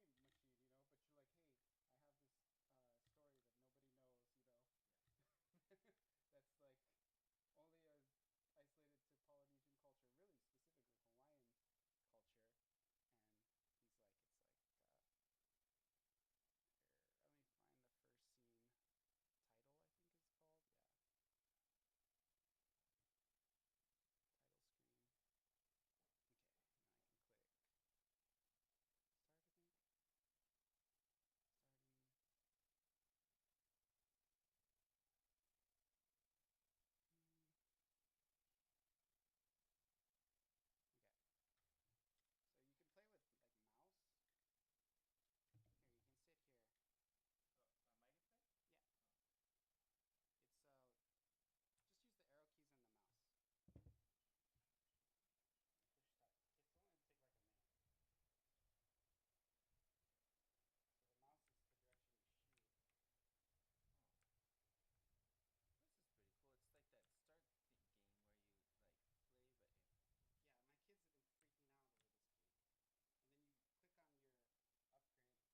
So the mouse is the direction you shoot. Oh. This is pretty cool. It's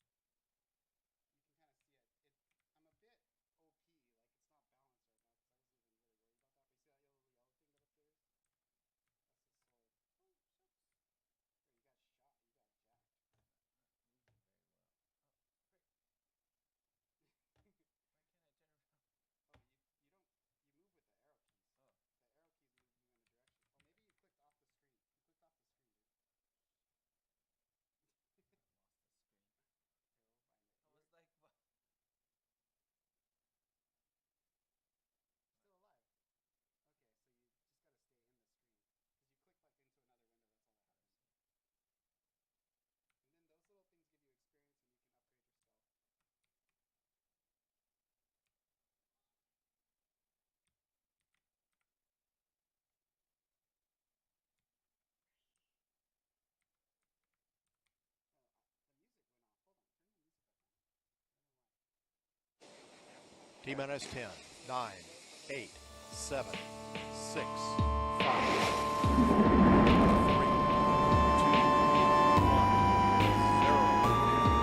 went off. Hold on, turn the music back on. I don't know why.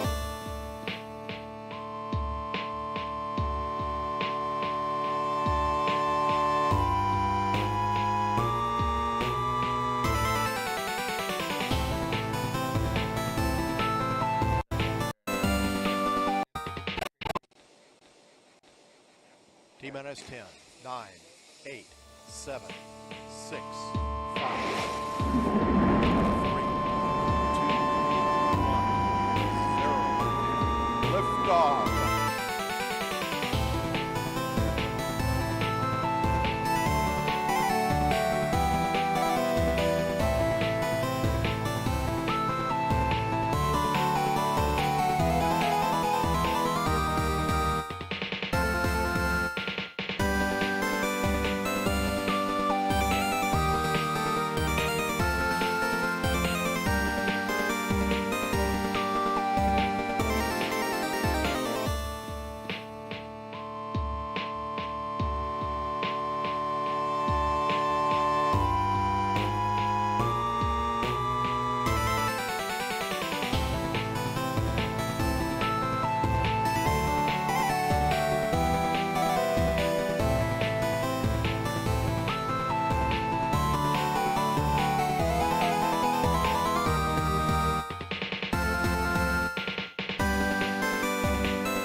Yo. Don't turn my stream off ever.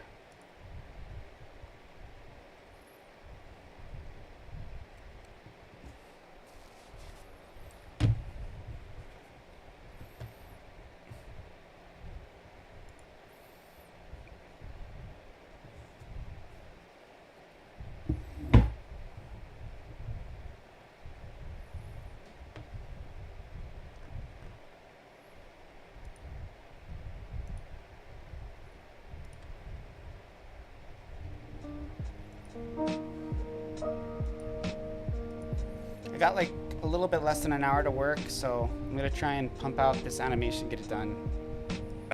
And so on and so forth. So feel free to play with these settings, but the next important one that we want to change is the scale. And you'll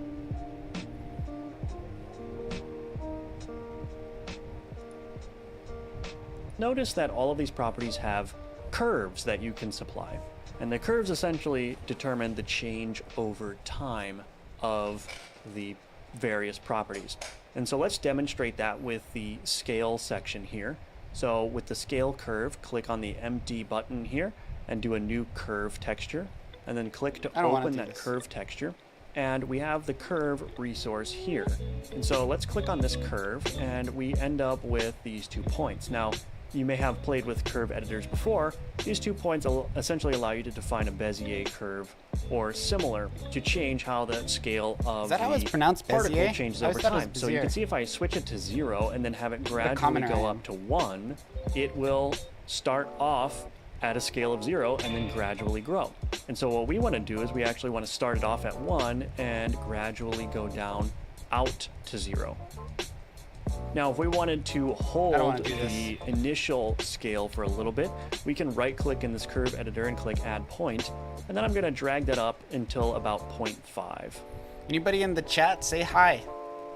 Or maybe even somewhere around 0.6 there. So we're essentially saying maintain your scale until you're 0.6, and this is in percent, by the way.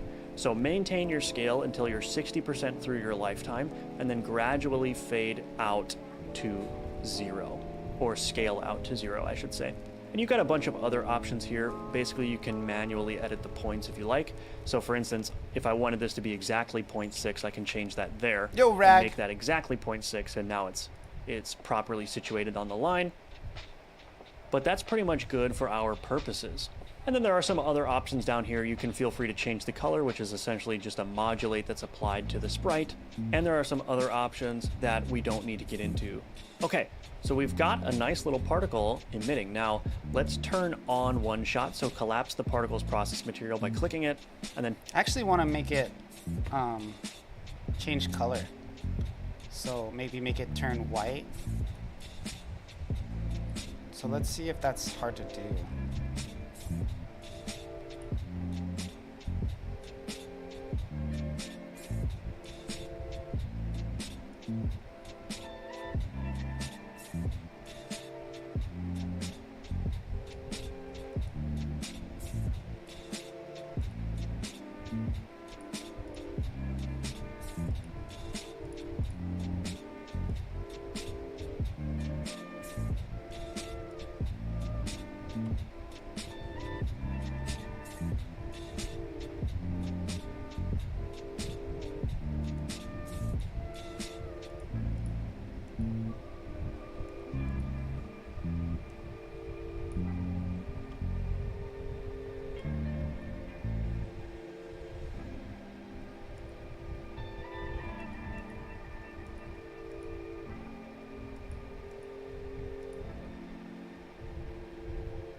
turn on one shot, and immediately your particle system will stop emitting.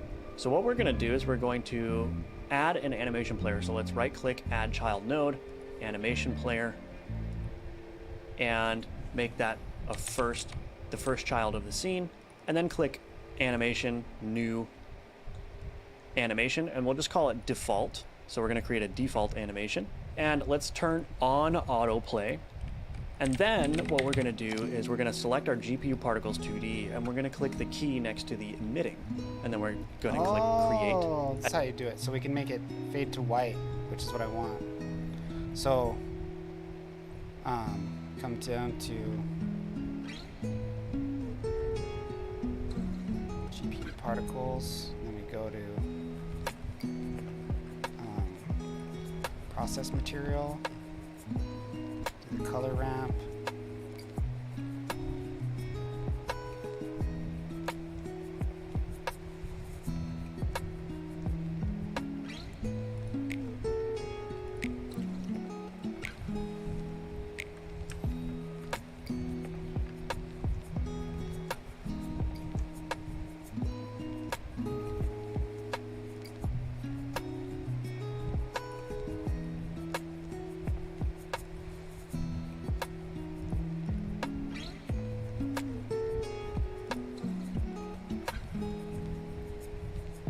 Is there like color?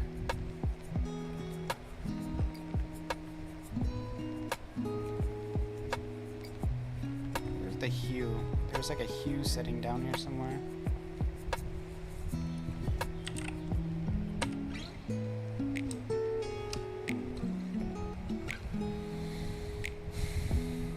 Tangential acceleration, turbulence.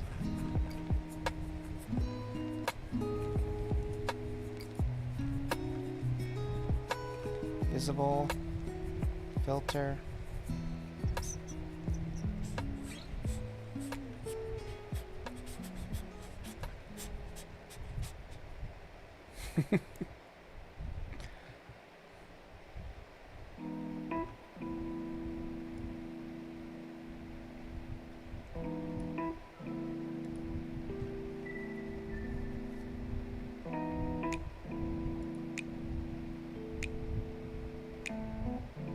Interpolation does make it look worse.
Hue variation. Guess I can put hue variation on there.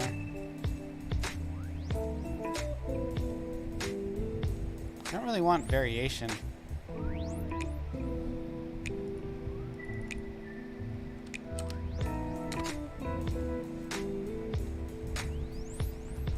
Actually, I probably don't even need to use this. I can just use the base stuff of the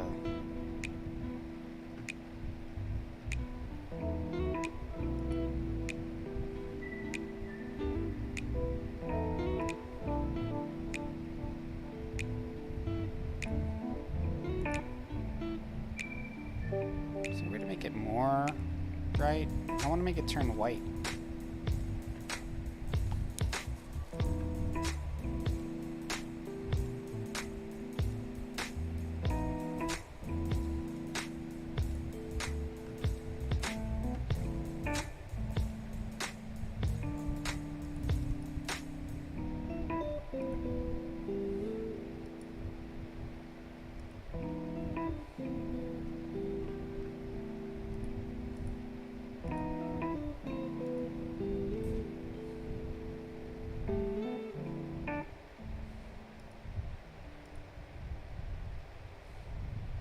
Oh, a shader? I'm getting intense here.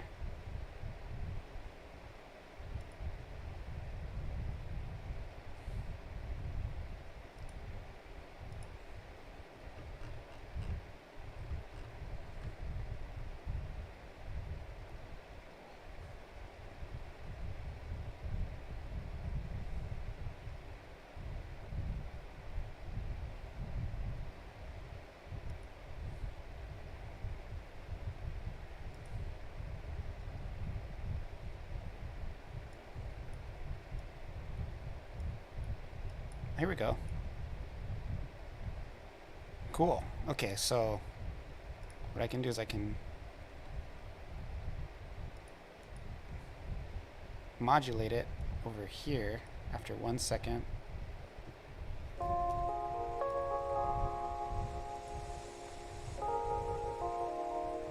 And I can turn up the color by 100. Come back here.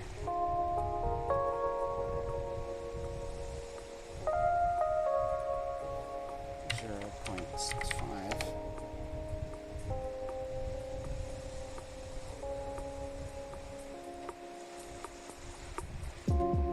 Doesn't seem to be working.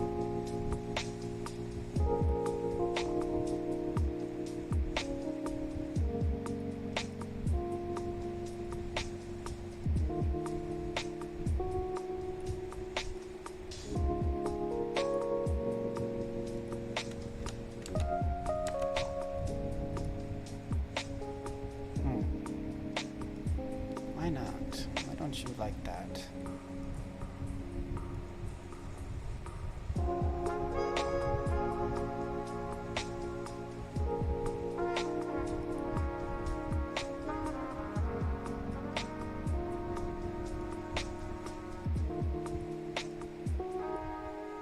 Why don't you work?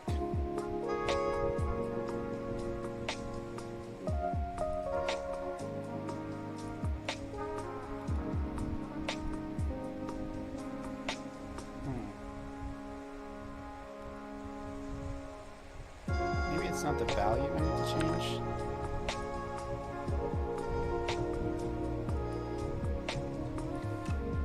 Shit.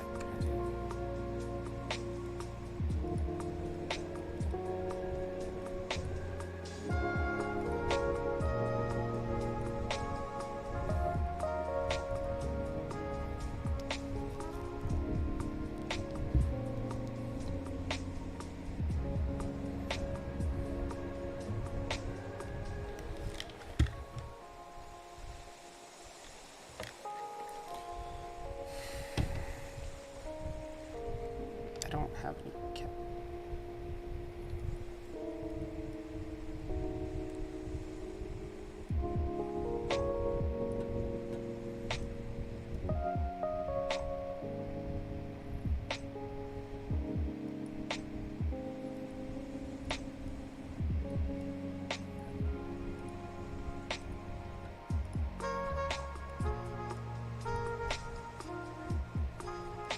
This don't work for some reason. Alpha settings don't work. Interesting. Why doesn't it work?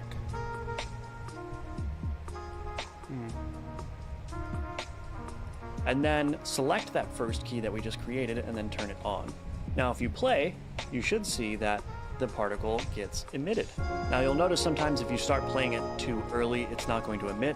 That's because the particle system has to fully finish before it can emit. I think maybe the particle system doesn't work with this. That's all I can really...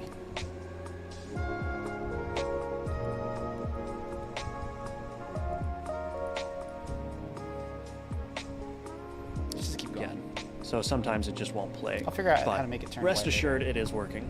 And the final thing that we're going to do in preparation for actually implementing this death component is we are going to add a new track to our default animation here. And we're going to do a call method track. And then on the death component, double click this. And then at the very end of the animation, right click on the function track, insert key, and we're going to do cue free. So essentially, this animation is... Okay, so you have to say emitting and then... Okay, I get it. So, what is he doing on points? He's doing it on 1 second. Okay. So we come to animation player. Set it to 1. And then we'll set it to emitting.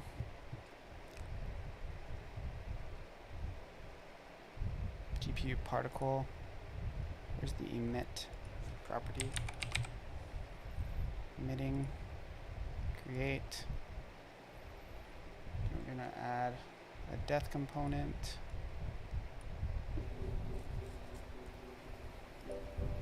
Now you'll notice sometimes if you start playing it too early, it's not going to emit. That's because the particle system has to fully finish before it can emit again. So sometimes it just... Okay, so you have to turn off emit by default.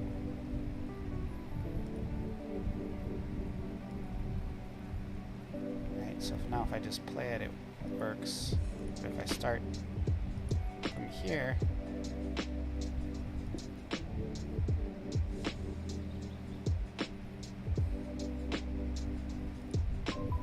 I have to turn off one shot. Turn it on one shot. Oh, how do you do that?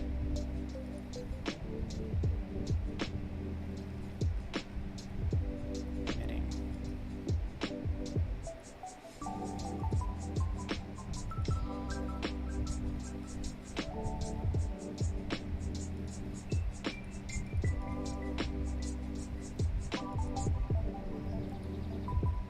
won't play, but rest assured it is working. And the final thing that we're going to do in preparation for actually implementing this death component is we are going to add a new track to our default animation here, and we're going to do a call method track, and then on the death component, double click this, and then at the very end of the animation, right click on the function track, insert key, and we're going to do cue free. So essentially, this animation, a new track to our default animation here, and we're going to do a call method track, and then on the death component, double click this, and then at the very end of the animation, right click on the function track, insert key, and we're going to do cue free. So essentially, this animation is going to play the particle, wait for the particle to be done emitting, and then free the whole scene. All right, so we've got our particle in place and we've got our death component stubbed out. In the next lesson, we're going to be hooking this up to the health component so that we can have a generic way of handling enemy death.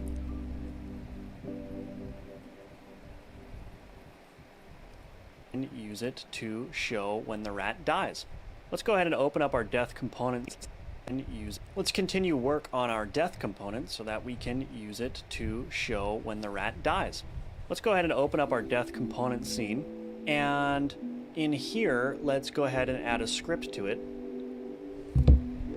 Let's export a variable called health component, and this is going to be of type node, and then in our ready method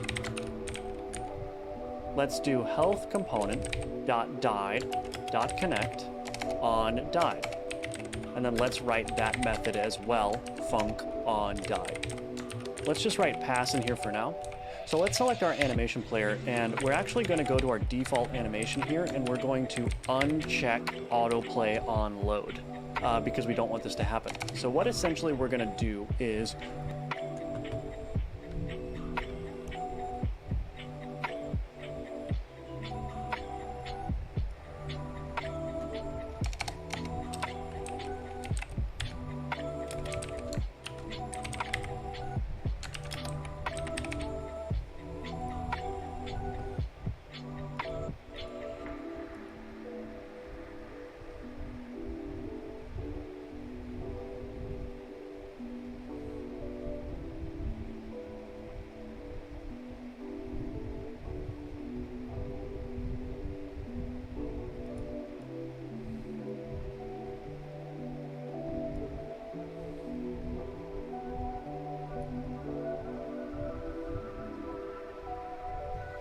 line 10. Oh. We are going to, when the health component emits the died signal, we're going to do this. So I'm going to close my animation. We're going to take this death component, we're going to remove it from the scene tree, and we're going to put it back in the scene tree somewhere else, probably on the entities layer. So we're going to say get parent dot remove child self. Okay, so what that's going to do is that's going to go to the parent and it's going to say remove myself. But first, before we do that, we want to get a reference to the scene tree. So I'm going to say var tree is equal to get tree. Now the reason you have to do this is because once you've removed yourself from the scene tree, you will not be able to call get tree anymore because it's not in the tree. So if we get a reference to the tree before we remove ourselves from the tree, then we'll still be able to do operations. So we're going to store the tree, and then we're going to say get the parent and then remove the child, which is our self. And then we need to get the layers. So we're the entities layer. So let's go back to our main real quick, and then let's click on this entities layer and go to the node tab and to groups from there. And we can see that the entities is a member of the entities layer. So in our death component,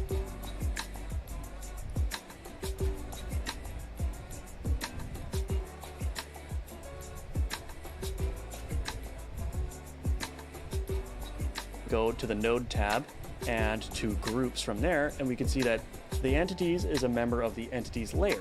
So in our death component on died, let's say var entities is equal to tree dot get first node and group entities layer, just like so.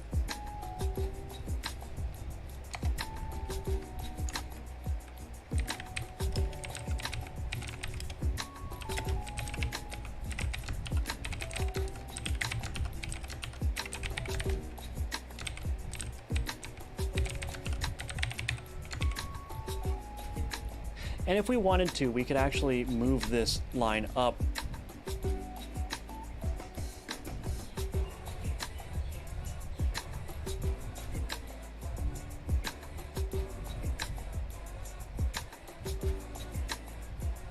Oh shoot, put it in the wrong spot.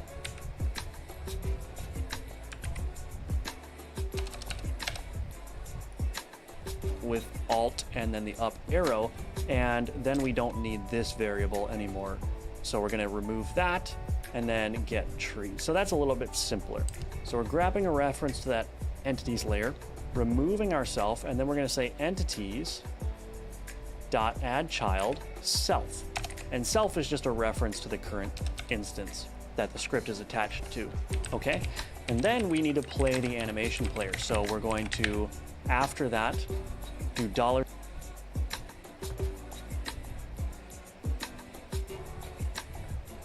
sign animation player dot play default. So we play the default animation, and that should be all that we need to do. Now there's the issue of setting the texture appropriate for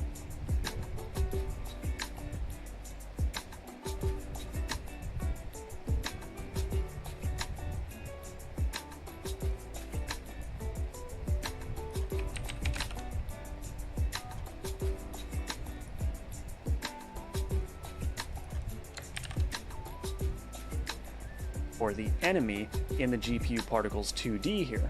And so the way that we can handle that is let's go ahead and export another variable at the top called sprite, and we're going to set that as type of sprite 2D. And then what we're going to do is on the ready method, what we're going to do is grab a reference to that GPU particles 2D, set the texture property equal to sprite.texture. So we're essentially just going to grab the texture from the sprite and say that's our texture for the particle. And so that should, as long as we supply the sprite, that should keep it in sync with the enemy visual. All right, let's go to our basic enemy scene. So Control-Shift-O to open up the basic enemy. And we need to go to the 2D view just so we can see what's going on, and close the animation tab if you want. At the bottom, I'm going to instantiate a child scene under the basic enemy, the death component, and I'm going to put this death component basically just above the hurt box component here, and then we need to drag in our health component, and then we need to drag in our sprite as well. Okay, so if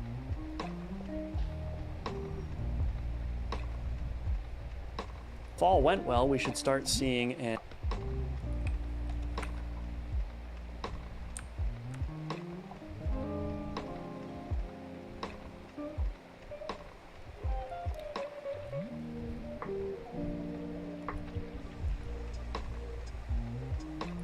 all right, let's go.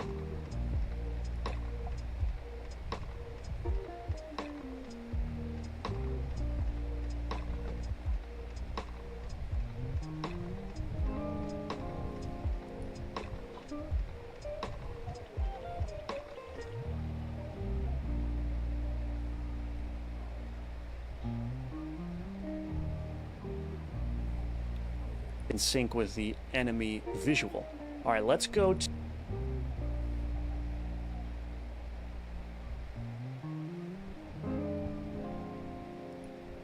should, as long as we supply the sprite, that should keep it in sync with the enemy visual. All right, let's go to our basic enemy scene. So Control-Shift-O to open up the basic enemy. And we need to go to the 2D view just so we can see what's going on, and close the animation tab if you want. At the bottom, I'm going to instantiate a child scene under the basic enemy, the death component, and I'm going to put this death component basically just above the hurt box component here, and then we need to drag in our health component, and then we need to drag in our sprite as well.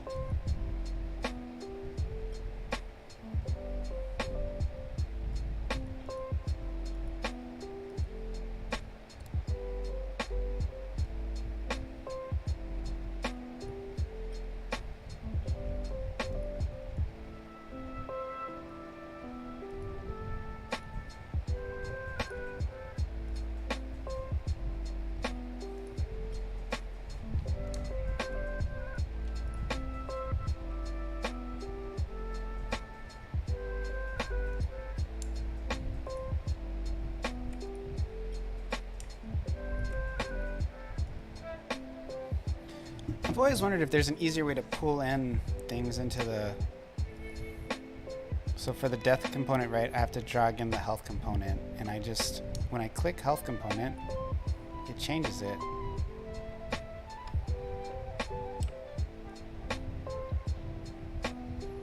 And I can't move it. It's weird. It's like...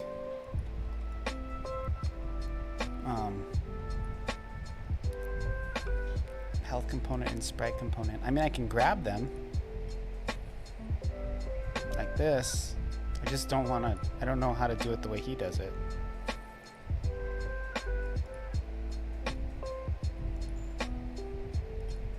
Hey Bebder, how you doing? Well, there's gravity. What's going on? So the particles are showing, but they're not happening at the right time. And why do I suddenly have gravity? What is happening?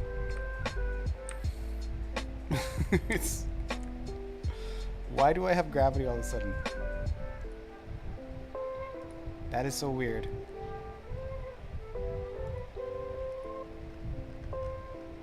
Where is that gravity coming from?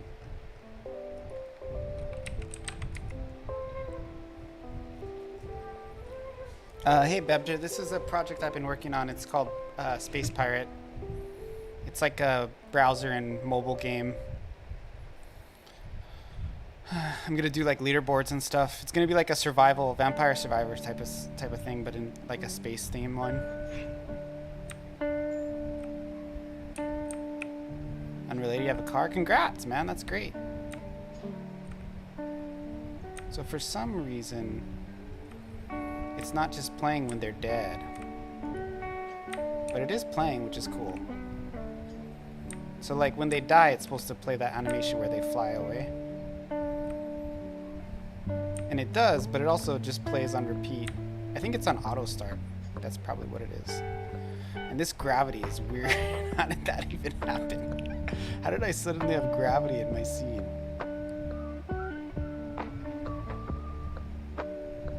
Like what did I do to get that?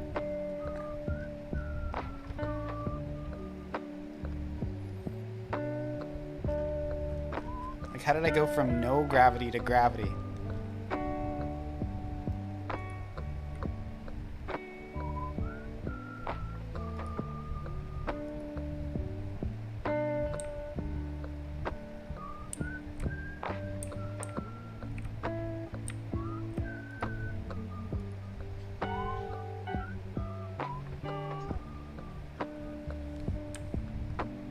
Why is it auto-playing?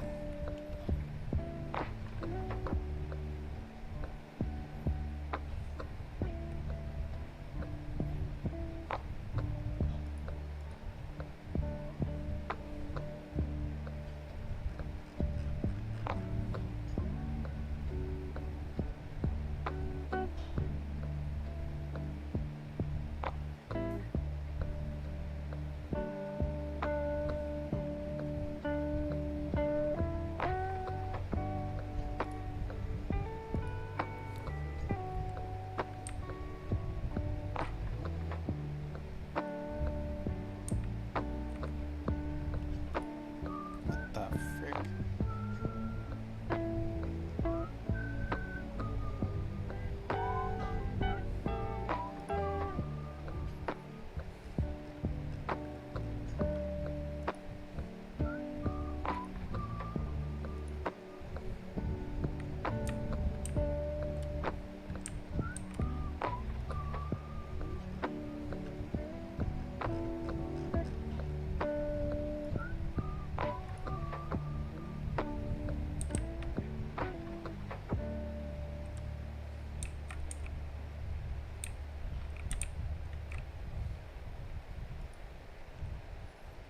Well, congrats on your car. That's really awesome.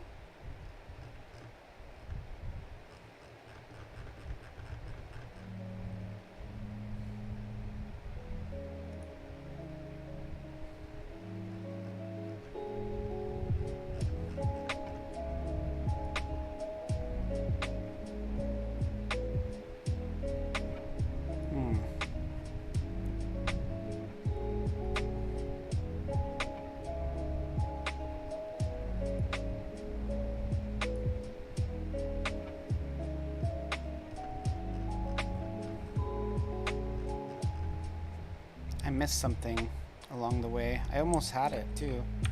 This gravity thing is blowing my mind. Like, where did that come from? How did I manage that?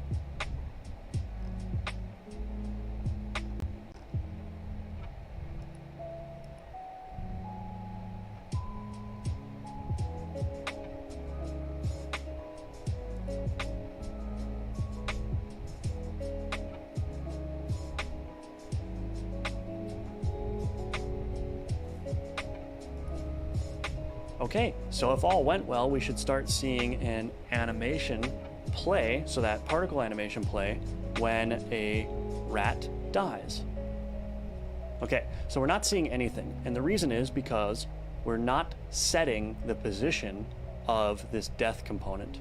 So let's go back to the death component here and open up that script, and we need to set the global position equal to the rat's global position.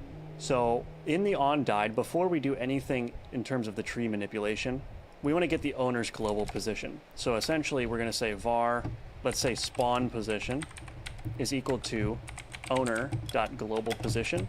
And again, we are making some assumptions here. For instance, that we have an owner and that the owner is a node 2D. We could do some defensive programming here if we wanted. So we could say if owner is equal to null or not owner is node 2D, then we'll just return and not do anything. Okay, so with that safety check out of the way, we're going to say the spawn position is equal to the owner global position. Okay, and then after we add the child back, so after we add ourselves back to the entities layer,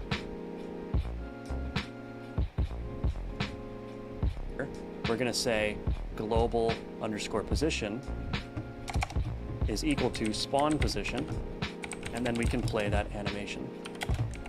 All right, so let's run and see now if we're going to see that work. And there it goes. So you can see now that the rats are flying up into the air.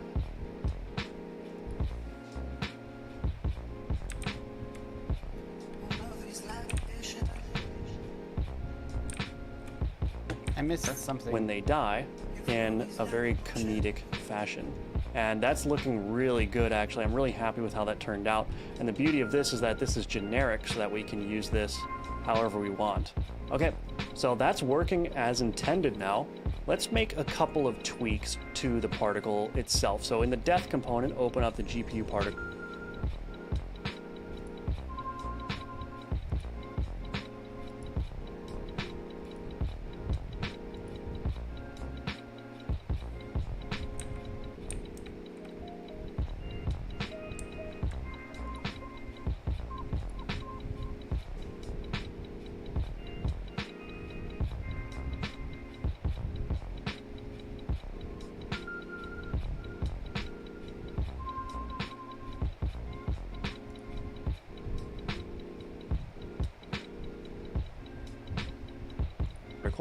Let's change the lifetime to 0.5, and I'm going to go to the 2D mode.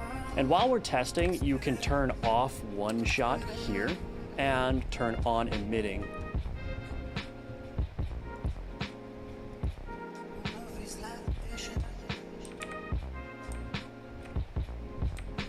Oh, it's working.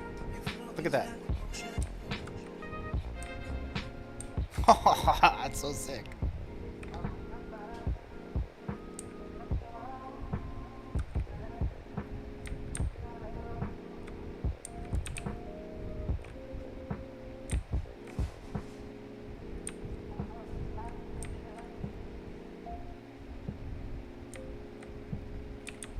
Okay, so the issue was I didn't have it, I had emitting on, and I didn't have one shot on. So one shot has to be on, otherwise it'll loop. Huh, so I still don't know how to get it to turn white. That's what I really want. I would be okay with it just always being white if I had to choose. Maybe I'll try that for now and see how that looks.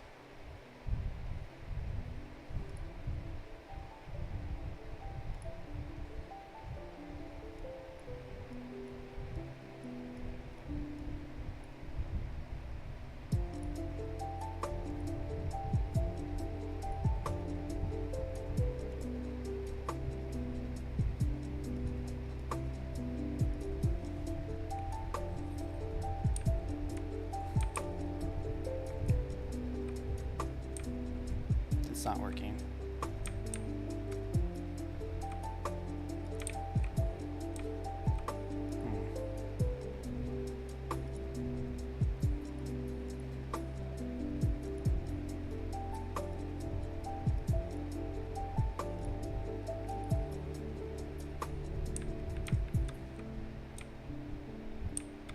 Oh, that's cool. So it's not, for some reason it's just modulate, not self-modulate.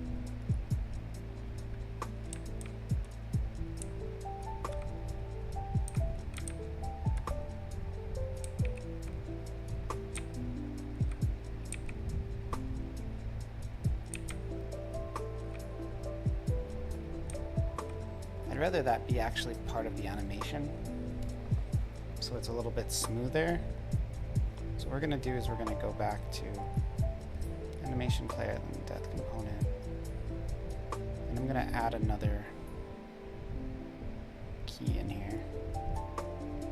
I'm going to undo that and click.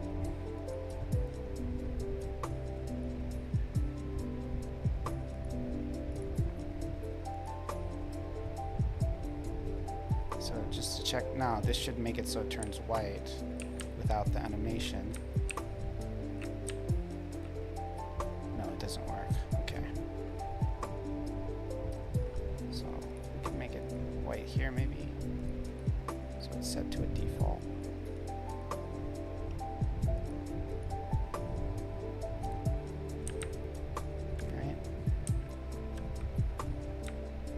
Still not fucking working. What? Oh, it's got to be on the particle. Not on the death component. Okay. So we're going to go kill that. And we're going to go click the animation. We're going to go to the particle.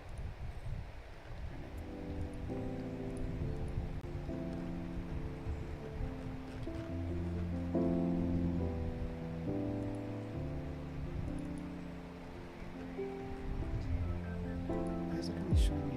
Okay.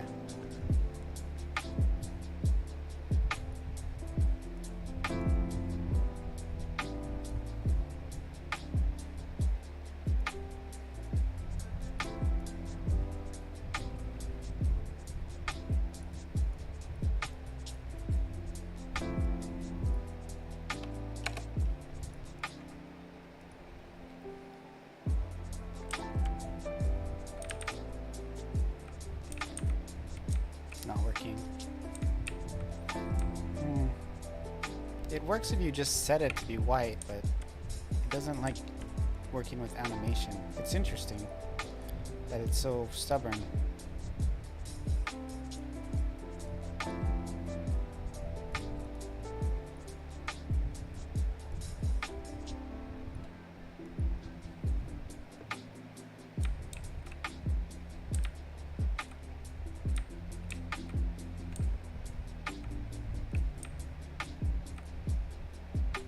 Okay, well what we're gonna do is we're just gonna remove the animation, and I'm just gonna make it like light up. I'm not gonna necessarily make it turn white, but since I can get it to work sorta, I'll just change it here. And it won't be like a bright white, but it'll be, you know, brighter.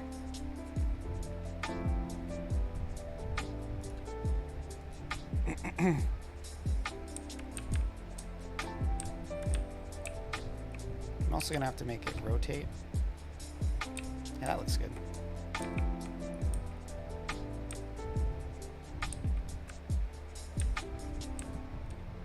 I want it to get blown backwards too. Like away from me. I think that makes more sense.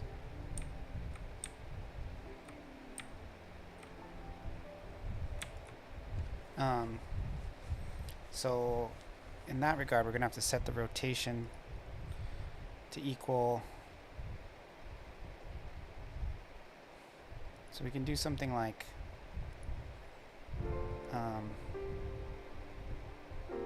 on ready, rotation, put it actually up here, rotation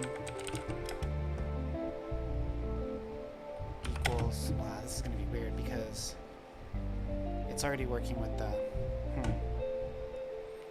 Now what I'm gonna have to actually set is the particle setting in here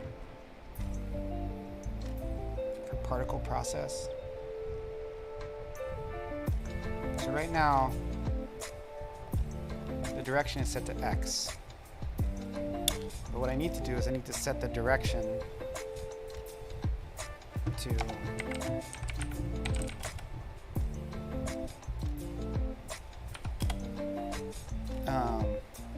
for now I can just set it to on mouse look or something.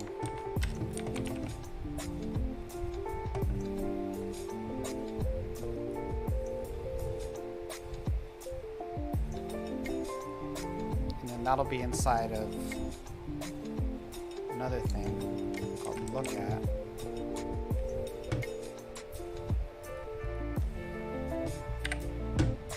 This could work.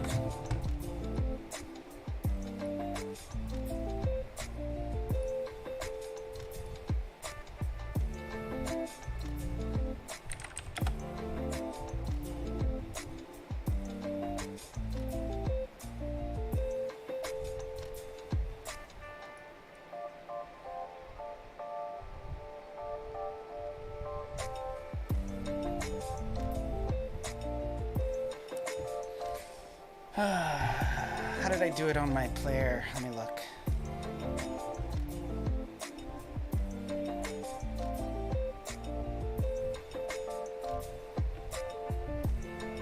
our dead zone. Aim right.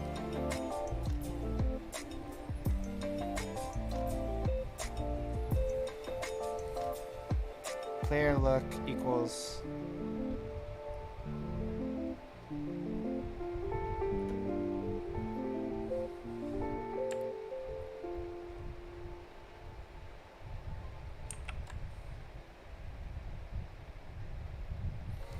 that's a lot. I'll just do that later. It looks fine, just all flying. And what the hell is up with this gravity? How did I get gravity? That's so weird.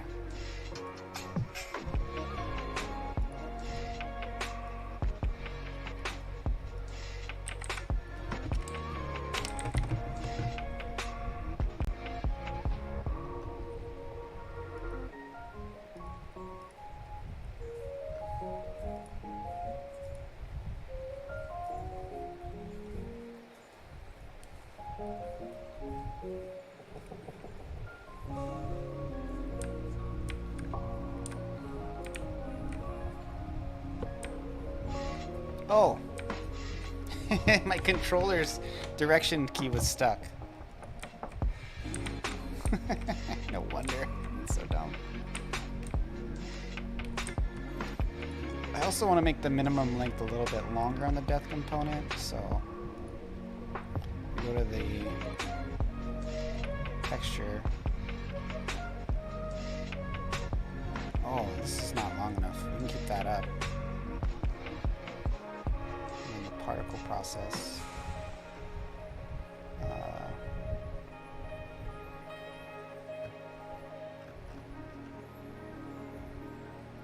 Velocity men. We can go a little bit. We can keep it low actually. I just don't want it to disappear too quickly.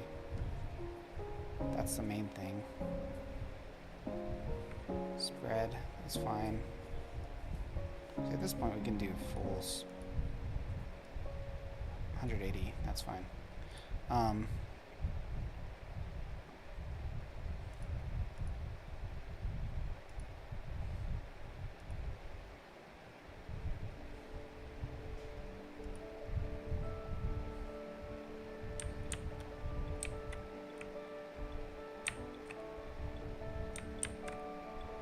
Some of them disappear way too fast.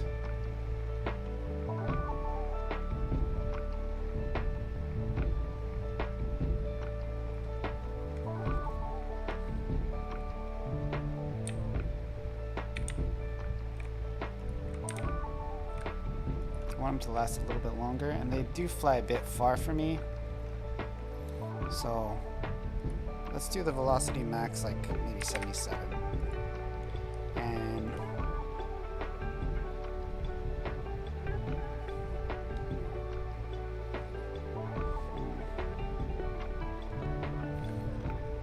is there like a way you can assign maximum and minimum duration?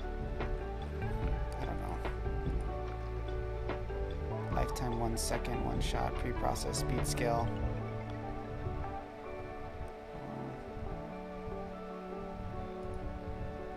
We can do 0 just to make them all the same.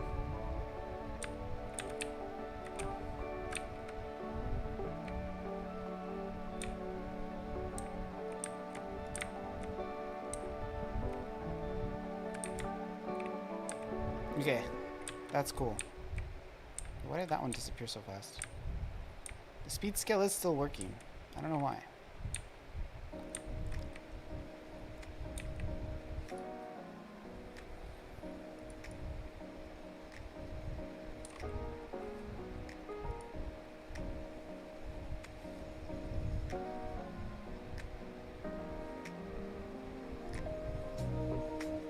Randomness. Where's randomness? Mission lifetime randomness ratio 0.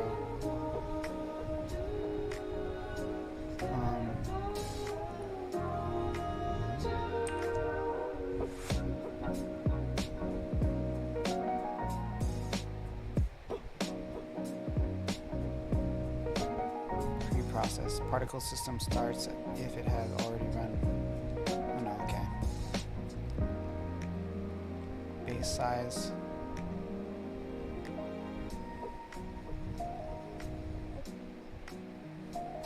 Lifetime? Oh, right here. Amount of time the particle's trail should represent in seconds.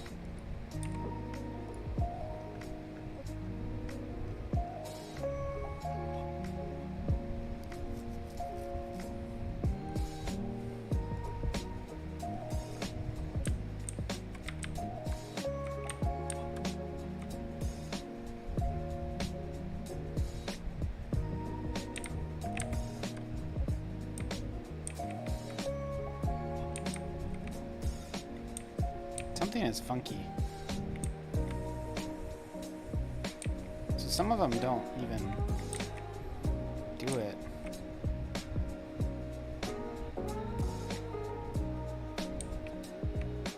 It's kind of ghetto.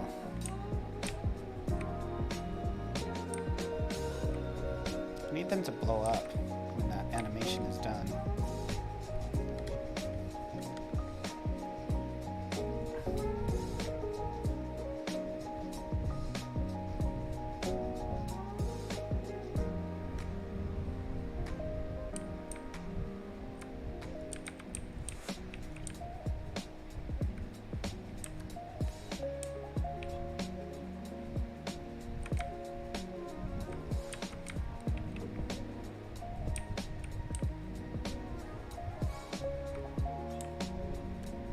I think it's happening when they're first forming,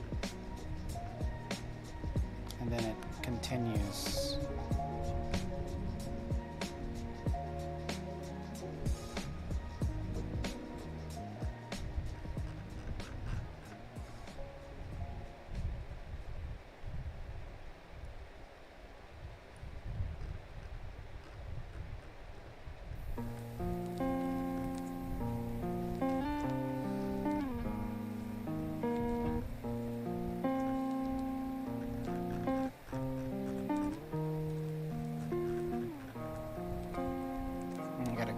Okay, guys, I gotta go. Who should I raid?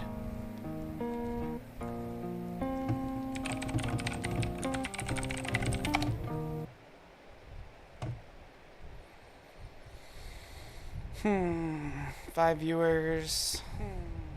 Five viewers.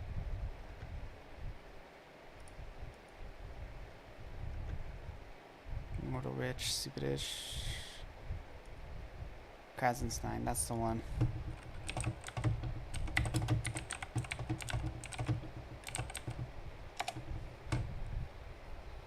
Okay, thanks everybody for coming. I'll probably stream a good amount tomorrow. I'm gonna keep working on this stuff. I'm getting a lot better at Godot, so you're probably noticing. Yeah, I need some explosion animations, and I'll probably do some enemy deaths. I'm gonna create a new enemy tomorrow, a satellite guy, and yeah, so lots to do. See y'all later. Bye.